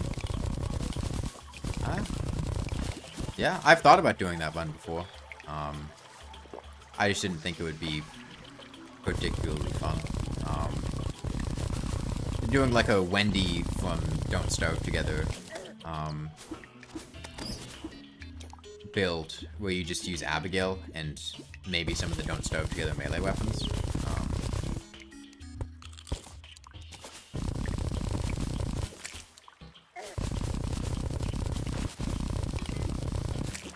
Yeah, it's from Hemojoblins, not Dread Nautilus. The Hemojoblins drop the Bloodthorn, the Blood Eels drop the Dripolo Crippler, and Dread Nautilus drops the Sanguine Staff. Hemojoblins and Blood Eels also drop the Hemorax. Dread Nautilus does not drop the Hemorax.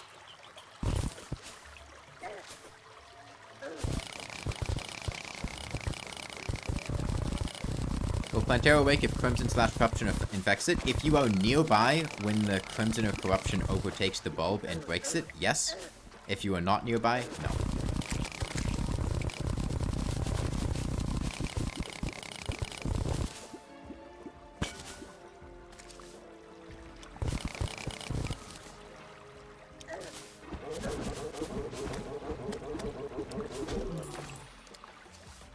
But yeah, so, to explain something, you'll notice with the low damage challenges, specifically Copper Short Sword and Lawnmower only, I built like extremely powerful tank builds, which are completely unnecessary when you're playing the game normally. The only reason I did that is because with those weapons, I was pretty much forced to take damage constantly, in a way that was only really sustainable with an extremely strong tank build. It is complete overkill to play the game like that normally. And it's honestly probably kind of a bad habit from doing those, because it's completely unnecessary to do that even in like hardcore. Like, it is obscene overkill to have a full tank build with like Flesh Knuckles and min-max defense.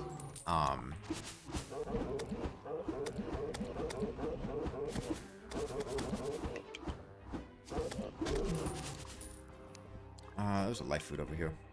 Like, when I did Flare Gun only, I didn't do that. I was still using, like, Crimson Armor on the mech bosses when I was doing Flare Gun only. I didn't even, mine for hard mode ores.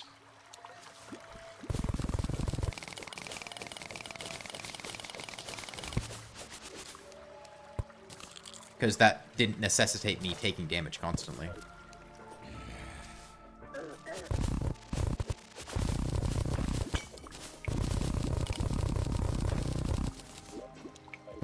We still haven't found the temple. I should look at that. We got enough chlorophyte. Way more than enough. I'm just gonna look around for life fruit now. Life fruit in the temple. Do you want me to allow myself to use autopods and save and quit on hardcore? No, they're lame.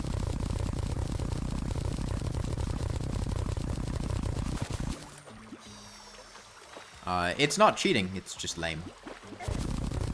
Kind of defeats the whole purpose.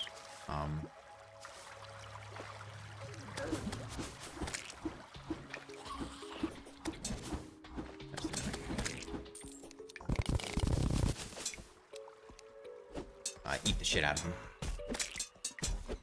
Man, this Mimic is not eepy. Okay, there we go. Ooh, better hook. I'm gonna hoik into the temple. To grab solo plates for Eclipse pre-Plantera and then weapons? No? I mean, you can get Eclipses pre-Plantera anyway. Pre-mech boss is the sequence break, and there's not really anything pre-mech boss, or pre-Plantera that I want from an Eclipse. I mean, the only weapon is the Death Sickle, or Death Sight. whatever it's called. I just want to know where it is. And it's right here, so good to know.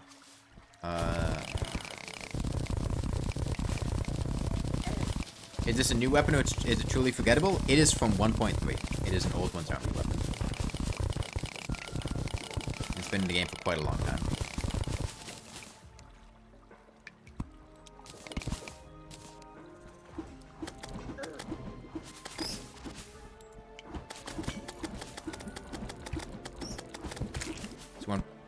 Old one's army is 1.4.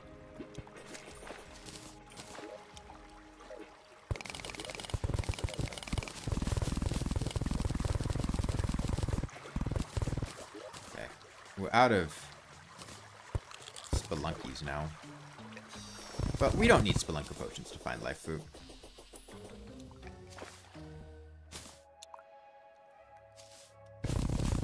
Probably here-ish.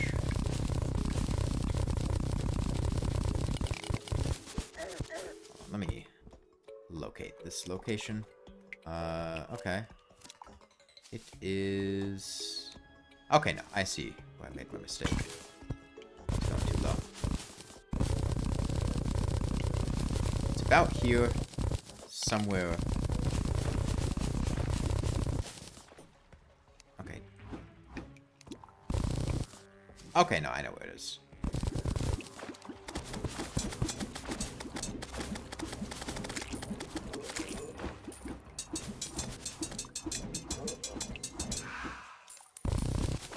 Right there. I had the horizontal level. I used cheat to say summon Blood Moon. No. No, that was, Oh, wait, I still have Spelunker potions. Huh. Thought I ran out of something. Nah, the Blood Moon just happened. I don't know what you're talking about.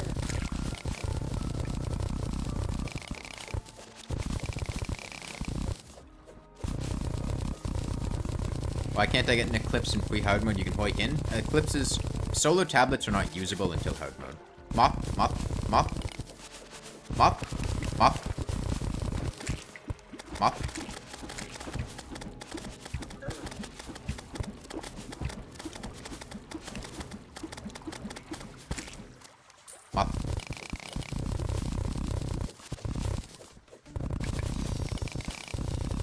I mean, after Wild Flesh, you can use Solar Eclipse? Yes, but the only enemies that will spawn there are, like... The only loot you can get from Solar Eclipses,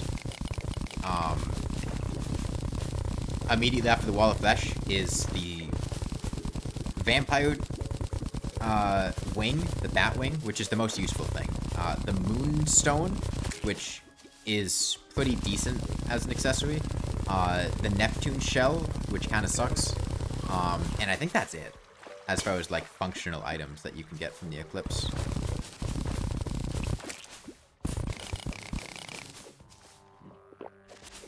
Or if you just summon it and then remove hard mode by an editor? I don't know.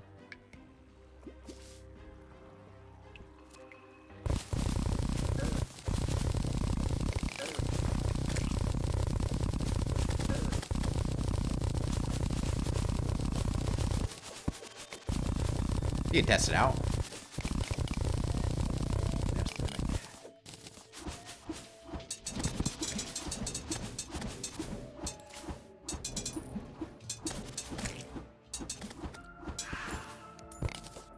Nice! 81 gold from that Mimic.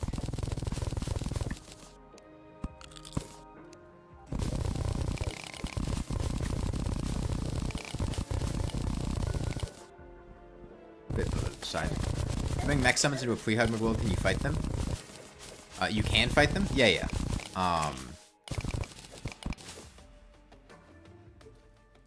However, even if you kill all the mech bosses, Plantera's bulb still won't spawn until, you kill the Wall of Flesh.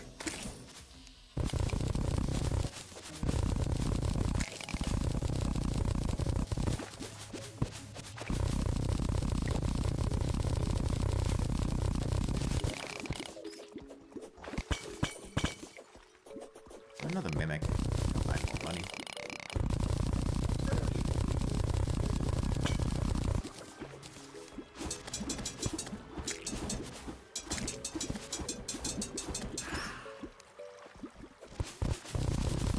Okay, it would be 1 more for full HP and 2 more for full HP plus the Aegis fruit.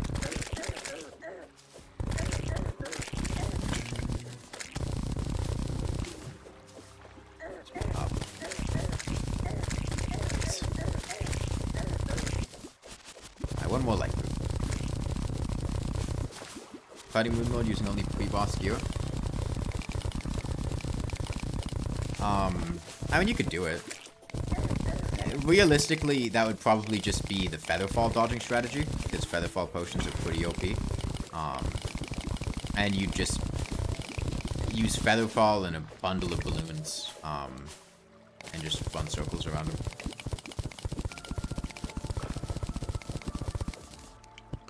And then as a weapon, I mean Star Cannon.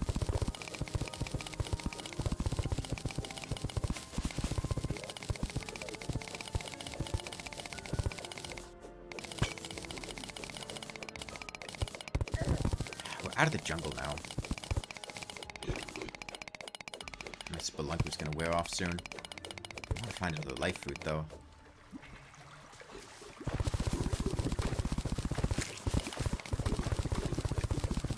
The Star Cannon can take out moon leeches? Yeah. I mean, the Phoenix Blaster can. With Luminite bullets. And the Star Cannon... Well, honestly, if I were to do it, I would probably just do it with the Phoenix Blaster. Because I like the Phoenix Blaster.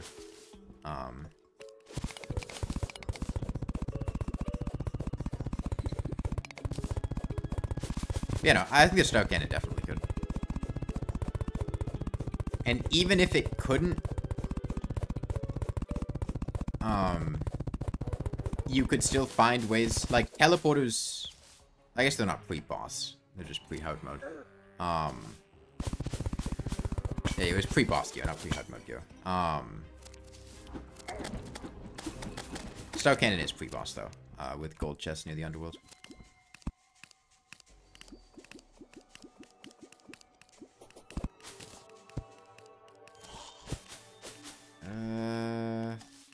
Okay.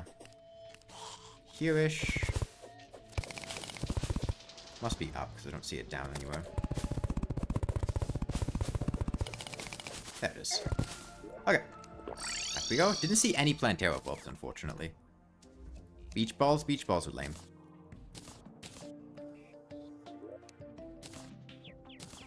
Generally, something like that being conditional on an exploit that negates the boss is a lame way to do it, if an alternative is possible.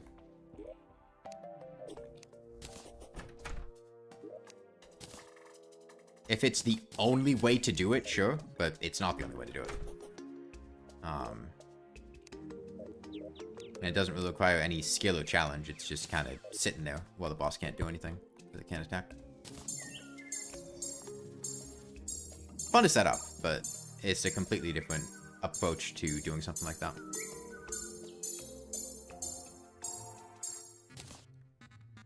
I guess I'll go find the Shimmer now. I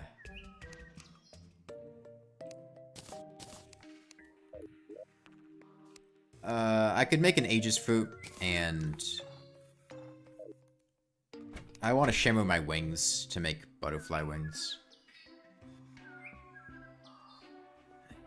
On the topic of pre-boss, is it actually possible to beat the game no armor, no accessory, and a copper short sword? Sure. I mean, you can use teleporters and grappling hooks and featherfall potions and stuff, but I don't know why you would. It'd be miserable. And odds are you'd just die, but it would theoretically be possible. Yeah, ambrosia. I don't think I have a food item sitting around anywhere unless I had an apricot somewhere. I don't know where it went, though. I don't really care too much. Is it in here? Yeah, I don't know where it went. I'm not gonna bring it. It's a super minor buff. Like 5. Oh, it's right there. Okay. It's like 5% mining speed and 5% something else. Without any of those, it's possible, like, dodge everything. I mean, the problem isn't The problem is just getting that close to enemies without getting hit. I mean, I can't answer that question because I haven't tried to do it. I can't think of anything that would be strictly disqualifying, but it would be very difficult to do. I'm not sure you'd get past the wall of flesh. But with some elaborate teleporter setup and an NPC spawn cap reached, maybe.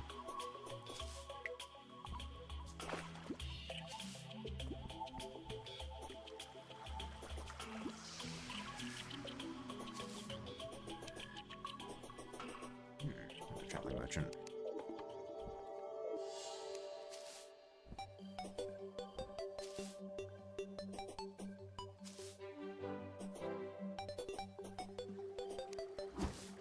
Goblin Scout. So next game I'm gonna play after Terraria? I don't know. Okay, ocean here. Imagine training an AI to beat the Moonlord immediately on a new world using a starting gear and nothing else. What do you mean by training an AI?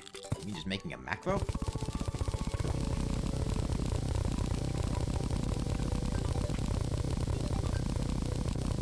don't think AI is at that point of like being capable of doing that yet. A task on a specific seat, yeah.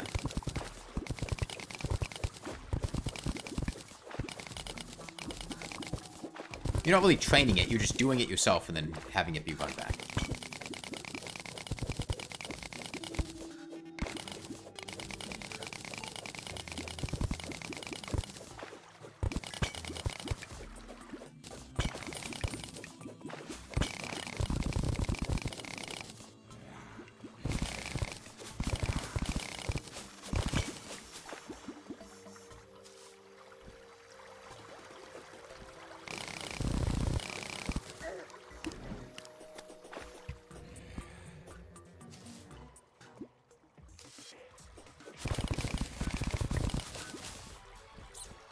I mean, the thing is, like,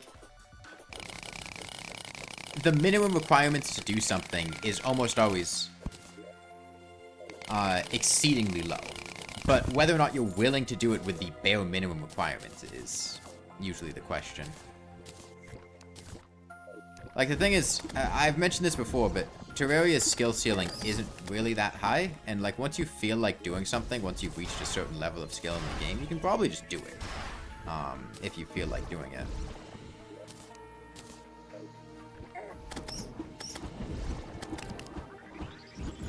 I just doing games frame by frame. I mean, it's not all frame by frame. It depends on the game, but some sections can just be run. And then you just play back the specific parts that need frame perfect inputs, right? What am I doing? Making butterfly wings.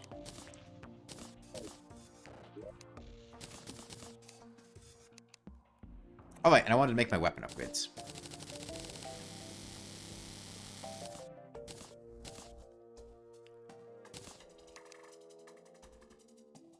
The skill ceiling can be as high as you want, like the guy who did a whole world cover in lava playthrough. I don't agree, because I don't think... Like, I think that person has reached the skill ceiling. Like, it's not difficult to hit the ceiling, and once you do hit the ceiling, you can basically do whatever you want. Like, I don't... Like, most of the challenges I've done, any highly skilled player could also do, with a couple of exceptions that usually have to do with alternative skills that are not just playing Terraria. Terraria tasks is a thing, because it's difficult, especially with RNG. I mean, it's specific seeds. I guess you have to do with enemy spawns, but...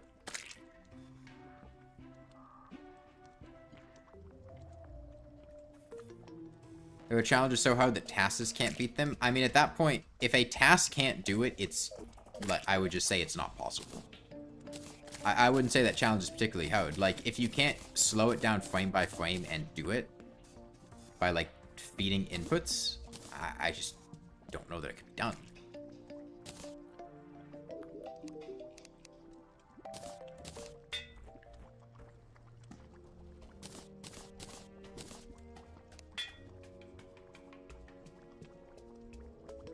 humans probably can't beat a TAS. Humans make TASes. But a TAS has limits. TASes can't play Rain World.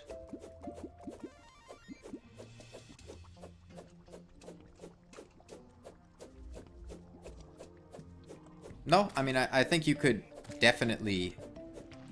I mean, you could just, like, set up macros to do inputs for you. And that would still be tool-assisted, no? It's the same thing that the Saber has.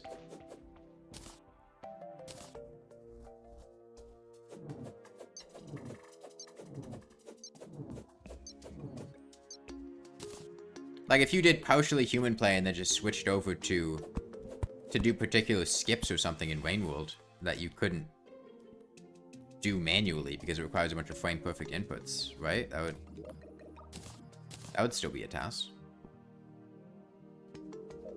Okay, let's make an arena for Plantera. Might as well just do it right there. Can you get glorified tools exist? I mean, they're pretty useless.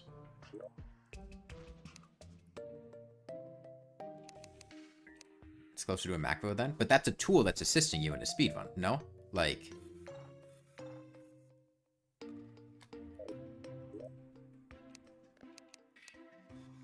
That's an external aid that you're using to help you in the speedrun. Is that not tool assisted?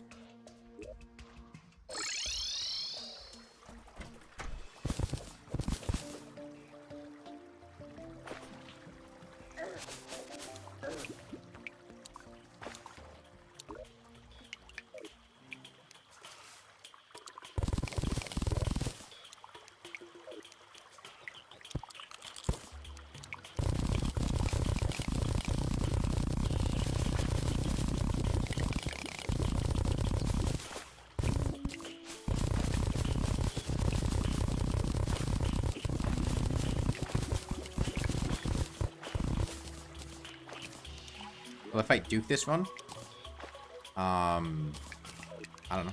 That's how I'm feeling. It wouldn't be today. Today's stream's probably going to end with Plantera.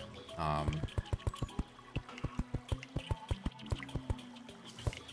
there'll be one more stream after this.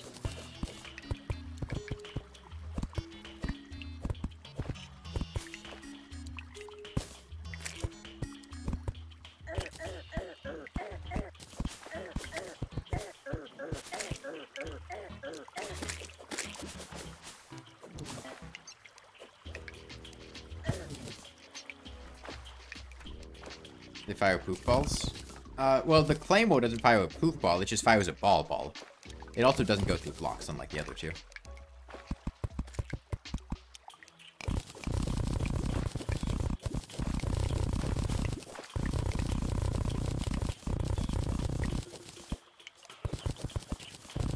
Okay. This is probably fine.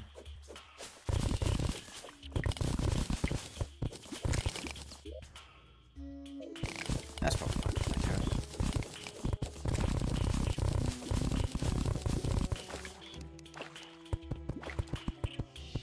You just shoot a Plantera on your first run? I mean, they work fine. It's just they're very outclassed. You know, compared to the True Knight's Edge or True Excalibur, or even like Death Sickle? Death Scythe? I forget. How did... Huh. That is weird. Is that because of the water? That I'm falling in the ground here? It must be. Like, I'm falling in the water and that's messing with my collision. I think the bubble gun would fit in the forgettable weapons category? No, the bubble gun is great. They've buffed the bubble gun to hell. It's a really good weapon now.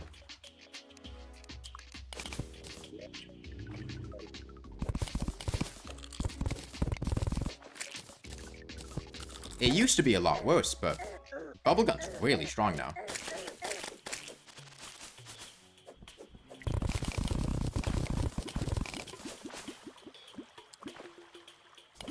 It's a fantastic weapon.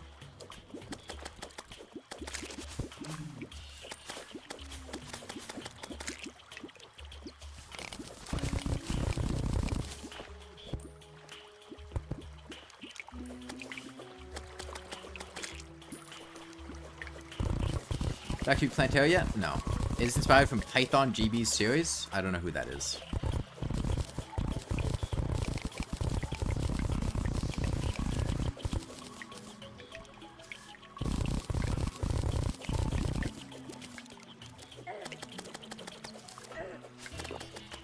So no.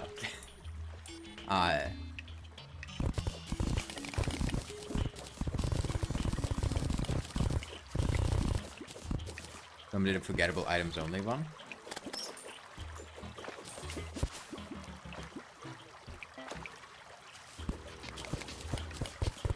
I don't know. Great minds think alike.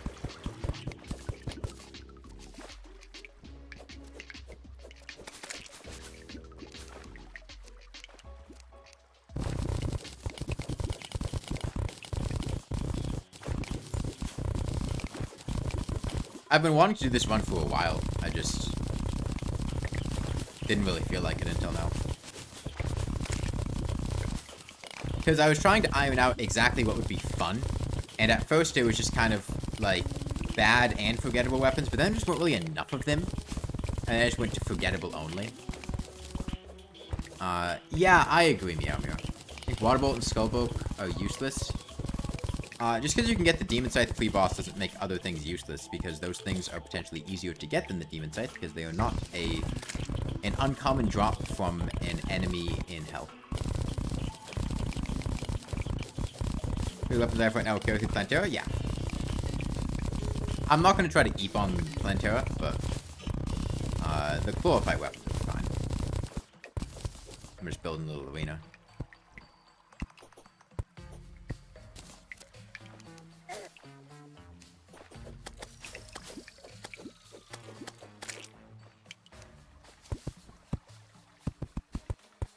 I've been trying to undo the bad habits from, like, Legendary Hardcore, which is just building things excessively large and over-preparing excessively. Because I used to not do that, and it's really completely unnecessary to do it. It's just... Except in those difficulties where it's, like, extremely beneficial. Oh, they aren't save states for Terraria. That makes sense.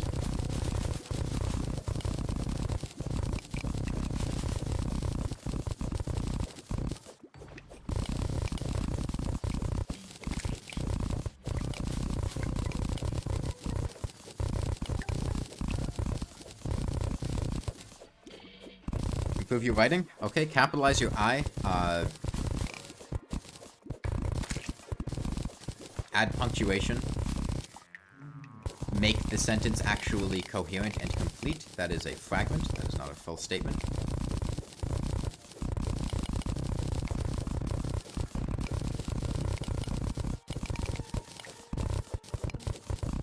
Honestly, I feel like the Chlorophyte Saber and the Chlorophyte Partisan are basically identical. Like, in function, I feel like these two are going to play out to be about the same. The Partisan's got more range, so it's probably better. And then the Claymore...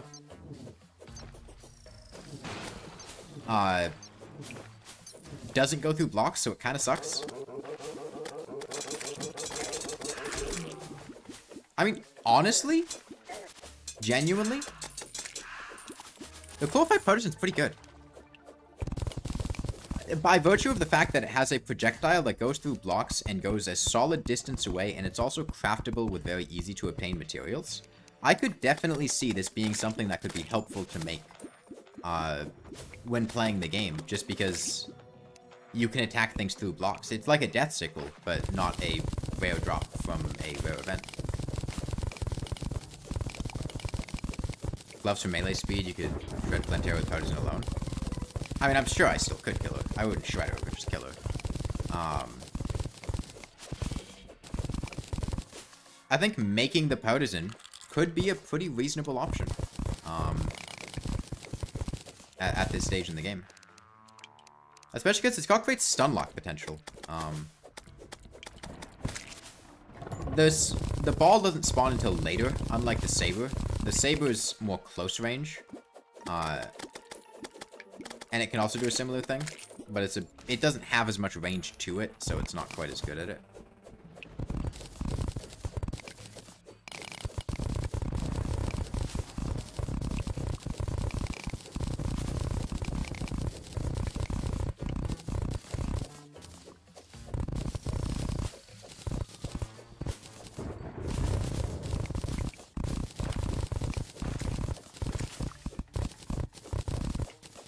This is probably fine for Plantera.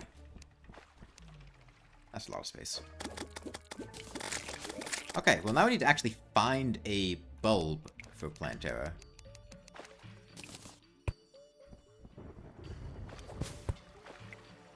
Let me go home. Okay, I'm gonna go ahead and retire the EP Octopod and the Ghastly Glaive. Yeah, I was making a place to fight Plantera.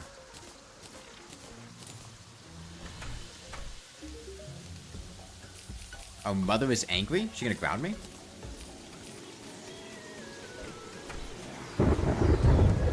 And retire the Flower of Frost as well. Rest in peace, EP Octopod. You did make the Destroyer EP, and that was pretty cool. You were pretty useless outside of that, though.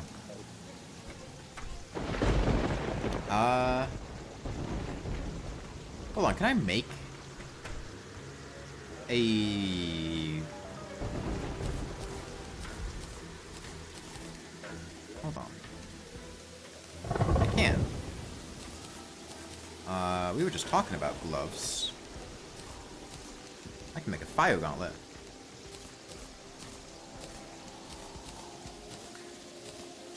Okay, that'll be a nice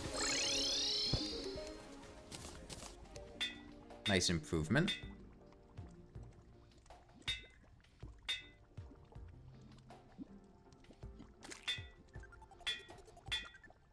Do kind of want to fit it in with my defense build, though. If I could get a... If I could... Okay, whatever. Guarding's fine. I don't know if I want to ditch Magic Luminescence on Plantera. I probably will. Just take Swiftness Potion and put down some Sunflowers.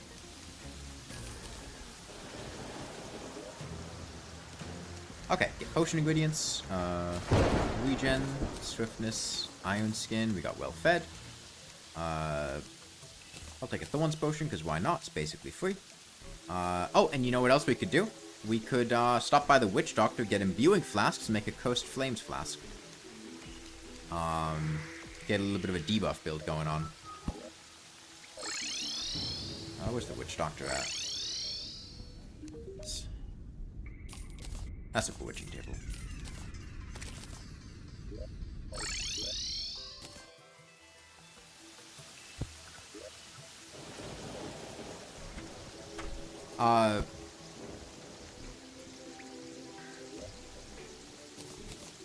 Yeah. Flask of Coast Flames. Yeah. And you never actually used Metal Elements before because you forget about its existence. What does it do? It increases your speed and your acceleration. Which is a lot better than it sounds. It also increases your max running speed. How long I'm planning on streaming? Till we kill Plantera. That's the cutoff point I intend to have. I got plans for an hour and a half, so not more than an hour and a half at the latest, but I really hope killing Plantera doesn't take that long.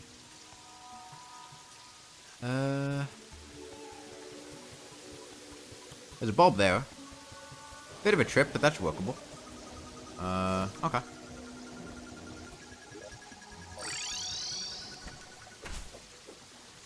You know, I think I'm gonna be using the powders in. Let me see about reforging it something better than Ruthless. Strong, Superior, Zealous. It's kind of expensive. Demonic? Demonic is good. A date? No. I'm playing Magic the Gathering with friends on Tabletop Simulator.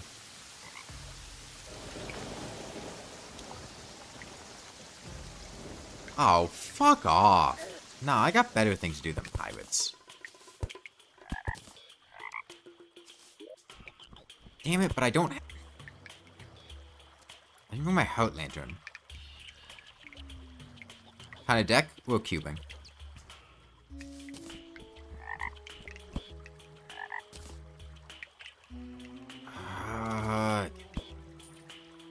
God. Oh, we gotta deal with pirates.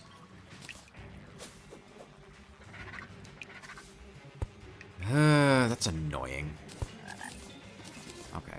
Fine.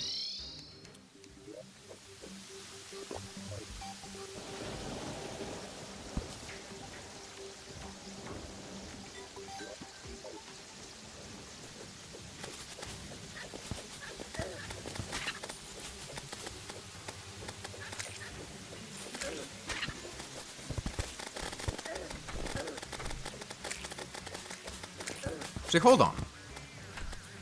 Probably just like...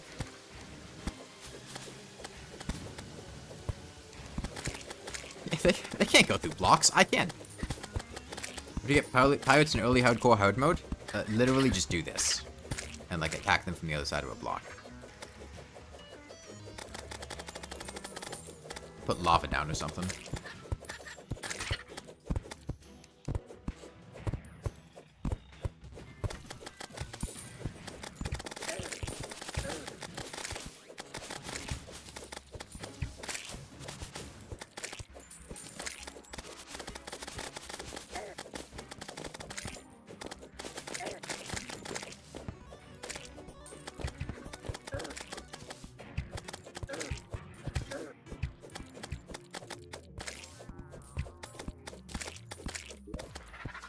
Let me eat these. Salt lantern too.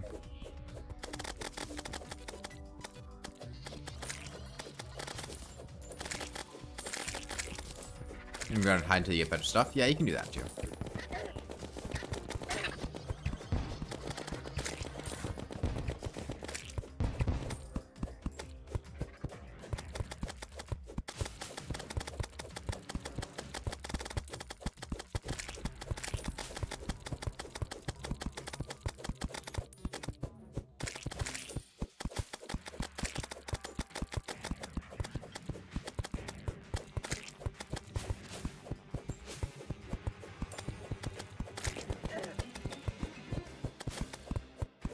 Don't break an altar? Yeah, that is the anti-pirate strategy, is just never break altars.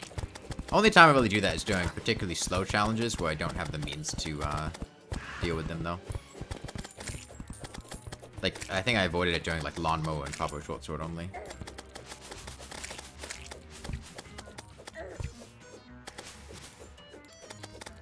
Hang on, I'm using the Squire set. I can get my my sentries to panic and increase their firing speed.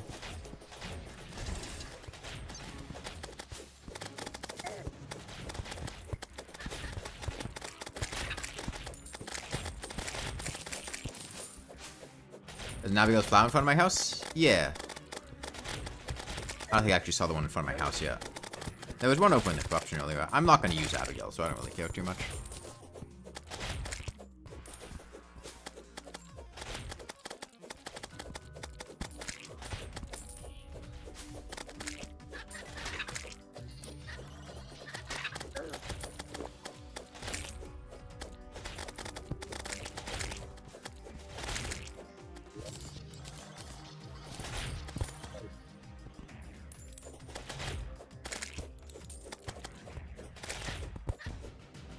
Okay.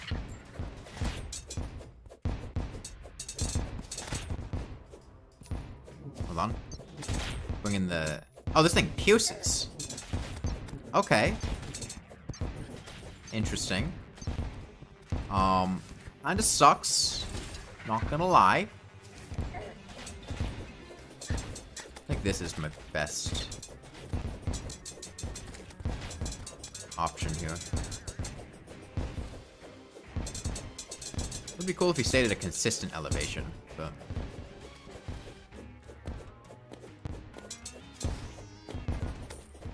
Oh, okay, we got him. We trapped him. He's been defeated. We won the battle of wits against him.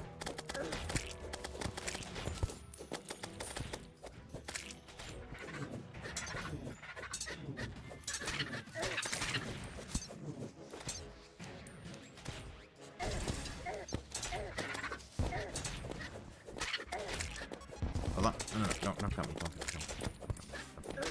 Don't come. Please, I'm trying to defeat him. But like I lost focus for a sec. You guys hit me a lot and I really appreciate that. Kind of rude. But I got my ballista to panic. Hold on, let me just...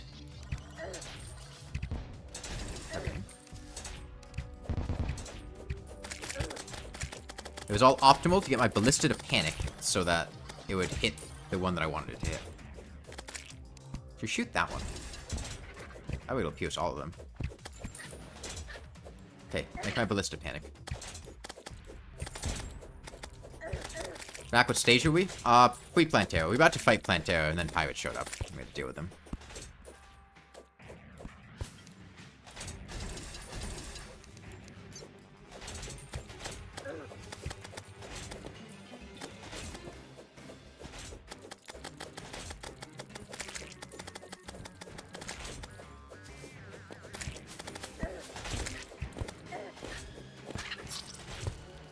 Okay, well, the thing died. Flying boat, the pilot is the best they can. I think you just summon a playthrough in case you didn't know adamantite had been forged is optional, even for people who aren't masochists.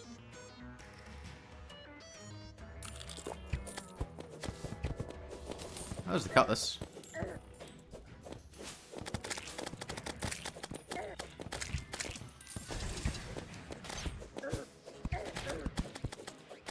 Random claw fight weapons? Yeah. They've come to illegally download my EP Octopod. No! That's my Octopod. It's my Octopod, I'll EP if I want to.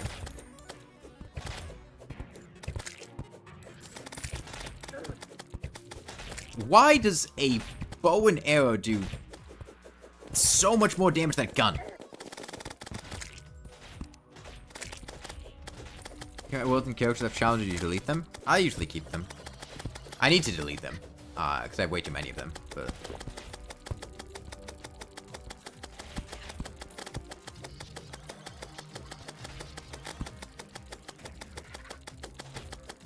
Laced arrows? Gun. I don't... You know? Gun?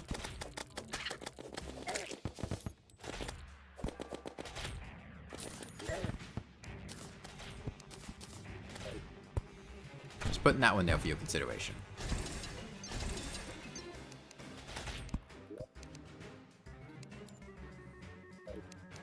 Okay, let's kill this guy.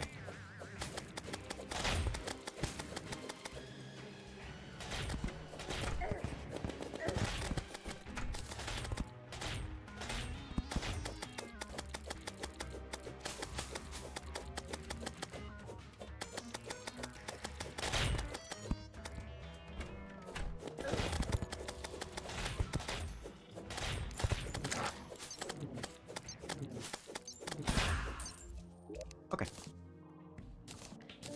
Get these out of here. Gold ring, trash. Oh, you can sell them for money. I don't care.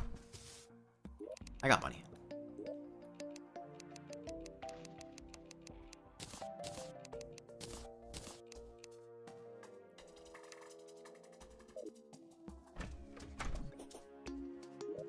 Okay, I'll take grab potions too. Wouldn't hurt.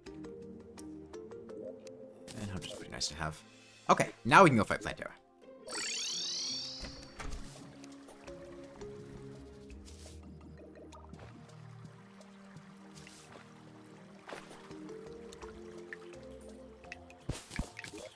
Yeah, I mean, the reason why I don't typically play on Master Mode for a lot of these challenges, is probably something you can tell during this. Like, this challenge is not very difficult. Being on Master Mode is not really making this any more difficult than playing on Expert. It's just giving things a lot more HP and making them take a lot longer to kill, which is tedious.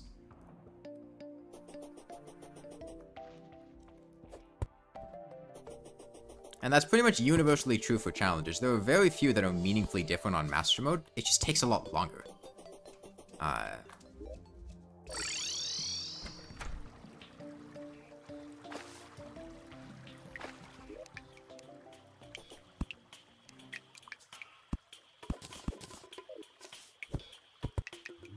Did the Dutchman drop anything?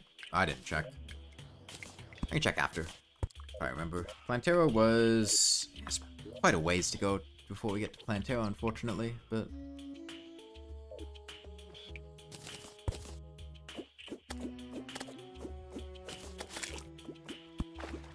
Let me light up a path. I want to pick up. I don't have my bucket on me anymore. I wanted a bucket of honey, but... You just play on extra because master isn't that much more interesting. Yeah.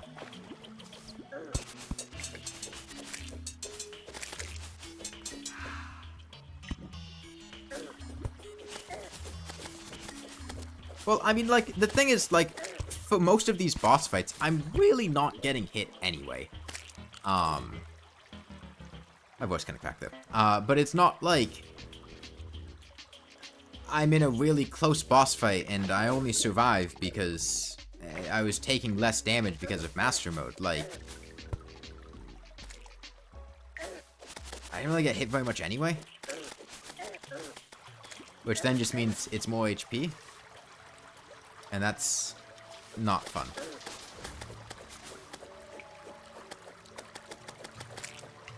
Make legendary mode a normal mode just because of the boss changes. I mean, the problem is a lot of the boss changes are not balanced in legendary mode. Like, some of the boss changes are fucking awful in legendary. Oh, if you want the resonant scepter, that is the pirate, though, which is an NPC we need. Find yourself unironically using it. It's surprisingly good. It's a lot better than the chlorophyte swords. The chlorophyte swords are pretty bad, but the partisan is surprisingly usable. More so than I would have expected.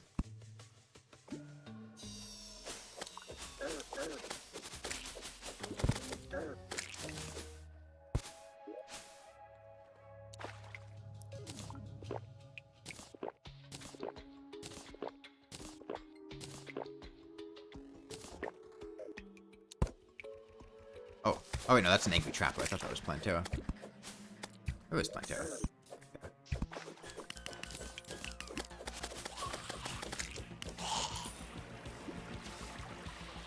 One is fast and small range shoots a poof. I mean, the problem is, it's just bad. The poof's bad, the speed's bad, the knockback is bad, the damage is bad. The partisan has a range advantage, which is pretty substantial. And helps fill in a niche that you can struggle with, which is, you know, keeping things knocked back and attacking through walls. You can't hit things right on top of you. The thing that goes through blocks doesn't go right on top of you. It spawns from the end of the partisan, which spawns a certain distance away. And then you just have the actual spear itself. You deal, like, I think peak damage at the end of the partisan's range, where the partisan hits, and then there's also the projectile spawns there. You had Magic Luminescence user. I took it off right now for the Fire Gauntlet, but I do like Magic Luminescence a lot. Like, I think that range right there is the... I'm not even sure if it's actually making much of a difference.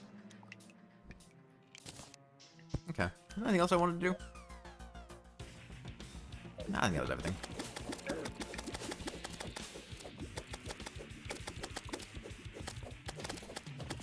Okay, I actually need to, like, time my attacks quite a bit ahead of time. So let's test it. I mean, this is the partisan. I think the saber's just worse. I mean, I think the projectiles are hitting more frequently, but the actual saber itself isn't hitting at all. And then I'm taking a trip here. I mean, this thing.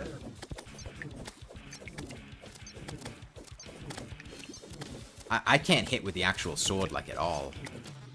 So yeah, I think partisan is the best of the chlorophyte weapons. You know, not counting, like, the shot bow. You do kind of need to, like, aim ahead of her, because it takes time to come out. So you don't aim at her, you need to, like, aim in front of her. Maybe they'll change in her second phase, we'll see.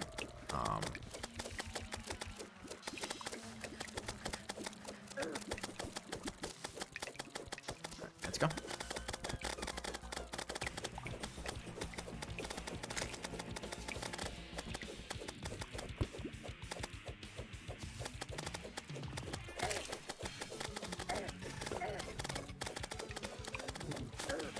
Oh, wait, Plantera.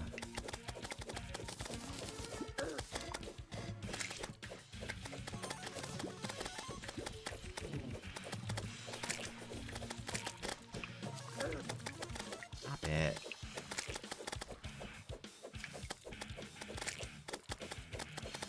This is the, like, I could have probably made this arena bigger moment. Because I just don't have good space for weaving around these tendrils, yeah.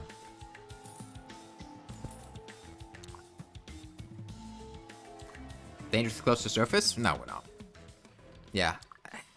A bit more horizontal space would help out, though. I can weave through those, but it's really awkward. I mean, Plantera's first phase is a complete pushover, like, regardless of what's going on. I think I just slightly underestimated the arena size.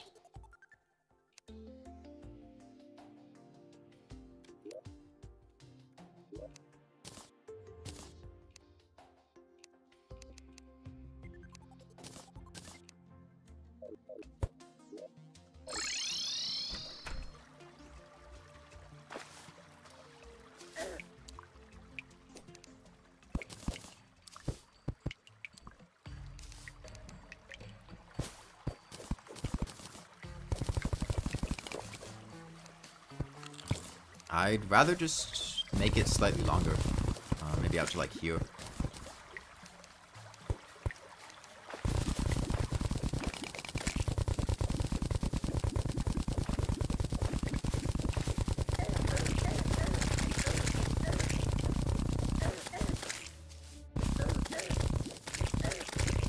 I'd see a Cheng.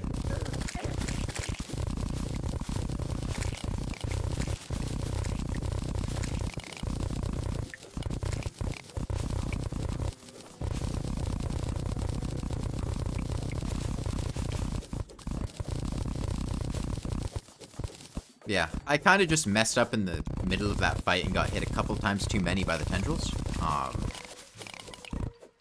At which point I kind of lost my sustain. Had I been playing like I was at the end of the fight the whole time, I probably would have been fine. Yeah, gravitation potion's an underrated choice for Plantera.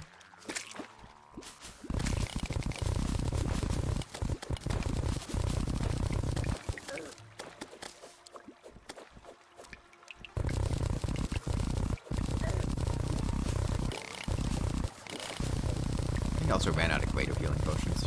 Get a few more of those.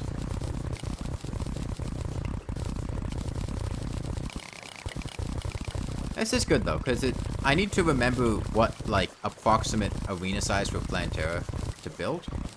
Because I always forget and end up making them way bigger than they need to be.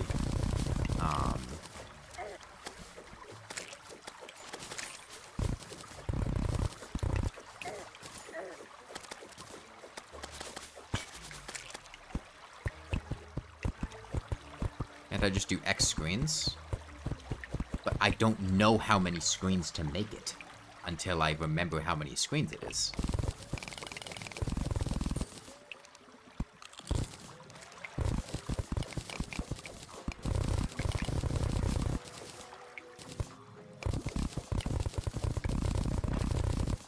If I knew how long to make the arena, I wouldn't have to ask myself how long I want to make the arena.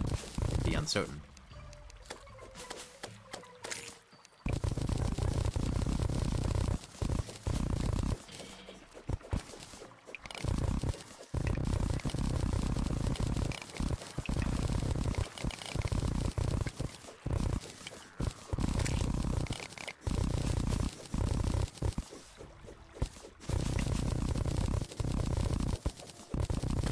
Yeah, this feels a lot more comfortable.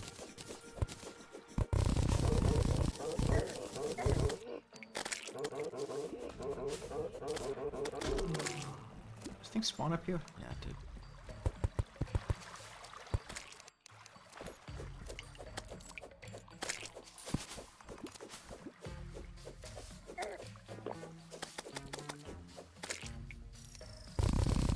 I mean, you don't really need a big open area for Plantera on lower difficulties, and a lot of World Gen will have, like, kind of open areas anyway, that spawn. Like, it can be fun if you're on, like, Classic, just kind of vibing through the jungle, Plantera spawning as she is, but the problem is when you get to, like, Master and Legendary mode, fighting her without an arena is very, very difficult. And it's just making life much easier if you make one.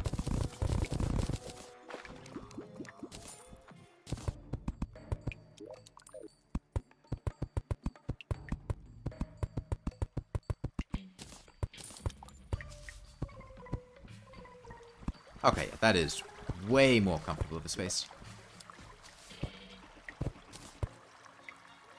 Okay, problem is, we got any bulbs? Let me go sleep. I'll check for some.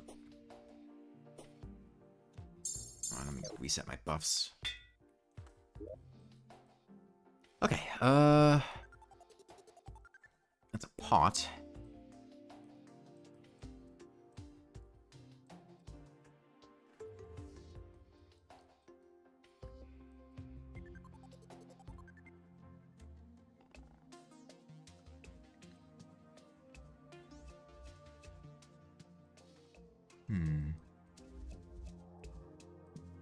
The map updates in real time, so I can just sit here looking at it.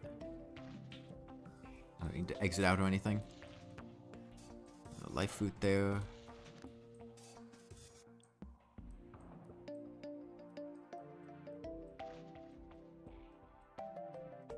I can take her back from pretty much anywhere in the jungle.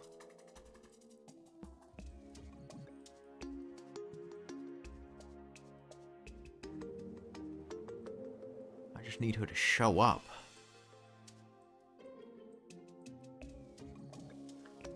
TNT is vulgar?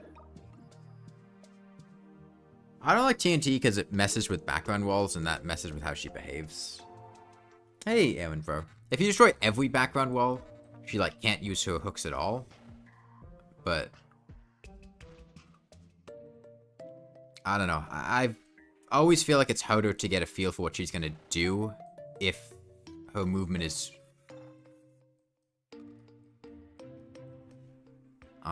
if there aren't background walls.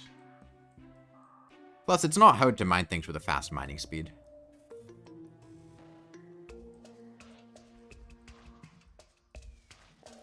Yeah, this is exactly why Plantera's drops are forgettable. Is because killing her multiple times is a pain, because you have to get bulbs. It was easy anyway, almost as easy as Duke. Every boss in Terraria is easy. And every boss in Terraria can also be quite difficult. If you know how to fight them, they're pretty easy. If you don't, they can be a struggle. Plantera is usually considered one of the more difficult bosses because she's very aggressive. She has quite high damage. And if you don't take good precautionary measures, she can shred through you pretty easily.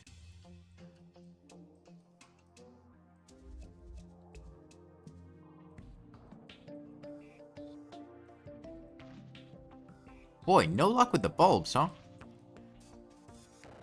This is really unfortunate. Well, we haven't explored the whole jungle, but we've been, you know, quite a few places here.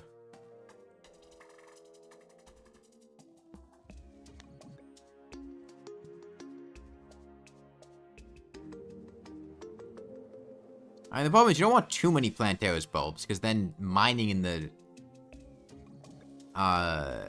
jungle post-mech bosses would be really annoying. But too few just makes it really annoying to try to get her to spawn.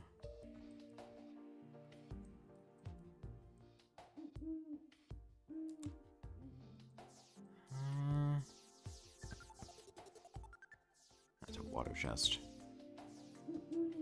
Wonder if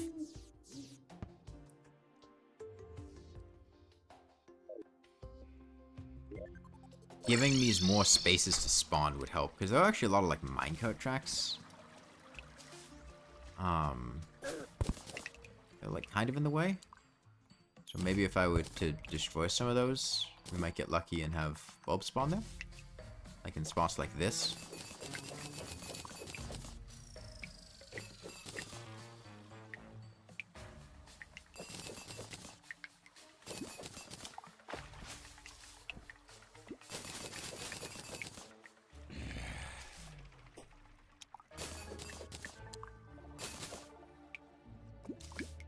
Because looking at it, there's not actually like a huge number of spawning spots.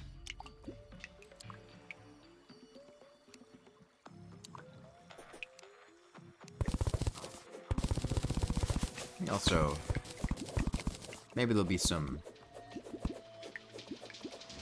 Oh, well, my falling speed is like completely awful now.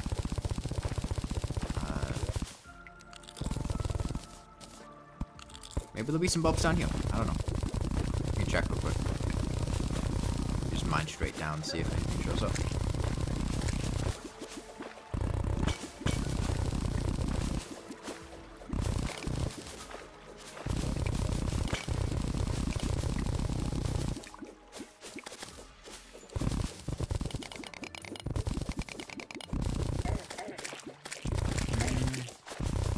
Not seeing much.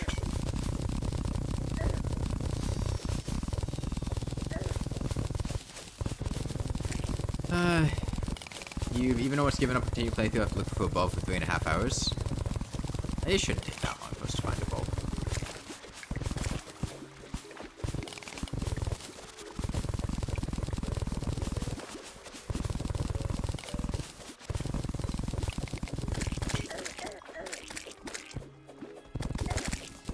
That's a big, healthy beehive.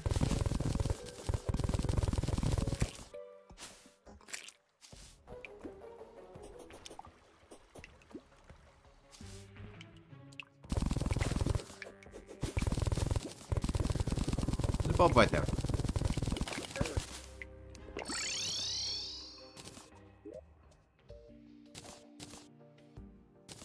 I'll take a light force too. Why not? Thought your game was bugged or something? Never attribute to bugs what can adequately be explained by bad RNG.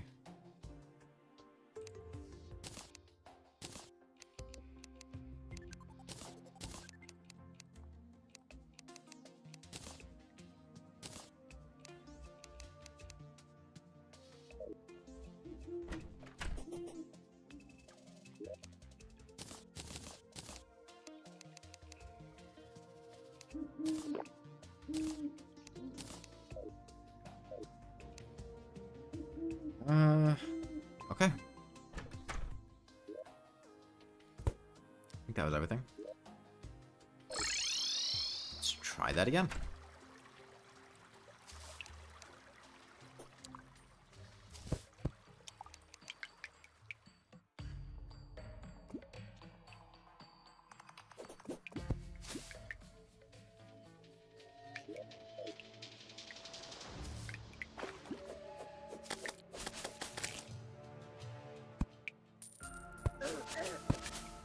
Okay, where is she?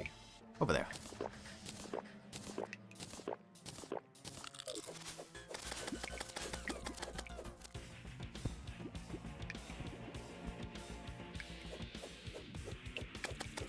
Seems like a nice challenge. Yeah, it's been pretty fun.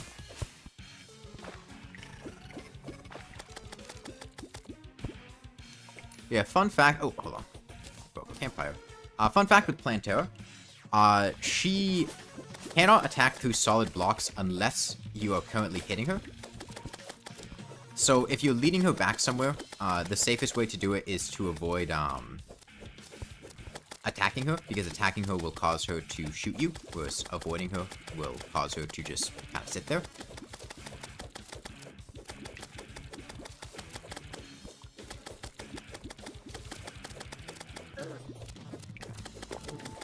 Take these guys now.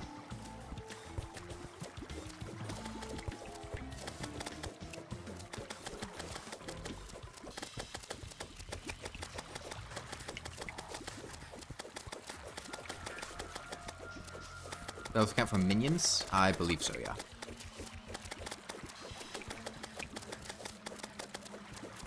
I don't see why it wouldn't. Hold on, speaking of that, let me put down my sentries. That way, when I take damage, they'll panic. Which hopefully accomplishes something.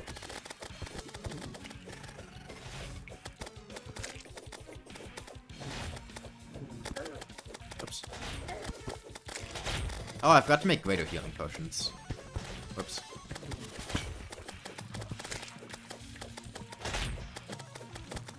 would like to kill some of these tendrils so that I can get through this area a lot easier. Having a lot more space helps out a lot, though. Also, Plantera's tendrils only respawn if they're around her main body. The ones on her hooks don't despawn.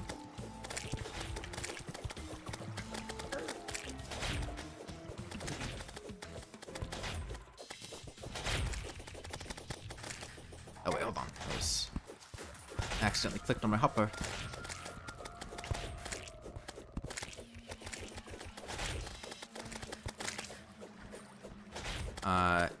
I could get the Frost Hydro Staff if I was lucky.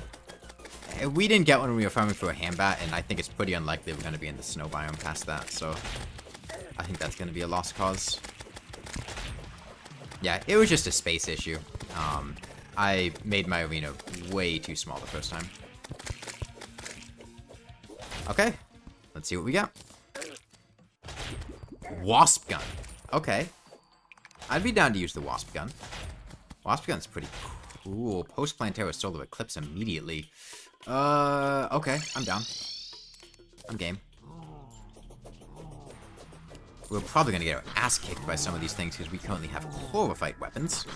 But down to try.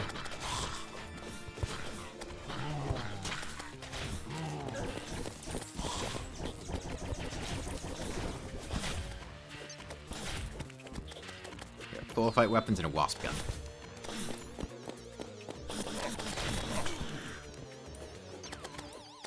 If we get a Toxic Flask, I'll use it.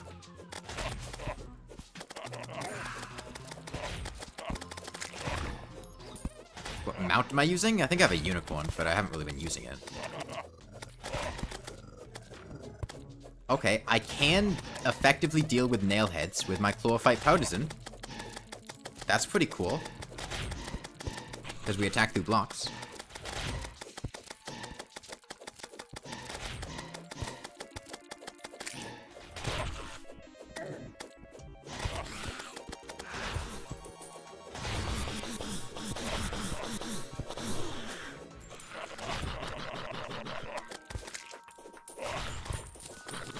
Okay, Death Sickle's not obscure.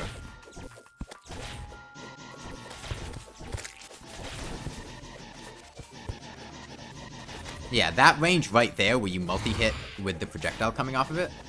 Is the furry mount good? Wolf pet? I don't know, I never really used it. I want to check if the Dutchman dropped anything. Oh, there's a Psycho there.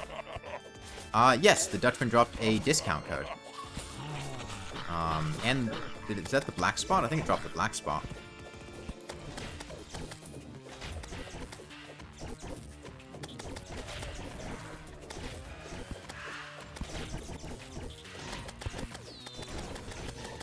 Okay, Deadly Sphere Staff. I don't consider that obscure enough.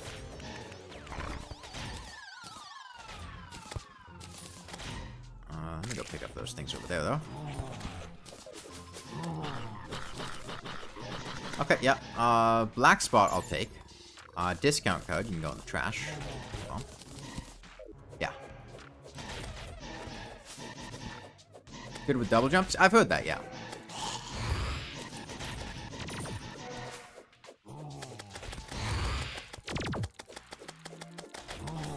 Better than the Blessed Apple? Infinite Flight's nice to have. The Blessed Apple, I don't really have a good way to take advantage of, but Infinite Flight, is just nice utility, even if it's slow flight. Please give me the, okay. We could get the Celestial Shell if we get a bunch of pieces. Lilith is good early hard mode mount.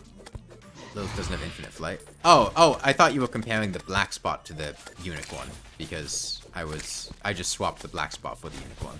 I don't know, I've never really used the wolf mount. I've never gotten it.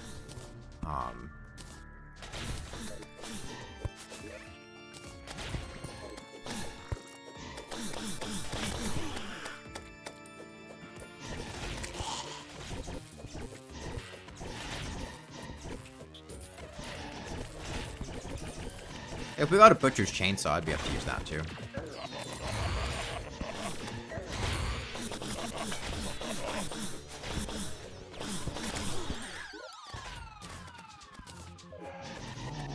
That's better acceleration. Oh, nails.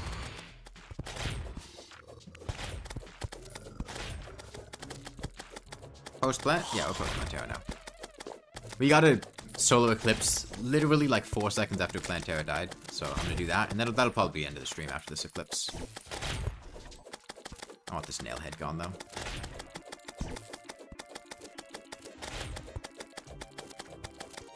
Faster or slower? I don't know, check the wiki page on mounts. I think Lilith has a slower top speed. Fairly sure. As far as horizontal speed.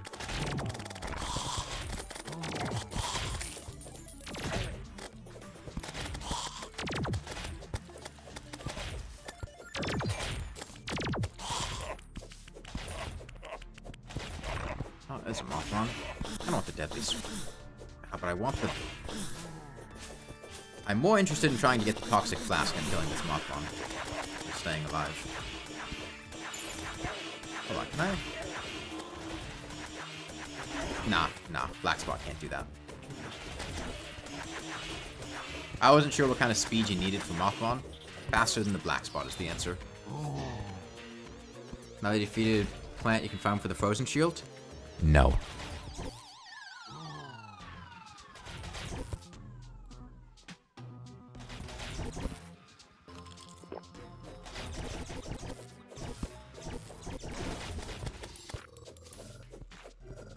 Yeah, I'm not interested in anything Mothron drops, so I don't really care about killing Mothron.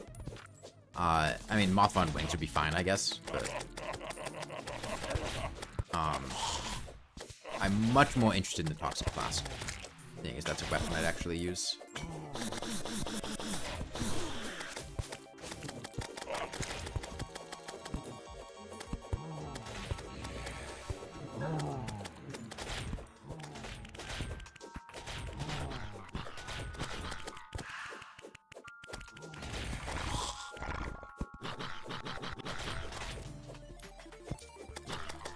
Nailheads are annoying.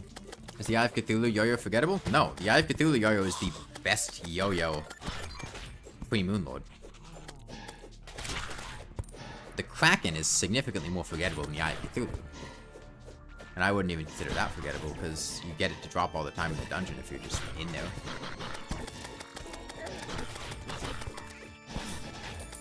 Get these weakers down here.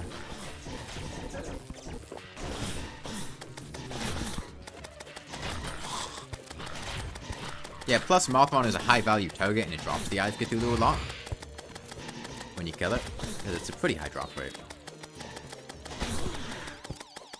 Spectre Staff? Nah, I don't think Spectre Staff is forgettable. Nah, forgettable stuff would be like Moon Drops or like Toxic Flask at this stage in the game. Because there's a lot of very forgettable stuff that's dropped from the moons.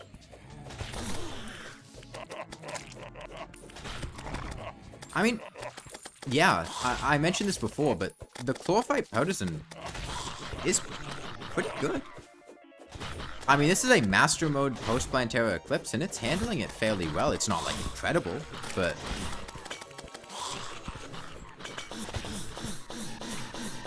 it's getting the job done. Ah, I thought it dropped it, but no, it was just a lab coat.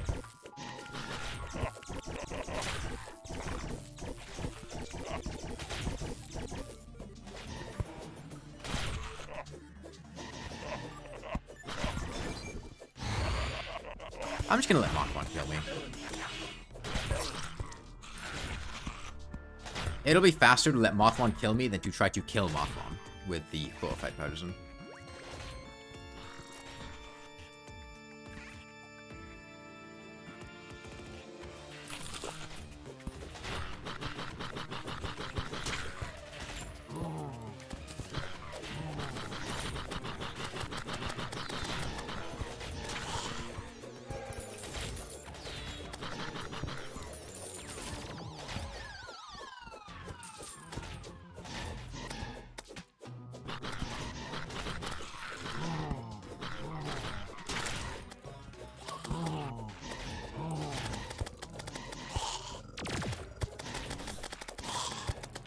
I mean, if the Eye of Cthulhu dropped the Eye of Cthulhu yo-yo, the Eye of Cthulhu yo-yo would be bad.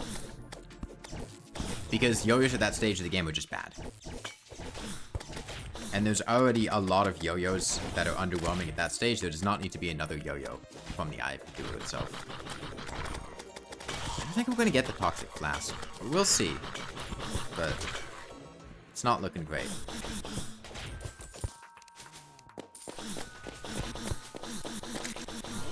Oh, never mind. There's Toxic Flask. I take it back. So the Toxic Flask you throw, and it leaves a damaging AoE cloud. So pretty good crowd control. Bad single target. Could be good for the moons. We do plan on doing the moons, and this seemed like it would take care of the crowds and the moons pretty well. Very mana intensive though. 30 mana per throw. God.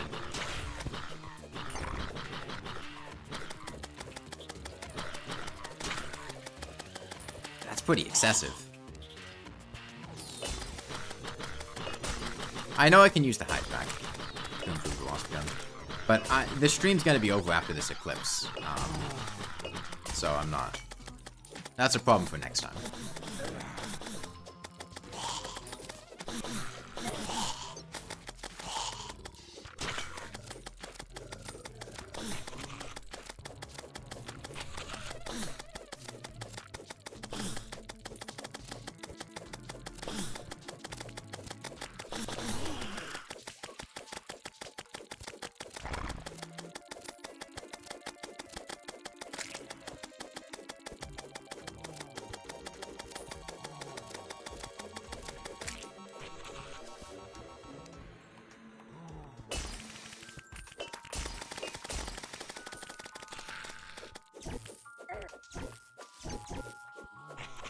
When does the next stream happen? I mean, probably either tomorrow or Monday. I haven't decided if I'm going to stream on New Year's Eve yet. I wish the Toxic Flask cloud lasted longer. Like, that's a really disappointing length of time for the cloud to last.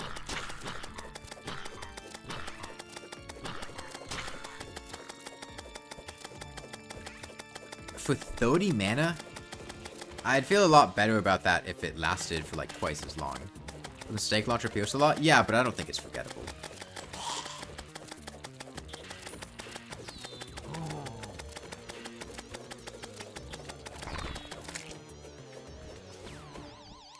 Wait, can I attack through walls with this?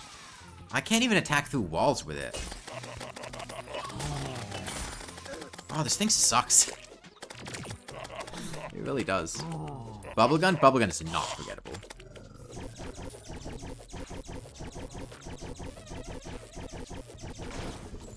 Okay, another deadly sphere staff.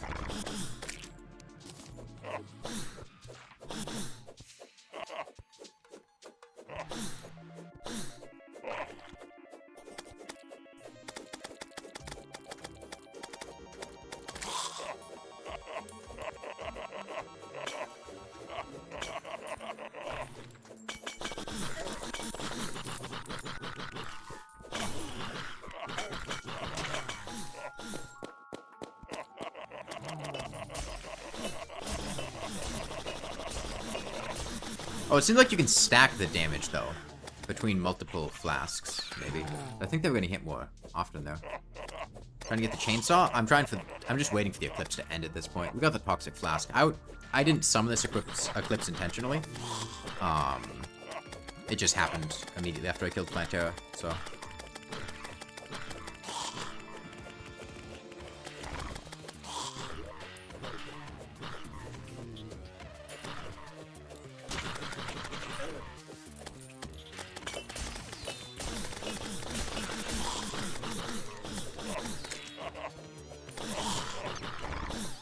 You should weapon the tin short sword. I mean, it's not even about how much things are used, it's just about how forgettable they are. And I don't know, I think the Pearlwood bow is probably less used than the tin short sword, because the tin short sword being forgettable or unused is also like kind of a meme. And the Pearlwood bow kind of is as well, but Like, there's discourse about the tin short sword being useless.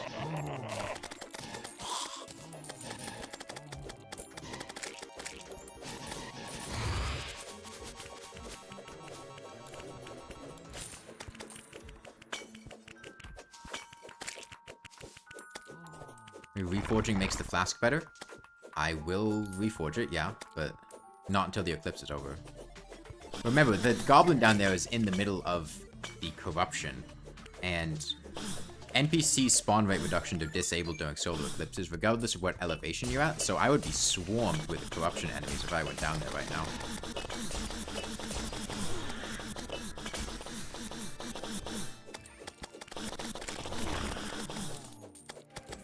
How do you reforge a flask? A hammer? What mode is this? Master.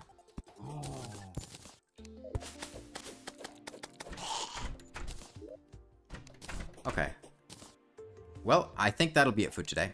I'm gonna go down to the goblin, sell some of this stuff. I'm not gonna use the spore sack or the seedling, death sickle. Don't need these, don't need these. I don't think I'll need a Neptune shell. Sell these. Let me see about reforging these. That's very expensive to reforge. It's very expensive to reforge. Murderous is fine. God, these weapons are all really expensive.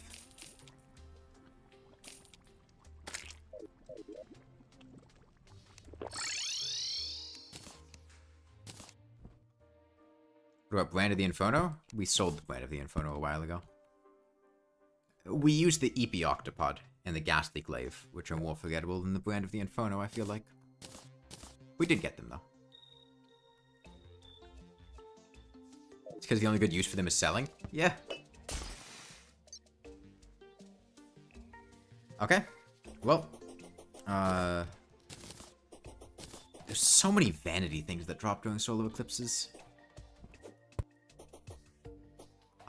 I'm not sure if I'm going to stream tomorrow, but that'll be it for today. We started out, this is our retired weapons chest. We started out with the Hambat, and we used the Hambat, what did I get? We used the Hambat to get the Flower of Frost, in the snow biome, and then used the Flower of Frost against the twins. And then we got the Bloodthorn from Blood Moon Fishing, and used that against Skeletron Prime. The Flower of Frost was pretty decent, it was just kind of hard to aim. The Bloodthorn was bad. It took almost the entire night to kill Skeletron Prime. Very underwhelming and very difficult to get. And then we did the Old One's Army, and we got all of the Ogre drops. Well, most of the Ogre drops. We used the EP Octopod and the Ghastly Glaive. The EP Octopod I used against the Destroyer, and it was more effective than you would have thought. However, that is like the only use case where the EP Octopod was even remotely usable, is an easy to hit target that takes advantage of the splash damage and high damage attack, because you spin it around for like a second and a half, and then you get a big, not even that big, but you get an explosion attack that hits for like 200 or 300 damage. And it was usable against the Destroyer. We also got the Squire set and used those with the Ballista. And then, after the Destroyer, we went to the jungle, we mined Chlorophyte, and we made all of the Chlorophyte weapons. The Chlorophyte Partisan was surprisingly useful. These two weapons were not. These two weapons are very bad. But the Partisan was surprisingly good. Would you use in pre-hard mode? Did I use the Blood Rain Bow? I didn't use the Blood Rain Bow, no. I used the Purple Clubberfish, the Dart Gun, or Blowgun? Blowgun, the Thunder Zapper, the Chain Knife, the Combat Wrench. I'm really just reading off of what's in here. What about Clanger Staff? It's not forgettable. Yeah, bye everyone.